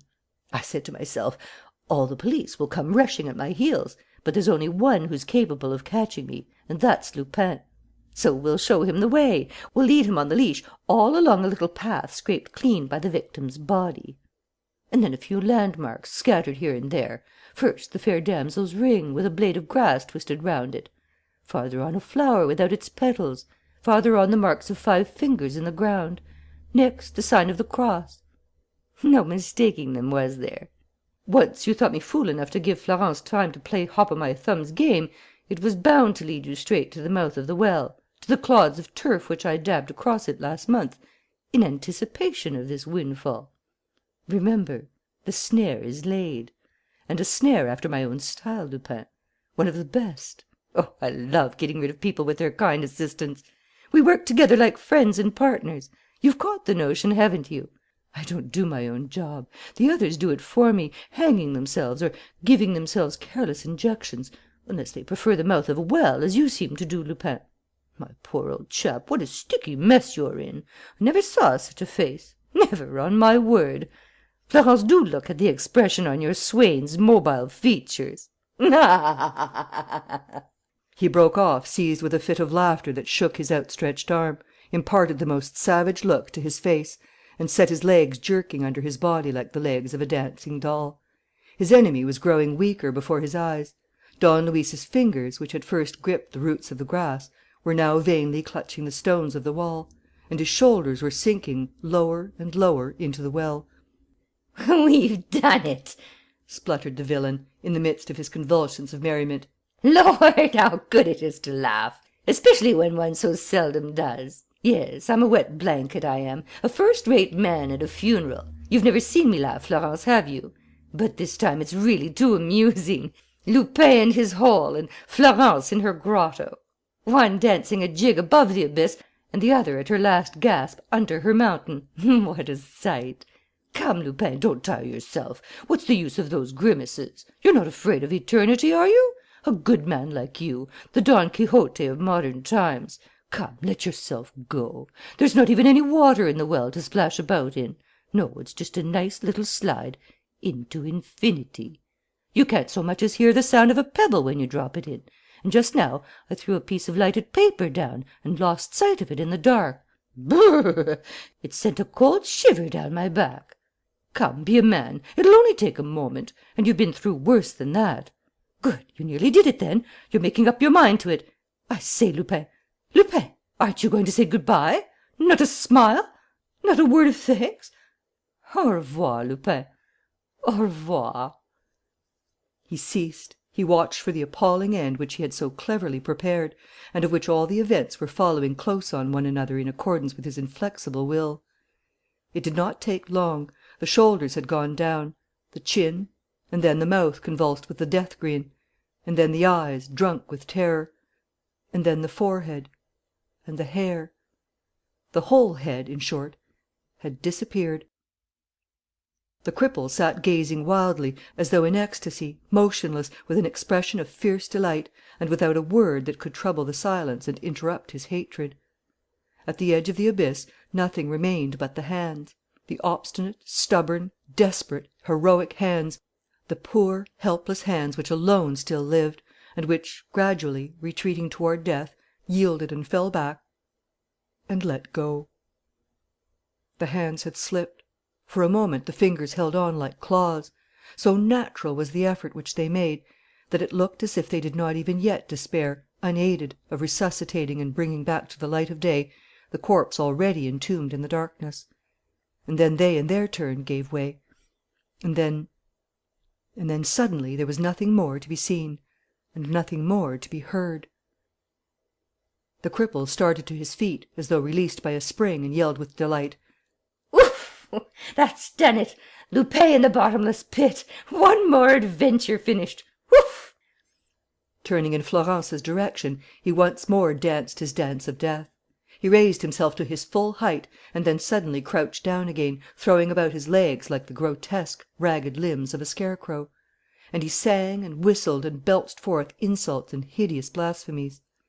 Then he came back to the yawning mouth of the well, and, standing some way off, as if still afraid to come nearer, he spat into it 3 times. Nor was this enough for his hatred. There were some broken pieces of statuary on the ground. He took a carved head, rolled it along the grass, and sent it crashing down the well. A little farther away was a stack of old rusty cannon balls. These also he rolled to the edge and pushed in.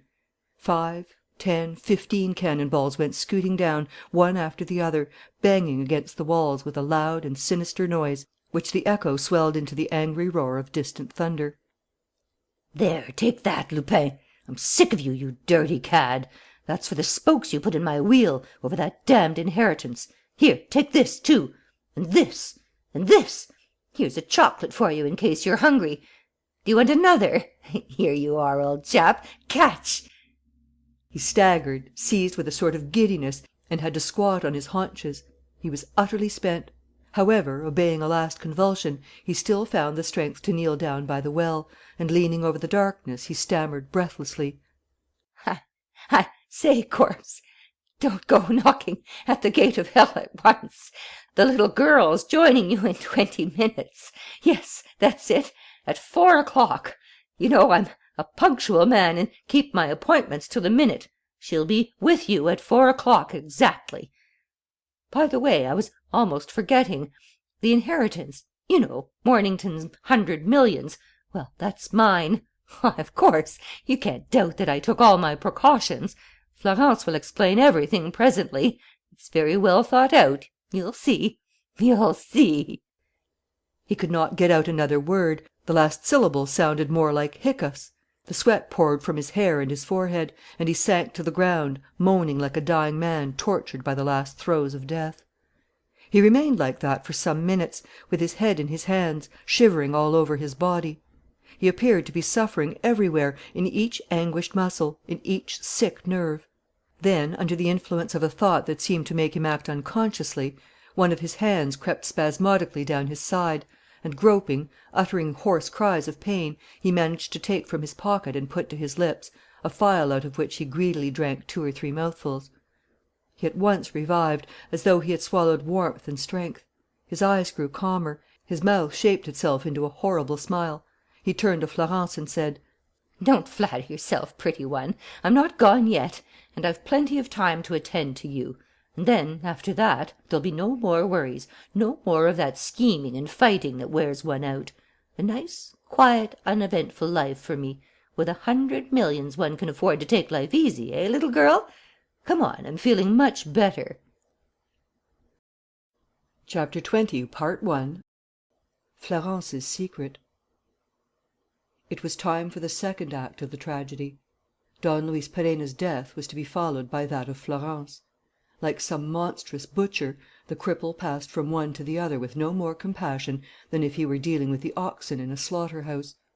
Still weak in his limbs, he dragged himself to where the girl lay, took a cigarette from a gun metal case and, with a final touch of cruelty, said: "When this cigarette is quite burned out, Florence, it will be your turn. Keep your eyes on it. It represents the last minutes of your life reduced to ashes. Keep your eyes on it, Florence, and think. I want you to understand this. All the owners of the estate, and old Langernault in particular, have always considered that the heap of rocks and stones overhanging your head was bound to fall to pieces sooner or later. And myself, for years, with untiring patience, believing in a favourable opportunity, have amused myself by making it crumble away still more, by undermining it with the rain water, in short, by working at it in such a way that, upon my word, I can't make out how the thing keeps standing at all. Or rather, I do understand. The few strokes with the pickaxe which I gave it just now were merely intended for a warning.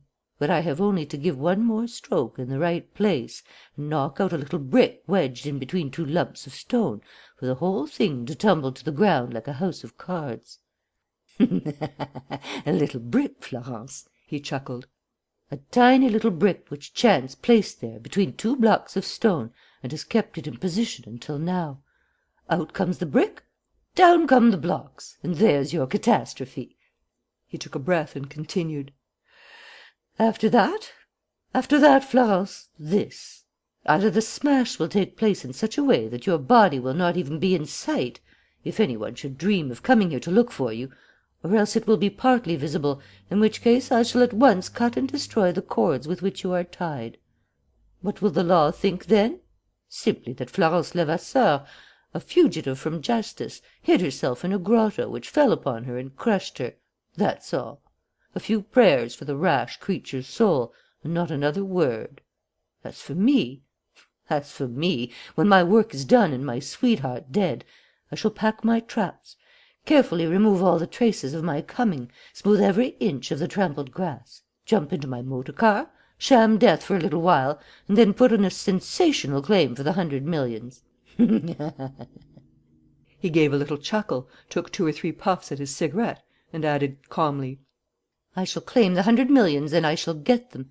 That's the prettiest part of it. I shall claim them because I am entitled to them. And I explained to you just now, before Master Lupin came interfering, how, from the moment that you were dead, I had the most undeniable legal right to them. And I shall get them, because it is physically impossible to bring up the least sort of proof against me. He moved closer. There's not a charge that can hurt me. Suspicions, yes. Moral presumptions, clues, anything you like. But not a scrap of material evidence. Nobody knows me. One person has seen me as a tall man, another as a short man. My very name is unknown. All my murders have been committed anonymously. All my murders are more like suicides, or can be explained as suicides. I tell you, the law is powerless. With Lupin dead and Florence Levasseur dead, there's no one to bear witness against me. Even if they arrest me, they would have to discharge me in the end for lack of evidence. I shall be branded, execrated, hated, and cursed. My name will stink in people's nostrils as if I were the greatest of malefactors. But I shall possess the 100 millions, and with that, pretty one, I shall possess the friendship of all decent men. I tell you again, with Lupin and you gone, it's all over. There's nothing left, nothing but some papers and a few little things which I've been weak enough to keep until now in this pocket-book here, and which would be enough and more than enough to cost me my head, if I did not intend to burn them in a few minutes and send the ashes to the bottom of the well. So you see, Florence, all my measures are taken. You need not hope for compassion from me, nor for help from anywhere else, since no one knows where I have brought you, and Arsene Lupin is no longer alive. Under these conditions, Florence, make your choice. The ending is in your hands. Either you die, absolutely and irrevocably, or you accept my love." There was a moment of silence. Then: "Answer me, yes or no. A movement of your head will decide your fate. If it's no, you die. If it's yes, I shall release you. We will go from here, and later, when your innocence is proved, and I'll see to that, you shall become my wife. Is the answer yes, Florence?" He put the question to her with real anxiety and with a restrained passion that set his voice trembling. His knees dragged over the flagstones.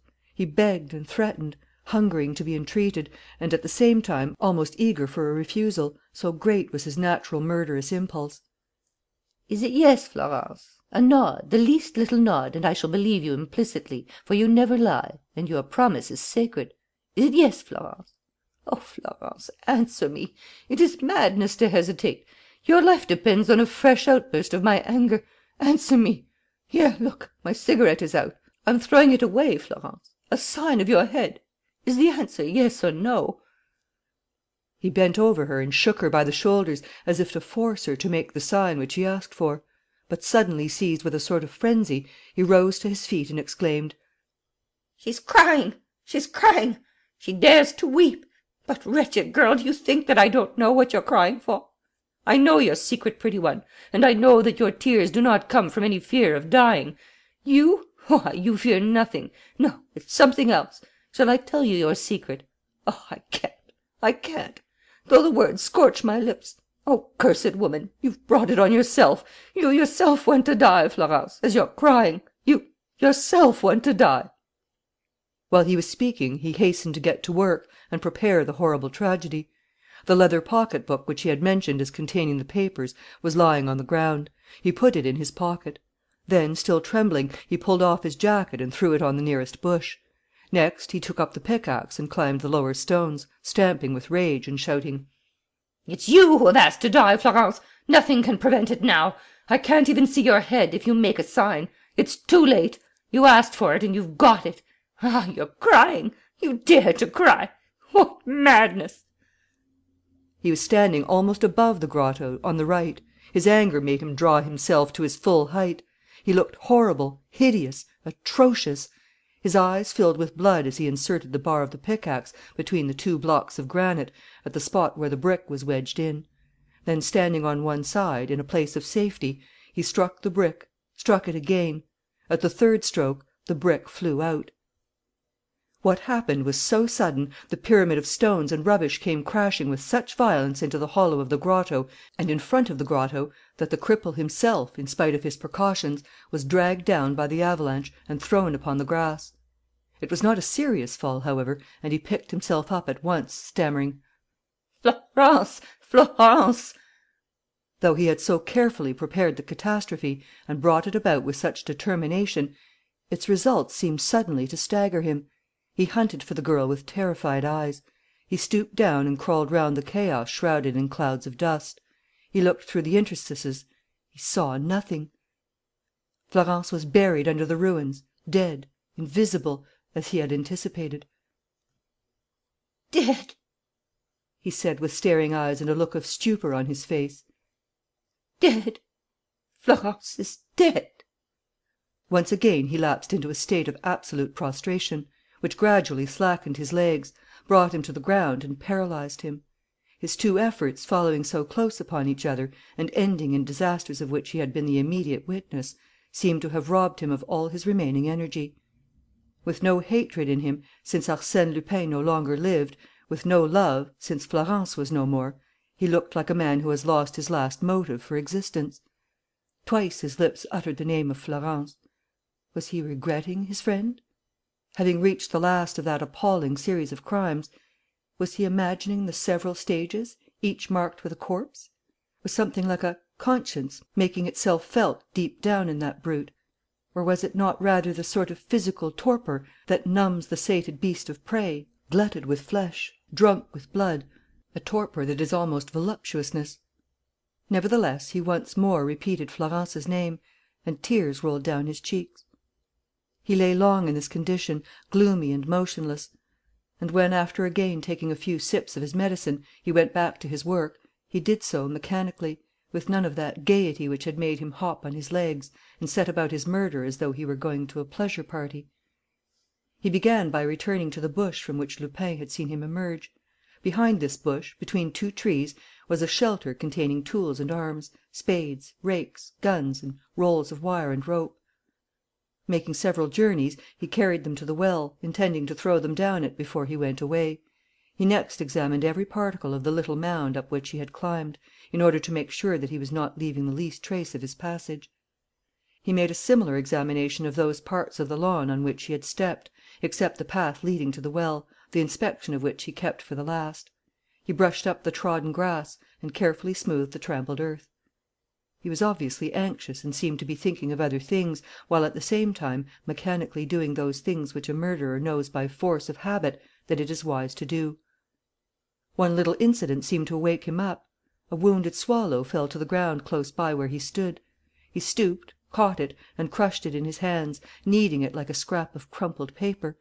And his eyes shone with a savage delight as he gazed at the blood that trickled from the poor bird and reddened his hands. But when he flung the shapeless little body into a furze bush, he saw on the spikes in the bush a hare, a long, fair hare, and all his depression returned at the memory of Florence. He knelt in front of the ruined grotto. Then, breaking 2 sticks of wood, he placed the pieces in the form of a cross under one of the stones. As he was bending over, a little looking-glass slipped from his waistcoat pocket and, striking a pebble, broke. This sign of ill luck made a great impression on him. He cast a suspicious look around him and, shivering with nervousness, as though he felt threatened by the invisible powers, he muttered: I'm afraid. Let's go away." His watch now marked 4:30. He took his jacket from the shrub on which he had hung it, slipped his arms into the sleeves, and put his hand in the right-hand outside pocket, where he had placed the pocket-book containing his papers. "Hullo!" he said in great surprise.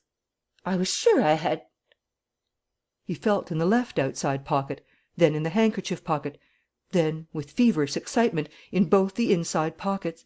The pocket-book was not there; and, to his extreme amazement, all the other things which he was absolutely certain that he had left in the pockets of his jacket were gone: his cigarette-case, his box of matches, his note-book. He was flabbergasted. His features became distorted. He spluttered incomprehensible words, while the most terrible thought took hold of his mind so forcibly as to become a reality. There was someone within the precincts of the old castle. There was someone within the precincts of the old castle. And this someone was now hiding near the ruins, in the ruins, perhaps. And this someone had seen him. And this someone had witnessed the death of Arsène Lupin and the death of Florence Levasseur. And this someone, taking advantage of his heedlessness, and knowing from his words that the papers existed, had searched his jacket and rifled the pockets. His eyes expressed the alarm of a man accustomed to work in the darkness unperceived, and who suddenly becomes aware that another's eyes have surprised him at his hateful task, and that he is being watched in every movement for the first time in his life. Whence did that look come that troubled him as the daylight troubles a bird of the night? Was it an intruder hiding there by accident, or an enemy bent upon his destruction? Was it an accomplice of Arsène Lupin, a friend of Florence, one of the police? And was this adversary satisfied with his stolen booty, or was he preparing to attack him? The cripple dared not stir. He was there, exposed to assault, on open ground, with nothing to protect him against the blows that might come before he even knew where the adversary was. At last, however, the imminence of the danger gave him back some of his strength. Still motionless, he inspected his surroundings with an attention so keen that it seemed as if no detail could escape him. He would have sighted the most indistinct shape among the stones of the ruined pile, or in the bushes, or behind the tall laurel screen. Seeing nobody, he came along, supporting himself on his crutch. He walked without the least sound of his feet or of the crutch, which probably had a rubber shoe at the end of it. His raised right hand held a revolver. His finger was on the trigger. The least effort of his will, or even less than that, a spontaneous injunction of his instinct, was enough to put a bullet into the enemy. He turned to the left. On this side, between the extreme end of the laurels and the first fallen rocks, there was a little brick path which was more likely the top of a buried wall. The cripple followed this path, by which the enemy might have reached the shrub on which the jacket hung without leaving any traces. The last branches of the laurels were in his way, and he pushed them aside. There was a tangled mess of bushes. To avoid this, he skirted the foot of the mound, after which he took a few more steps, going round a huge rock. And then, suddenly, he started back and almost lost his balance, while his crutch fell to the ground and his revolver slipped from his hand. What he had seen, what he saw, was certainly the most terrifying sight that he could possibly have beheld. Opposite him, at 10 paces distance, with his hands in his pockets, his feet crossed, and one shoulder resting lightly against the rocky wall, stood not a man. It was not a man and could not be a man, for this man, as the cripple knew, was dead, had died the death from which there is no recovery. It was therefore a ghost; and this apparition from the tomb raised the cripple's terror to its highest pitch. He shivered, seized with a fresh attack of fever and weakness. His dilated pupils stared at the extraordinary phenomenon. His whole being, filled with demoniacal superstition and dread, crumpled up under the vision to which each second lent an added horror. Incapable of flight, incapable of defence, he dropped upon his knees. And he could not take his eyes from that dead man, whom hardly an hour before he had buried in the depths of a well, under a shroud of iron and granite. Arsène Lupin's ghost! A man you take aim at, you fire at, you kill. But a ghost!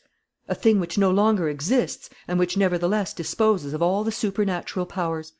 What was the use of struggling against the infernal machinations of that which is no more?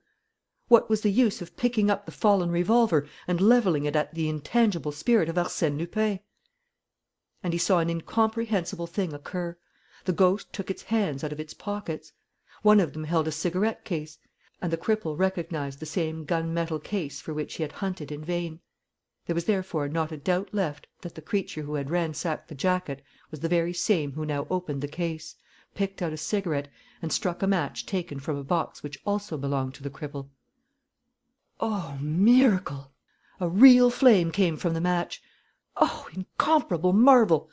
Clouds of smoke rose from the cigarette, real smoke, of which the cripple at once knew the particular smell.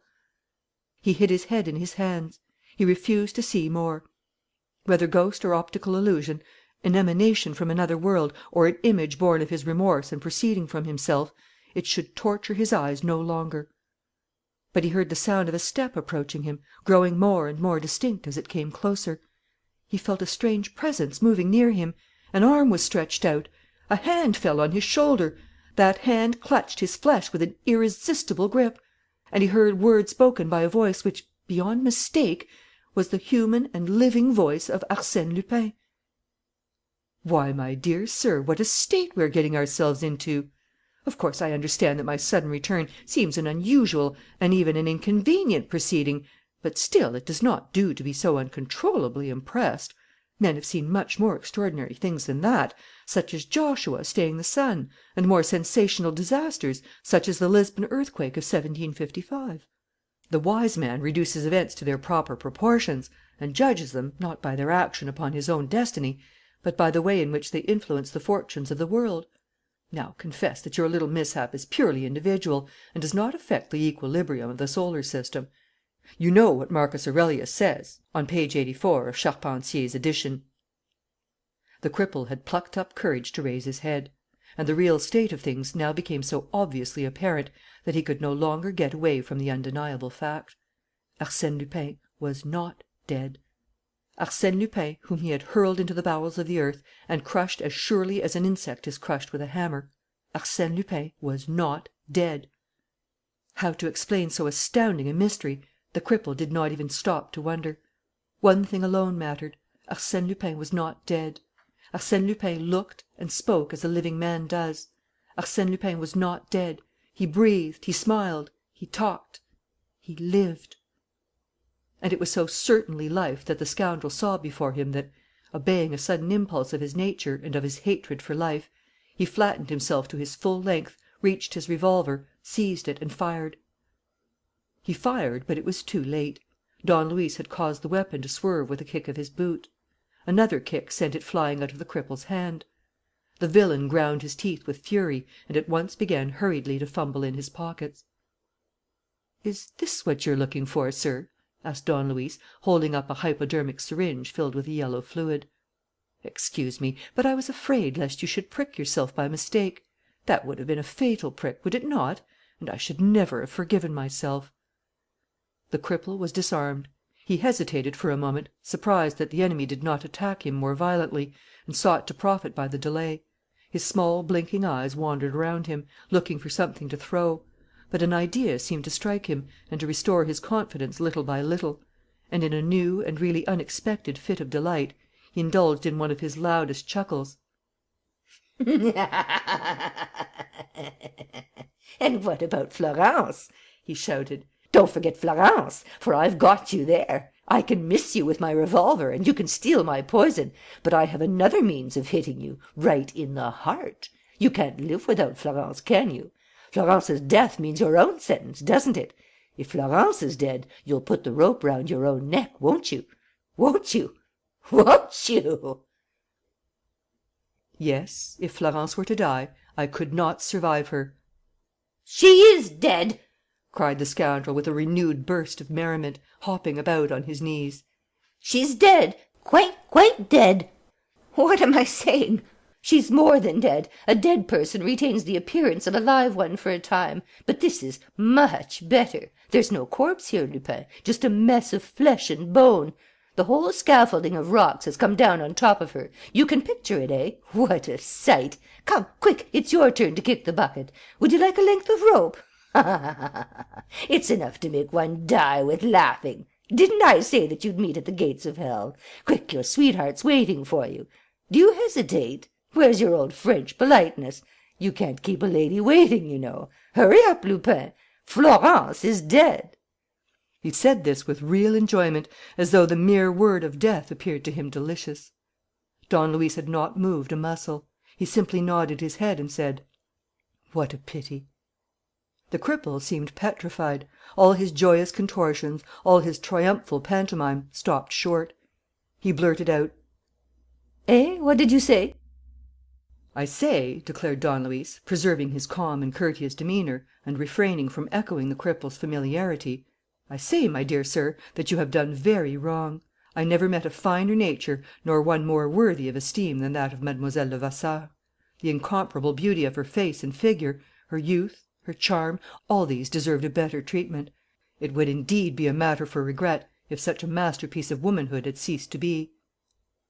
The cripple remained astounded. Don Luis's serene manner dismayed him. He said in a blank voice, "I tell you she has ceased to be. Haven't you seen the grotto? Florence no longer exists." "I refuse to believe it," said Don Luis quietly. "If that were so, everything would look different. The sky would be clouded, the birds would not be singing, and nature would wear her mourning garb. But the birds are singing, the sky is blue, everything is as it should be. The honest man is alive, and the rascal is crawling at his feet. How could Florence be dead?" A long silence followed upon these words. The two enemies, at 3 paces distance, looked into each other's eyes. Don Luis still as cool as ever, the cripple a prey to the maddest anguish. The monster understood.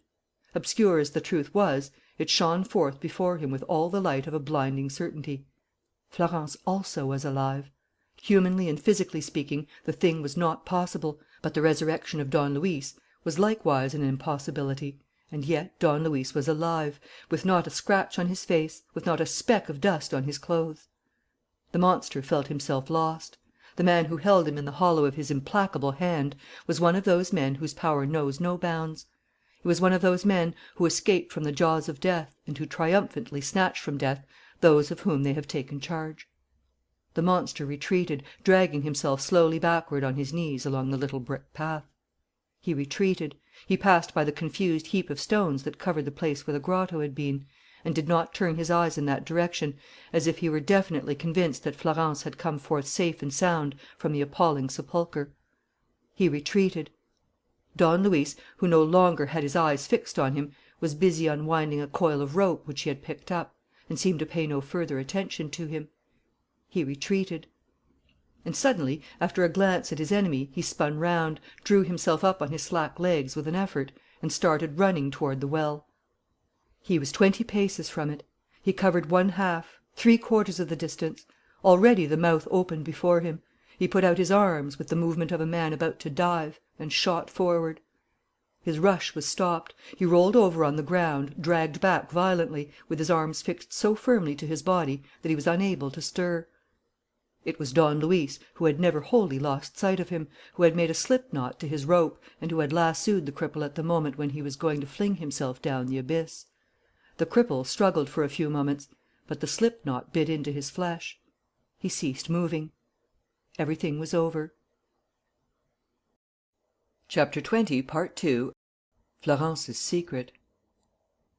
Then Don Luis Perenna, holding the other end of the lasso, came up to him and bound him hand and foot with what remained of the rope.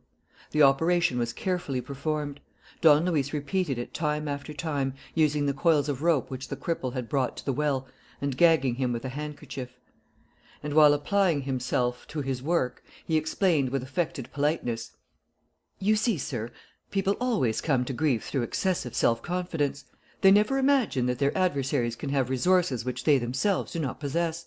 For instance, when you got me to fall into your trap, how could you have supposed, my dear sir, that a man like myself, a man like Arsène Lupin, hanging on the brim of a well, with his arms resting on the brim and his feet against the inner wall, would allow himself to drop down it like the first silly fool that comes along?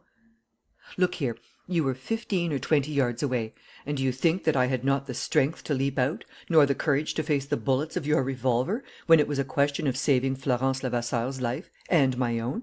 Why, my poor sir, the tiniest effort would have been enough, believe me. My reason for not making the effort was that I had something better to do, something infinitely better.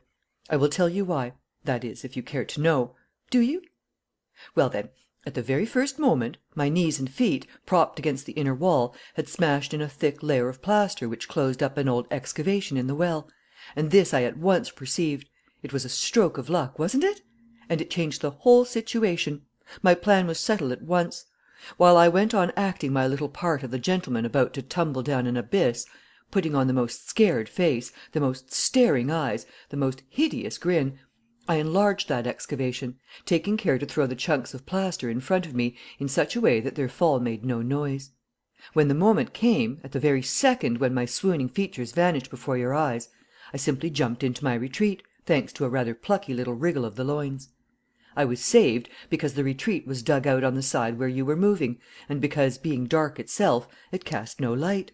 All that I now had to do was to wait. I listened quietly to your threatening speeches. I let the things you flung down the well go past me. And when I thought you had gone back to Florence, I was preparing to leave my refuge, to return to the light of the day, and to fall upon you from behind, when—" Don Luis turned the cripple over, as though he were a parcel which he was tying up with string, and continued: "Have you ever been to Tancarville, the old feudal castle in Normandy, on the banks of the Seine? Haven't you? Well, you must know that, outside the ruins of the keep, there is an old well which, like many other wells of the period, possesses the peculiarity of having two openings, one at the top, facing the sky, and the other a little lower down, hollowed out sideways in the wall, and leading to one of the rooms of the keep. At Tancarville, this second opening is nowadays closed with a grating.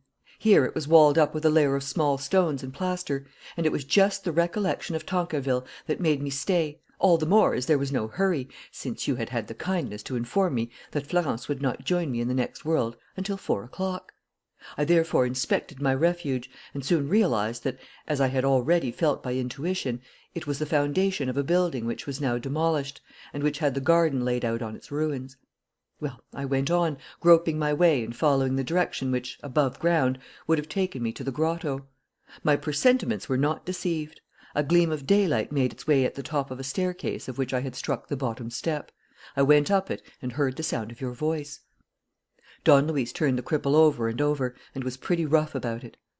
Then he resumed: "I wish to impress upon you, my dear sir, that the upshot would have been exactly similar if I had attacked you directly and from the start in the open air. But, having said this, I confess that chance favoured me to some purpose. It has often failed me in the course of our struggle, but this time I had no cause to complain. I felt myself in such luck that I never doubted for a second that, having found the entrance to the subterranean passage, I should also find the way out. As a matter of fact, I had only to pull gently at the slight obstacle of a few stacked bricks which hid the opening in order to make my exit amid the remains of the castle keep. Guided by the sound of your voice, I slipped through the stones and thus reached the back of the grotto in which Florence lay.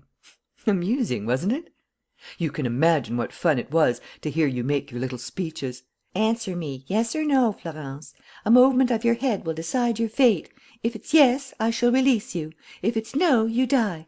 Answer me, Florence. A sign of your head. Is the answer yes or no?' And the end, above all, was delicious, when you scrambled to the top of the grotto and started roaring from up there, It's you who have asked to die, Florence. You asked for it, and you've got it." Just think what a joke it was! At that moment there was no one in the grotto, not a soul. With one effort I had drawn Florence toward me and put her under shelter.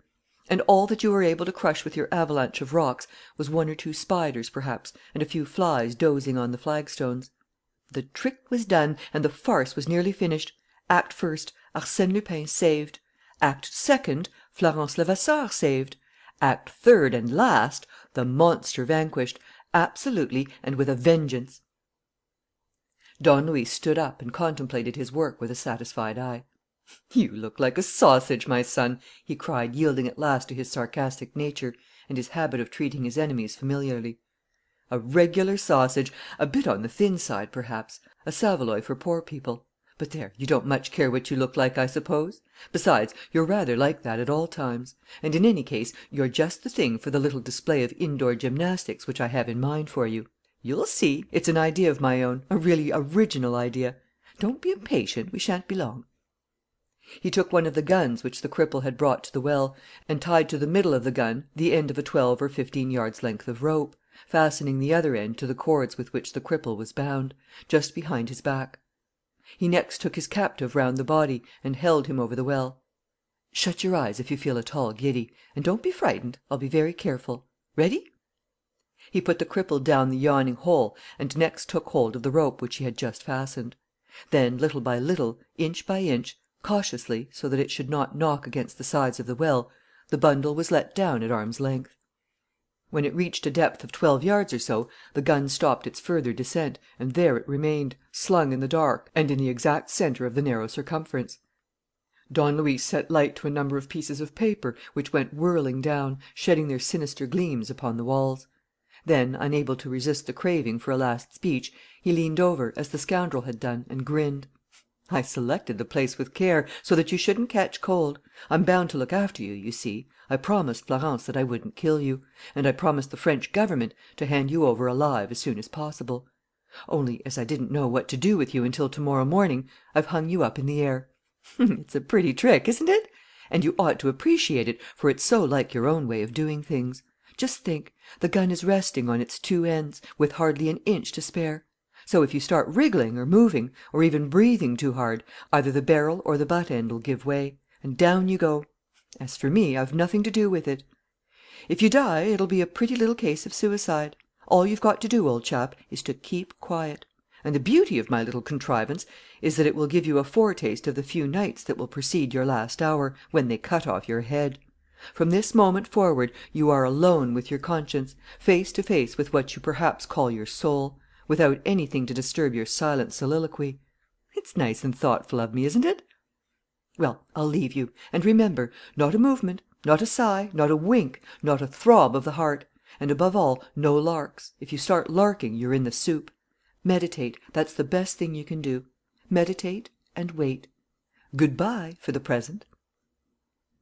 And Don Luis, satisfied with his homily, went off muttering, "That's all right. I won't go so far as Eugène Sue, who says that great criminals should have their eyes put out. But all the same, a little corporal punishment, nicely seasoned with fear, is right and proper and good for the health and morals."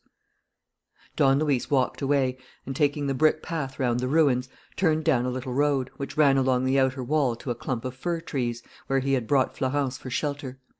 She was waiting for him, still aching from the horrible suffering which she had endured, but already in full possession of her pluck, mistress of herself, and apparently rid of all anxiety as to the issue of the fight between Don Luis and the cripple. "It's finished," he said simply. "Tomorrow I will hand him over to the police." She shuddered, but she did not speak, and he observed her in silence. It was the first time that they were alone together since they had been separated by so many tragedies, and next hurled against each other like sworn enemies. Don Luis was so greatly excited that, in the end, he could utter only insignificant sentences, having no connection with the thoughts that came rushing through his mind. "We shall find the motor car if we follow this wall and then strike off to the left. Do you think you can manage to walk so far? When we're in the car, we'll go to Alençon. There's a quiet hotel close to the chief square. You can wait there until things take a more favourable turn for you, and that won't be long, as the criminal is caught." "Let's go," she said. He dared not offer to help her. For that matter, she stepped out firmly, and her graceful body swung from her hips with the same even rhythm as usual. Don Luis once again felt all his old admiration and all his ardent love for her. And yet that had never seemed more remote than at this moment when he had saved her life by untold miracles of energy. She had not vouchsafed him a word of thanks, nor yet one of those milder glances which reward an effort made. And she remained the same as on the first day, the mysterious creature whose secret soul he had never understood, and upon whom not even the storm of terrible events had cast the faintest light. What were her thoughts? What were her wishes? What aim was she pursuing? These were obscure problems which he could no longer hope to solve. Henceforth each of them must go his own way in life, and each of them could only remember the other with feelings of anger and spite. "No," he said to himself, as she took her place in the limousine. "No, the separation shall not take place like that. The words that have to be spoken between us shall be spoken, and whether she wishes or not, I will tear the veil that hides her." The journey did not take long. At Alençon, Don Luis entered Florence in the visitor's book under the first name that occurred to him, and left her to herself. An hour later he came and knocked at her door. This time again he had not the courage at once to ask her the question which he had made up his mind to put to her. Besides, there were other points which he wished to clear up. "Florence," he said, "before I hand over that man, I should like to know what he was to you."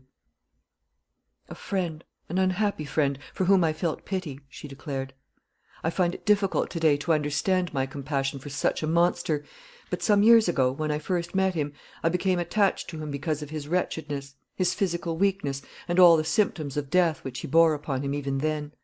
He had the opportunity of doing me a few services, and, though he led a hidden life, which worried me in certain respects, he gradually, and without my knowing it, acquired a considerable influence over me. I believed in his insight, in his will, in his absolute devotion, and when the Mornington case started, it was he, as I now realize, who guided my actions and, later, those of Gaston Sauverand. It was he who compelled me to practise lying and deceit, persuading me that he was working for Marie Fauville's safety. It was he who inspired us with such suspicion of yourself, and who taught us to be so silent, where he and his affairs were concerned, that Gaston Sauverand did not even dare mention him in his interview with you. I don't know how I can have been so blind, but it was so. Nothing opened my eyes, nothing made me suspect for a moment that harmless ailing creature, who spent half his life in hospitals or nursing homes, who underwent every possible sort of operation, and who, if he did sometimes speak to me of his love, must have known that he could not hope to—" Florence did not finish her sentence. Her eyes had encountered Don Luis's eyes, and she received a deep impression that he was not listening to what she said. He was looking at her, and that was all. The words she uttered passed unheard. To Don Luis any explanation concerning the tragedy itself mattered nothing, so long as he was not enlightened on the one point that interested him, on Florence's private thoughts about himself, thoughts of aversion, of contempt. Outside that, anything that she could say was vain and tedious.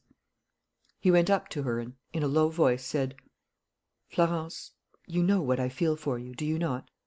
She blushed, taken aback, as though the question was the very last that she expected to hear. Nevertheless, she did not lower her eyes, and she answered frankly: "Yes, I know." "But perhaps," he continued more eagerly, "you do not know how deeply I feel it. Perhaps you do not know that my life has no other aim but you." "I know that also," she said. "Then, if you know it," he said, "I must conclude that it was just that which caused your hostility to me. From the beginning I tried to be your friend, and I tried only to defend you. And yet from the beginning I felt that for you I was the object of an aversion that was both instinctive and deliberate. Never did I see in your eyes anything but coldness, dislike, contempt, and even repulsion. At moments of danger, when your life or your liberty was at stake, you risked committing any imprudence rather than accept my assistance. I was the enemy, the man to be distrusted, the man capable of every infamy, the man to be avoided and to be thought of only with a sort of dread. Isn't that hatred? Is there anything but hatred to explain such an attitude?" Florence did not answer at once. She seemed to be putting off the moment at which to speak the words that rose to her lips. Her face, thin and drawn with weariness and pain, was gentler than usual. "Yes," she said, "there are other things than hatred to explain that attitude." Don Luis was dumbfounded. He did not quite understand the meaning of the reply. But Florence's tone of voice, disconcerted him beyond measure, and he also saw that Florence's eyes no longer wore their usual scornful expression, and that they were filled with smiling charm. And it was the first time that Florence had smiled in his presence. "Speak, I entreat you," he stammered. "I mean to say that there is another feeling which explains coldness, mistrust, fear, and hostility. It is not always those whom we detest that we avoid with the greatest fear. And if we avoid them, it is often because we are afraid of ourselves, because we are ashamed, because we rebel and want to resist and want to forget and cannot."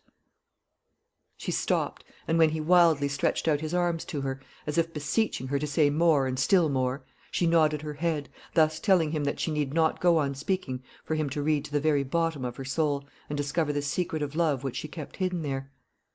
Don Luis staggered on his feet. He was intoxicated with happiness, almost suffered physical pain from that unexpected happiness.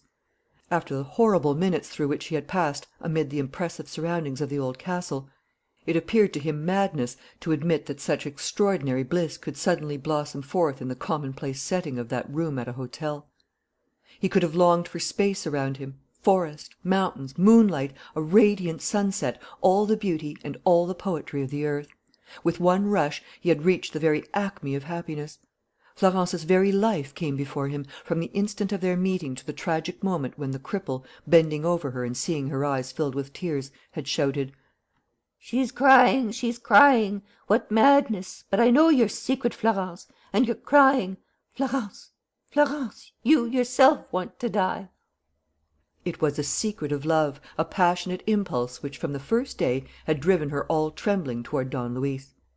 Then it had bewildered her, filled her with fear, appeared to her as a betrayal of Marie and Sauverand, and by turns urging her toward and drawing her away from the man whom she loved and whom she admired for his heroism and loyalty, rending her with remorse and overwhelming her as though it were a crime, had ended by delivering her, feeble and disabled, to the diabolical influence of the villain who coveted her. Don Luis did not know what to do, did not know in what words to express his rapture. His lips trembled, his eyes filled with tears. His nature prompted him to take her in his arms, to kiss her as a child kisses, full on the lips, with a full heart. But a feeling of intense respect paralysed his yearning; and, overcome with emotion, he fell at Florence's feet, stammering words of love and adoration. Chapter 21. Lupin's Lupins. Next morning, a little before 8 o'clock, Valenglay was talking in his own flat to the Prefect of Police and asked: "So you think as I do, my dear Prefect? He'll come?" "I haven't the least doubt of it, Monsieur le Président. And he will come with the same punctuality that has been shown throughout this business. He will come, for pride's sake, at the last stroke of 8. "You think so?" "Monsieur le Président, I have been studying the man for months. As things now stand, with Florence Levasseur's life in the balance, if he has not smashed the villain whom he is hunting down, if he does not bring him back bound hand and foot, it will mean that Florence Levasseur is dead, and that he, Arsène Lupin, is dead." "Whereas Lupin is immortal," said Valenglay, laughing. "You're right. Besides, I agree with you entirely. No one would be more astonished than I if our good friend was not here to the minute. You say you were rung up from Angers yesterday?" "Yes, Monsieur le Président. My men had just seen Don Luis Perenna. He had gone in front of them in an aeroplane. After that they telephoned to me again from Le Mans, where they had been searching a deserted coach house. You may be sure that the search had already been made by Lupin, and that we shall know the results. Listen, 8 o'clock." At the same moment they heard the throbbing of a motor car. It stopped outside the house, and the bell rang almost immediately after.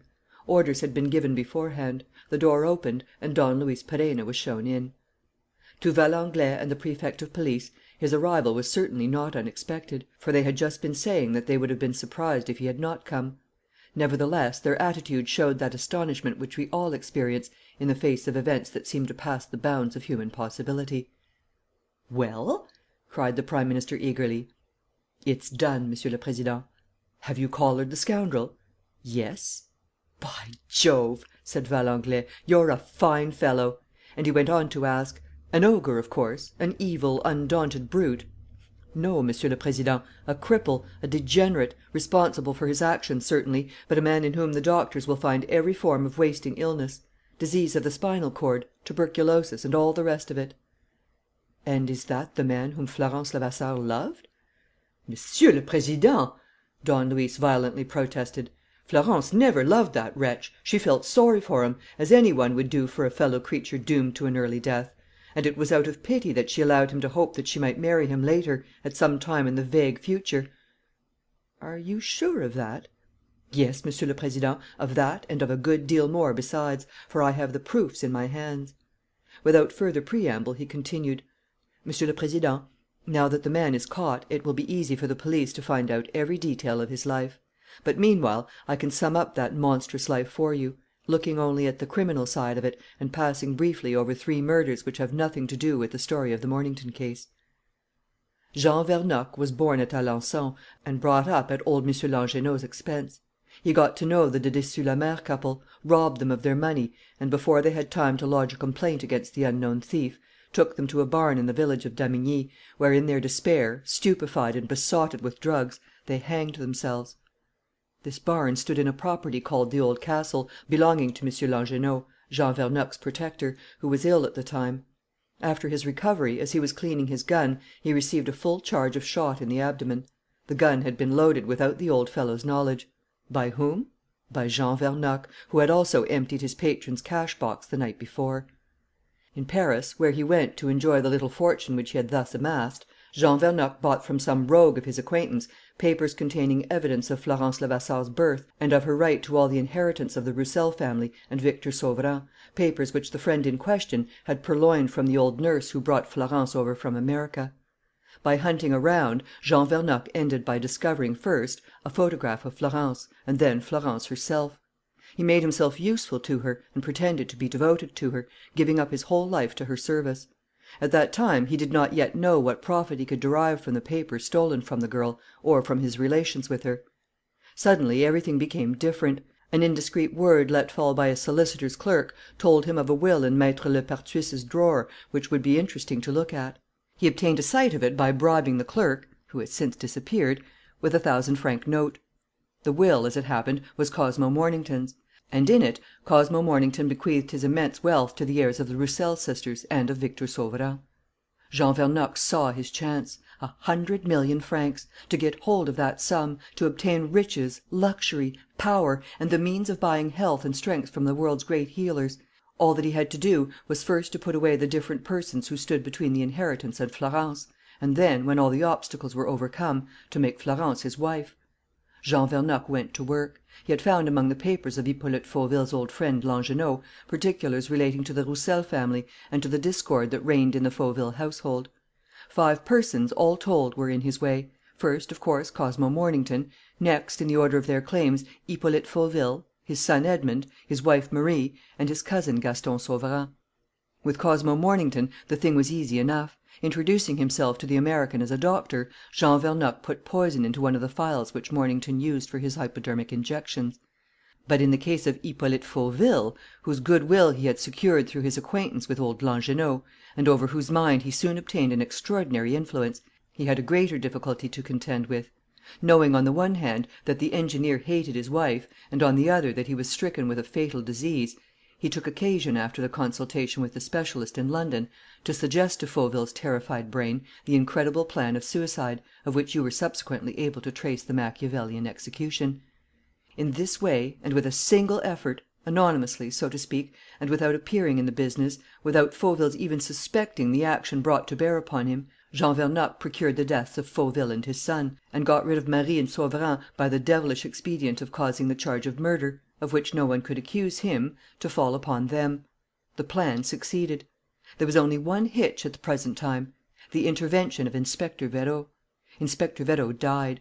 And there was only one danger in the future: the intervention of myself, Don Luis Perenna, whose conduct Vernocq was bound to foresee, as I was the residuary legatee by the terms of Cosmo Mornington's will.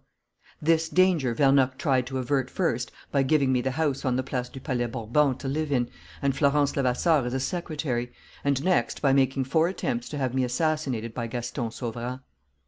He therefore held all the threads of the tragedy in his hands. Able to come and go as he pleased in my house, enforcing himself upon Florence and later upon Gaston Sauverand by the strength of his will and the cunning of his character, he was within sight of the goal. When my efforts succeeded in proving the innocence of Marie Fauville and Gaston Sauverand, he did not hesitate. Marie Fauville died. Gaston Sauverand died. So everything was going well for him. The police pursued me. The police pursued Florence. No one suspected him. And the date fixed for the payment of the inheritance was at hand. This was 2 days ago. At that time, Jean Vernocq was in the midst of the fray. He was ill and had obtained admission to the nursing home in the Avenue des Ternes. From there he conducted his operations, thanks to his influence over Florence Levasseur and to the letters addressed to the Mother Superior from Versailles.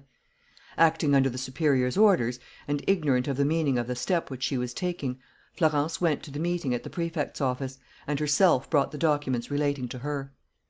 Meanwhile, Jean Vernocq left the private hospital and took refuge near the Ile Saint Louis, where he awaited the result of an enterprise which, at the worst, might tell against Florence, but which did not seem able to compromise him in any case. "You know the rest, Monsieur le Président," said Don Luis, concluding his statement.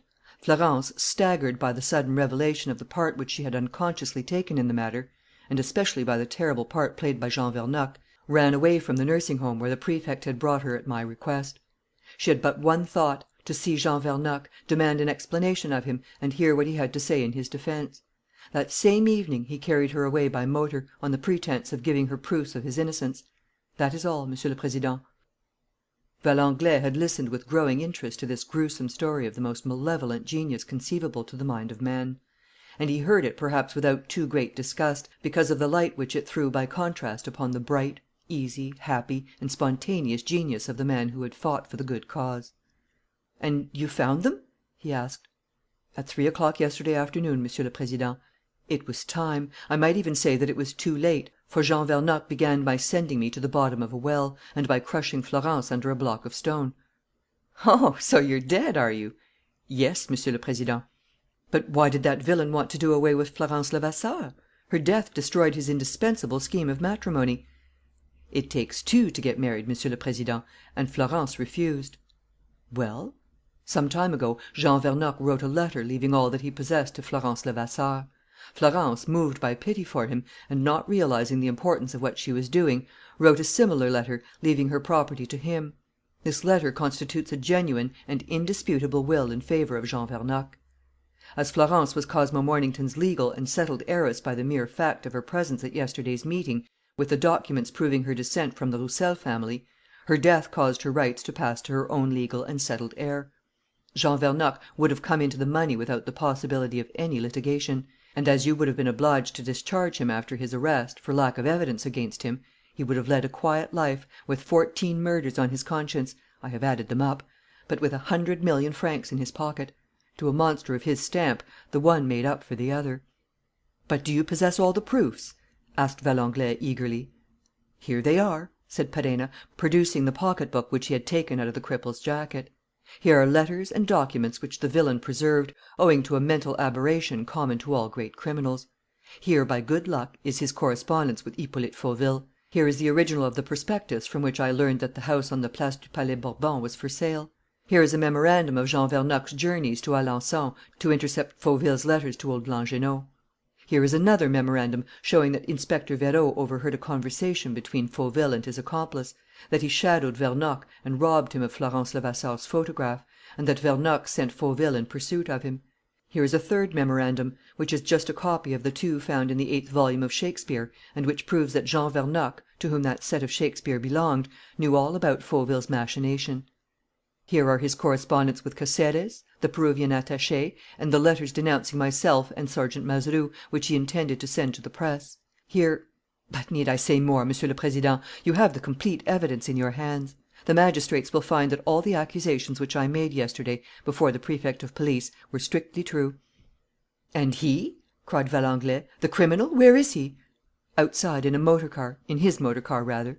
"Have you told my men?" asked M. Desmalions anxiously. "Yes, Monsieur le Préfet. Besides, the fellow is carefully tied up. Don't be alarmed. He won't escape." "Well, you've foreseen every contingency," said Valenglay, "and the business seems to me to be finished. But there's one problem that remains unexplained, the one perhaps that interested the public most. I mean the marks of the teeth in the apple, the teeth of the tiger, as they have been called, which were certainly Mme. Fauville's teeth, innocent though she was. Monsieur le Préfet declares that you have solved this problem." Yes, Monsieur le Président, and Jean Vernocq's papers prove that I was right. Besides, the problem is quite simple. The apple was marked with Mme. Fauville's teeth, but Mme. Fauville never bit the apple." "Come, come." "Monsieur le Président, Hippolyte Fauville very nearly said as much when he mentioned this mystery in his posthumous confession." "Hippolyte Fauville was a madman." "Yes, but a lucid madman, and capable of reasoning with the most appalling logic. Some years ago, at Palermo, Mme. Fauville had a very bad fall, hitting her mouth against the marble top of a table, with the result that a number of her teeth, in both the upper and the lower jaw, were loosened. To repair the damage, and to make the gold plate intended to strengthen the teeth, a plate which Mme. Fauville wore for several months, the dentist, as usual, took an impression of her mouth. M. Fauville happened to have kept the mould, and he used it to print the marks of his wife's teeth in the cake of chocolate shortly before his death, and in the apple on the night of his death. When this was done, he put the mould with the other things which the explosion was meant to, and did, destroy." Don Luis's explanation was followed by a silence. The thing was so simple that the Prime Minister was quite astonished. The whole tragedy, the whole charge, everything that had caused Marie's despair and death, and the death of Gaston Sauverand, all this rested on an infinitely small detail which had occurred to none of the millions and millions of people who had interested themselves so enthusiastically in the mystery of the teeth of the tiger. The teeth of the tiger! Everybody had clung stubbornly to an apparently invincible argument. As the marks on the apple and the print of Mme. Fauville's teeth were identical, as no two persons in the world were able, in theory or practice, to produce the same print with their teeth, Mme. Fauville must needs be guilty. Nay, more, the argument seemed so absolute that, from the day on which Mme. Fauville's innocence became known, the problem had remained unsolved, while no one seemed capable of conceiving the one paltry idea: that it was possible to obtain the print of a tooth in another way than by a live bite of that same tooth. "It's like the egg of Columbus," said Valenglay, laughing. "It had to be thought of." "You are right, Monsieur le Président. People don't think of those things. Here is another instance. May I remind you that, during the period when Arsène Lupin was known at the same time as M. Lenormand and as Prince Paul Sernine, no one noticed that the name Paul Sernine was merely an anagram of Arsène Lupin? Well, it's just the same to day. Luis Perenna also is an anagram of Arsène Lupin.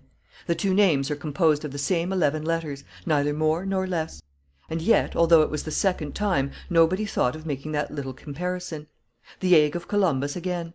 It had to be thought of." Valenglay was a little surprised at the revelation. It seemed as if that devil of a man had sworn to puzzle him up to the last moment, and to bewilder him by the most unexpected sensational news. And how well this last detail depicted the fellow, a queer mixture of dignity and impudence, of mischief and simplicity, of smiling chaff and disconcerting charm, a sort of hero who, while conquering kingdoms by most incredible adventures, amused himself by mixing up the letters on his name so as to catch the public napping. The interview was nearly at an end. Valenglay said to Perenna: "Monsieur, you have done wonders in this business, and ended by keeping your word and handing over the criminal. I also will keep my word. You are free." "I thank you, Monsieur le Président. But what about Sergeant Mazeroux?" "He will be released this morning. Monsieur le Préfet de Police has arranged matters so that the public do not know of the arrest of either of you. You are Don Luis Perenna. There is no reason why you should not remain Don Luis Perenna." "And Florence Levasseur, Monsieur le Président?" "Let her go before the examining magistrate of her own accord. He is bound to discharge her. Once free and acquitted of any charge, or even suspicion, she will certainly be recognized as Cosmo Mornington's legal heiress, and will receive the 100 millions." "She will not keep it, Monsieur le Président." "How do you mean?" "Florence Levasseur doesn't want the money. It has been the cause of unspeakable, awful crimes. She hates the very thought of it." "What then?" "Cosmo Mornington's 100 millions will be wholly devoted to making roads and building schools in the south of Morocco and the northern Congo." "In the Mauretanian Empire which you are giving us?" said Valenglay, laughing. "By Jove, it's a fine work, and I second it with all my heart. An empire with an imperial budget to keep it up with! Upon my word, Don Luis has behaved well to his country, and has handsomely paid the debts of Arsène Lupin." A month later, Don Luis Perenna and Mazeroux embarked in the yacht which had brought Don Luis to France. Florence was with them. Before sailing, they heard of the death of Jean Vernocq, who had managed to poison himself in spite of all the precautions taken to prevent him. On his arrival in Africa, Don Luis Perenna, Sultan of Mauretania, found his old associates and accredited Mazeroux to them and to his grand dignitaries. He organized the government to follow on his abdication, and precede the annexation of the new empire by France, and he had several secret interviews on the Moorish border with General Léauty, commanding the French troops, interviews in the course of which they thought out all the measures to be executed in succession so as to lend to the conquest of Morocco an appearance of facility which would otherwise be difficult to explain. The future was now assured. Soon the thin screen of rebellious tribes standing between the French and the pacified districts would fall to pieces, revealing an orderly empire, provided with a regular constitution, with good roads, schools, and courts of law, a flourishing empire in full working order. Then, when his task was done, Don Luis abdicated. He has now been back for over 2 years. Every one remembers the stir caused by his marriage with Florence Levasseur. The controversy was renewed, and many of the newspapers clamoured for Arsène Lupin's arrest. But what could the authorities do? Although nobody doubted who he really was, although the name of Arsène Lupin and the name of Don Luis Perenna consisted of the same letters, and people ended by remarking the coincidence, legally speaking, Arsène Lupin was dead and Don Luis Perenna was alive, and there was no possibility of bringing Arsène Lupin back to life, or of killing Don Luis Perenna. He is to day living in the village of Saint-Maclou, among those charming valleys which run down to the Oise. Who does not know his modest little pink-washed house, with its green shutters and its garden filled with bright flowers? People make up parties to go there from Paris on Sundays, in a hope of catching a sight through the elder hedges of the man who was Arsène Lupin, or of meeting him in the village square. He is there, with his hair just touched with grey, his still youthful features, and a young man's bearing. And Florence is there too, with her pretty figure and the halo of fair hair around her happy face, unclouded by even the shadow of an unpleasant recollection. Very often visitors come and knock at the little wooden gate. They are unfortunate people imploring the master's aid, victims of oppression, weaklings who have gone under in the struggle, reckless persons who have been ruined by their passions. For all these Don Luis is full of pity. He gives them his full attention, the help of his far-seeing advice, his experience, his strength, and even his time, disappearing for days and weeks to fight the good fight once more. And sometimes, also, it is an emissary from the Prefect's office or some subordinate of the police who comes to submit a complex case to his judgment. Here again Don Luis applies the whole of his wonderful mind to the business. In addition to this, in addition to his old books on ethics and philosophy, to which he has returned with such pleasure, he cultivates his garden. He dotes on his flowers. He is proud of them. He takes prizes at the shows, and the success is still remembered of the treble carnation, streaked red and yellow, which he exhibited as the Arsène carnation. But he works hardest at certain large flowers that blossom in summer. During July and the first half of August they fill 2/3 of his lawn and all the borders of his kitchen garden. Beautiful, decorative plants, standing erect like flagstaffs, they proudly raise their spiky heads of all colours: blue, violet, mauve, pink, white.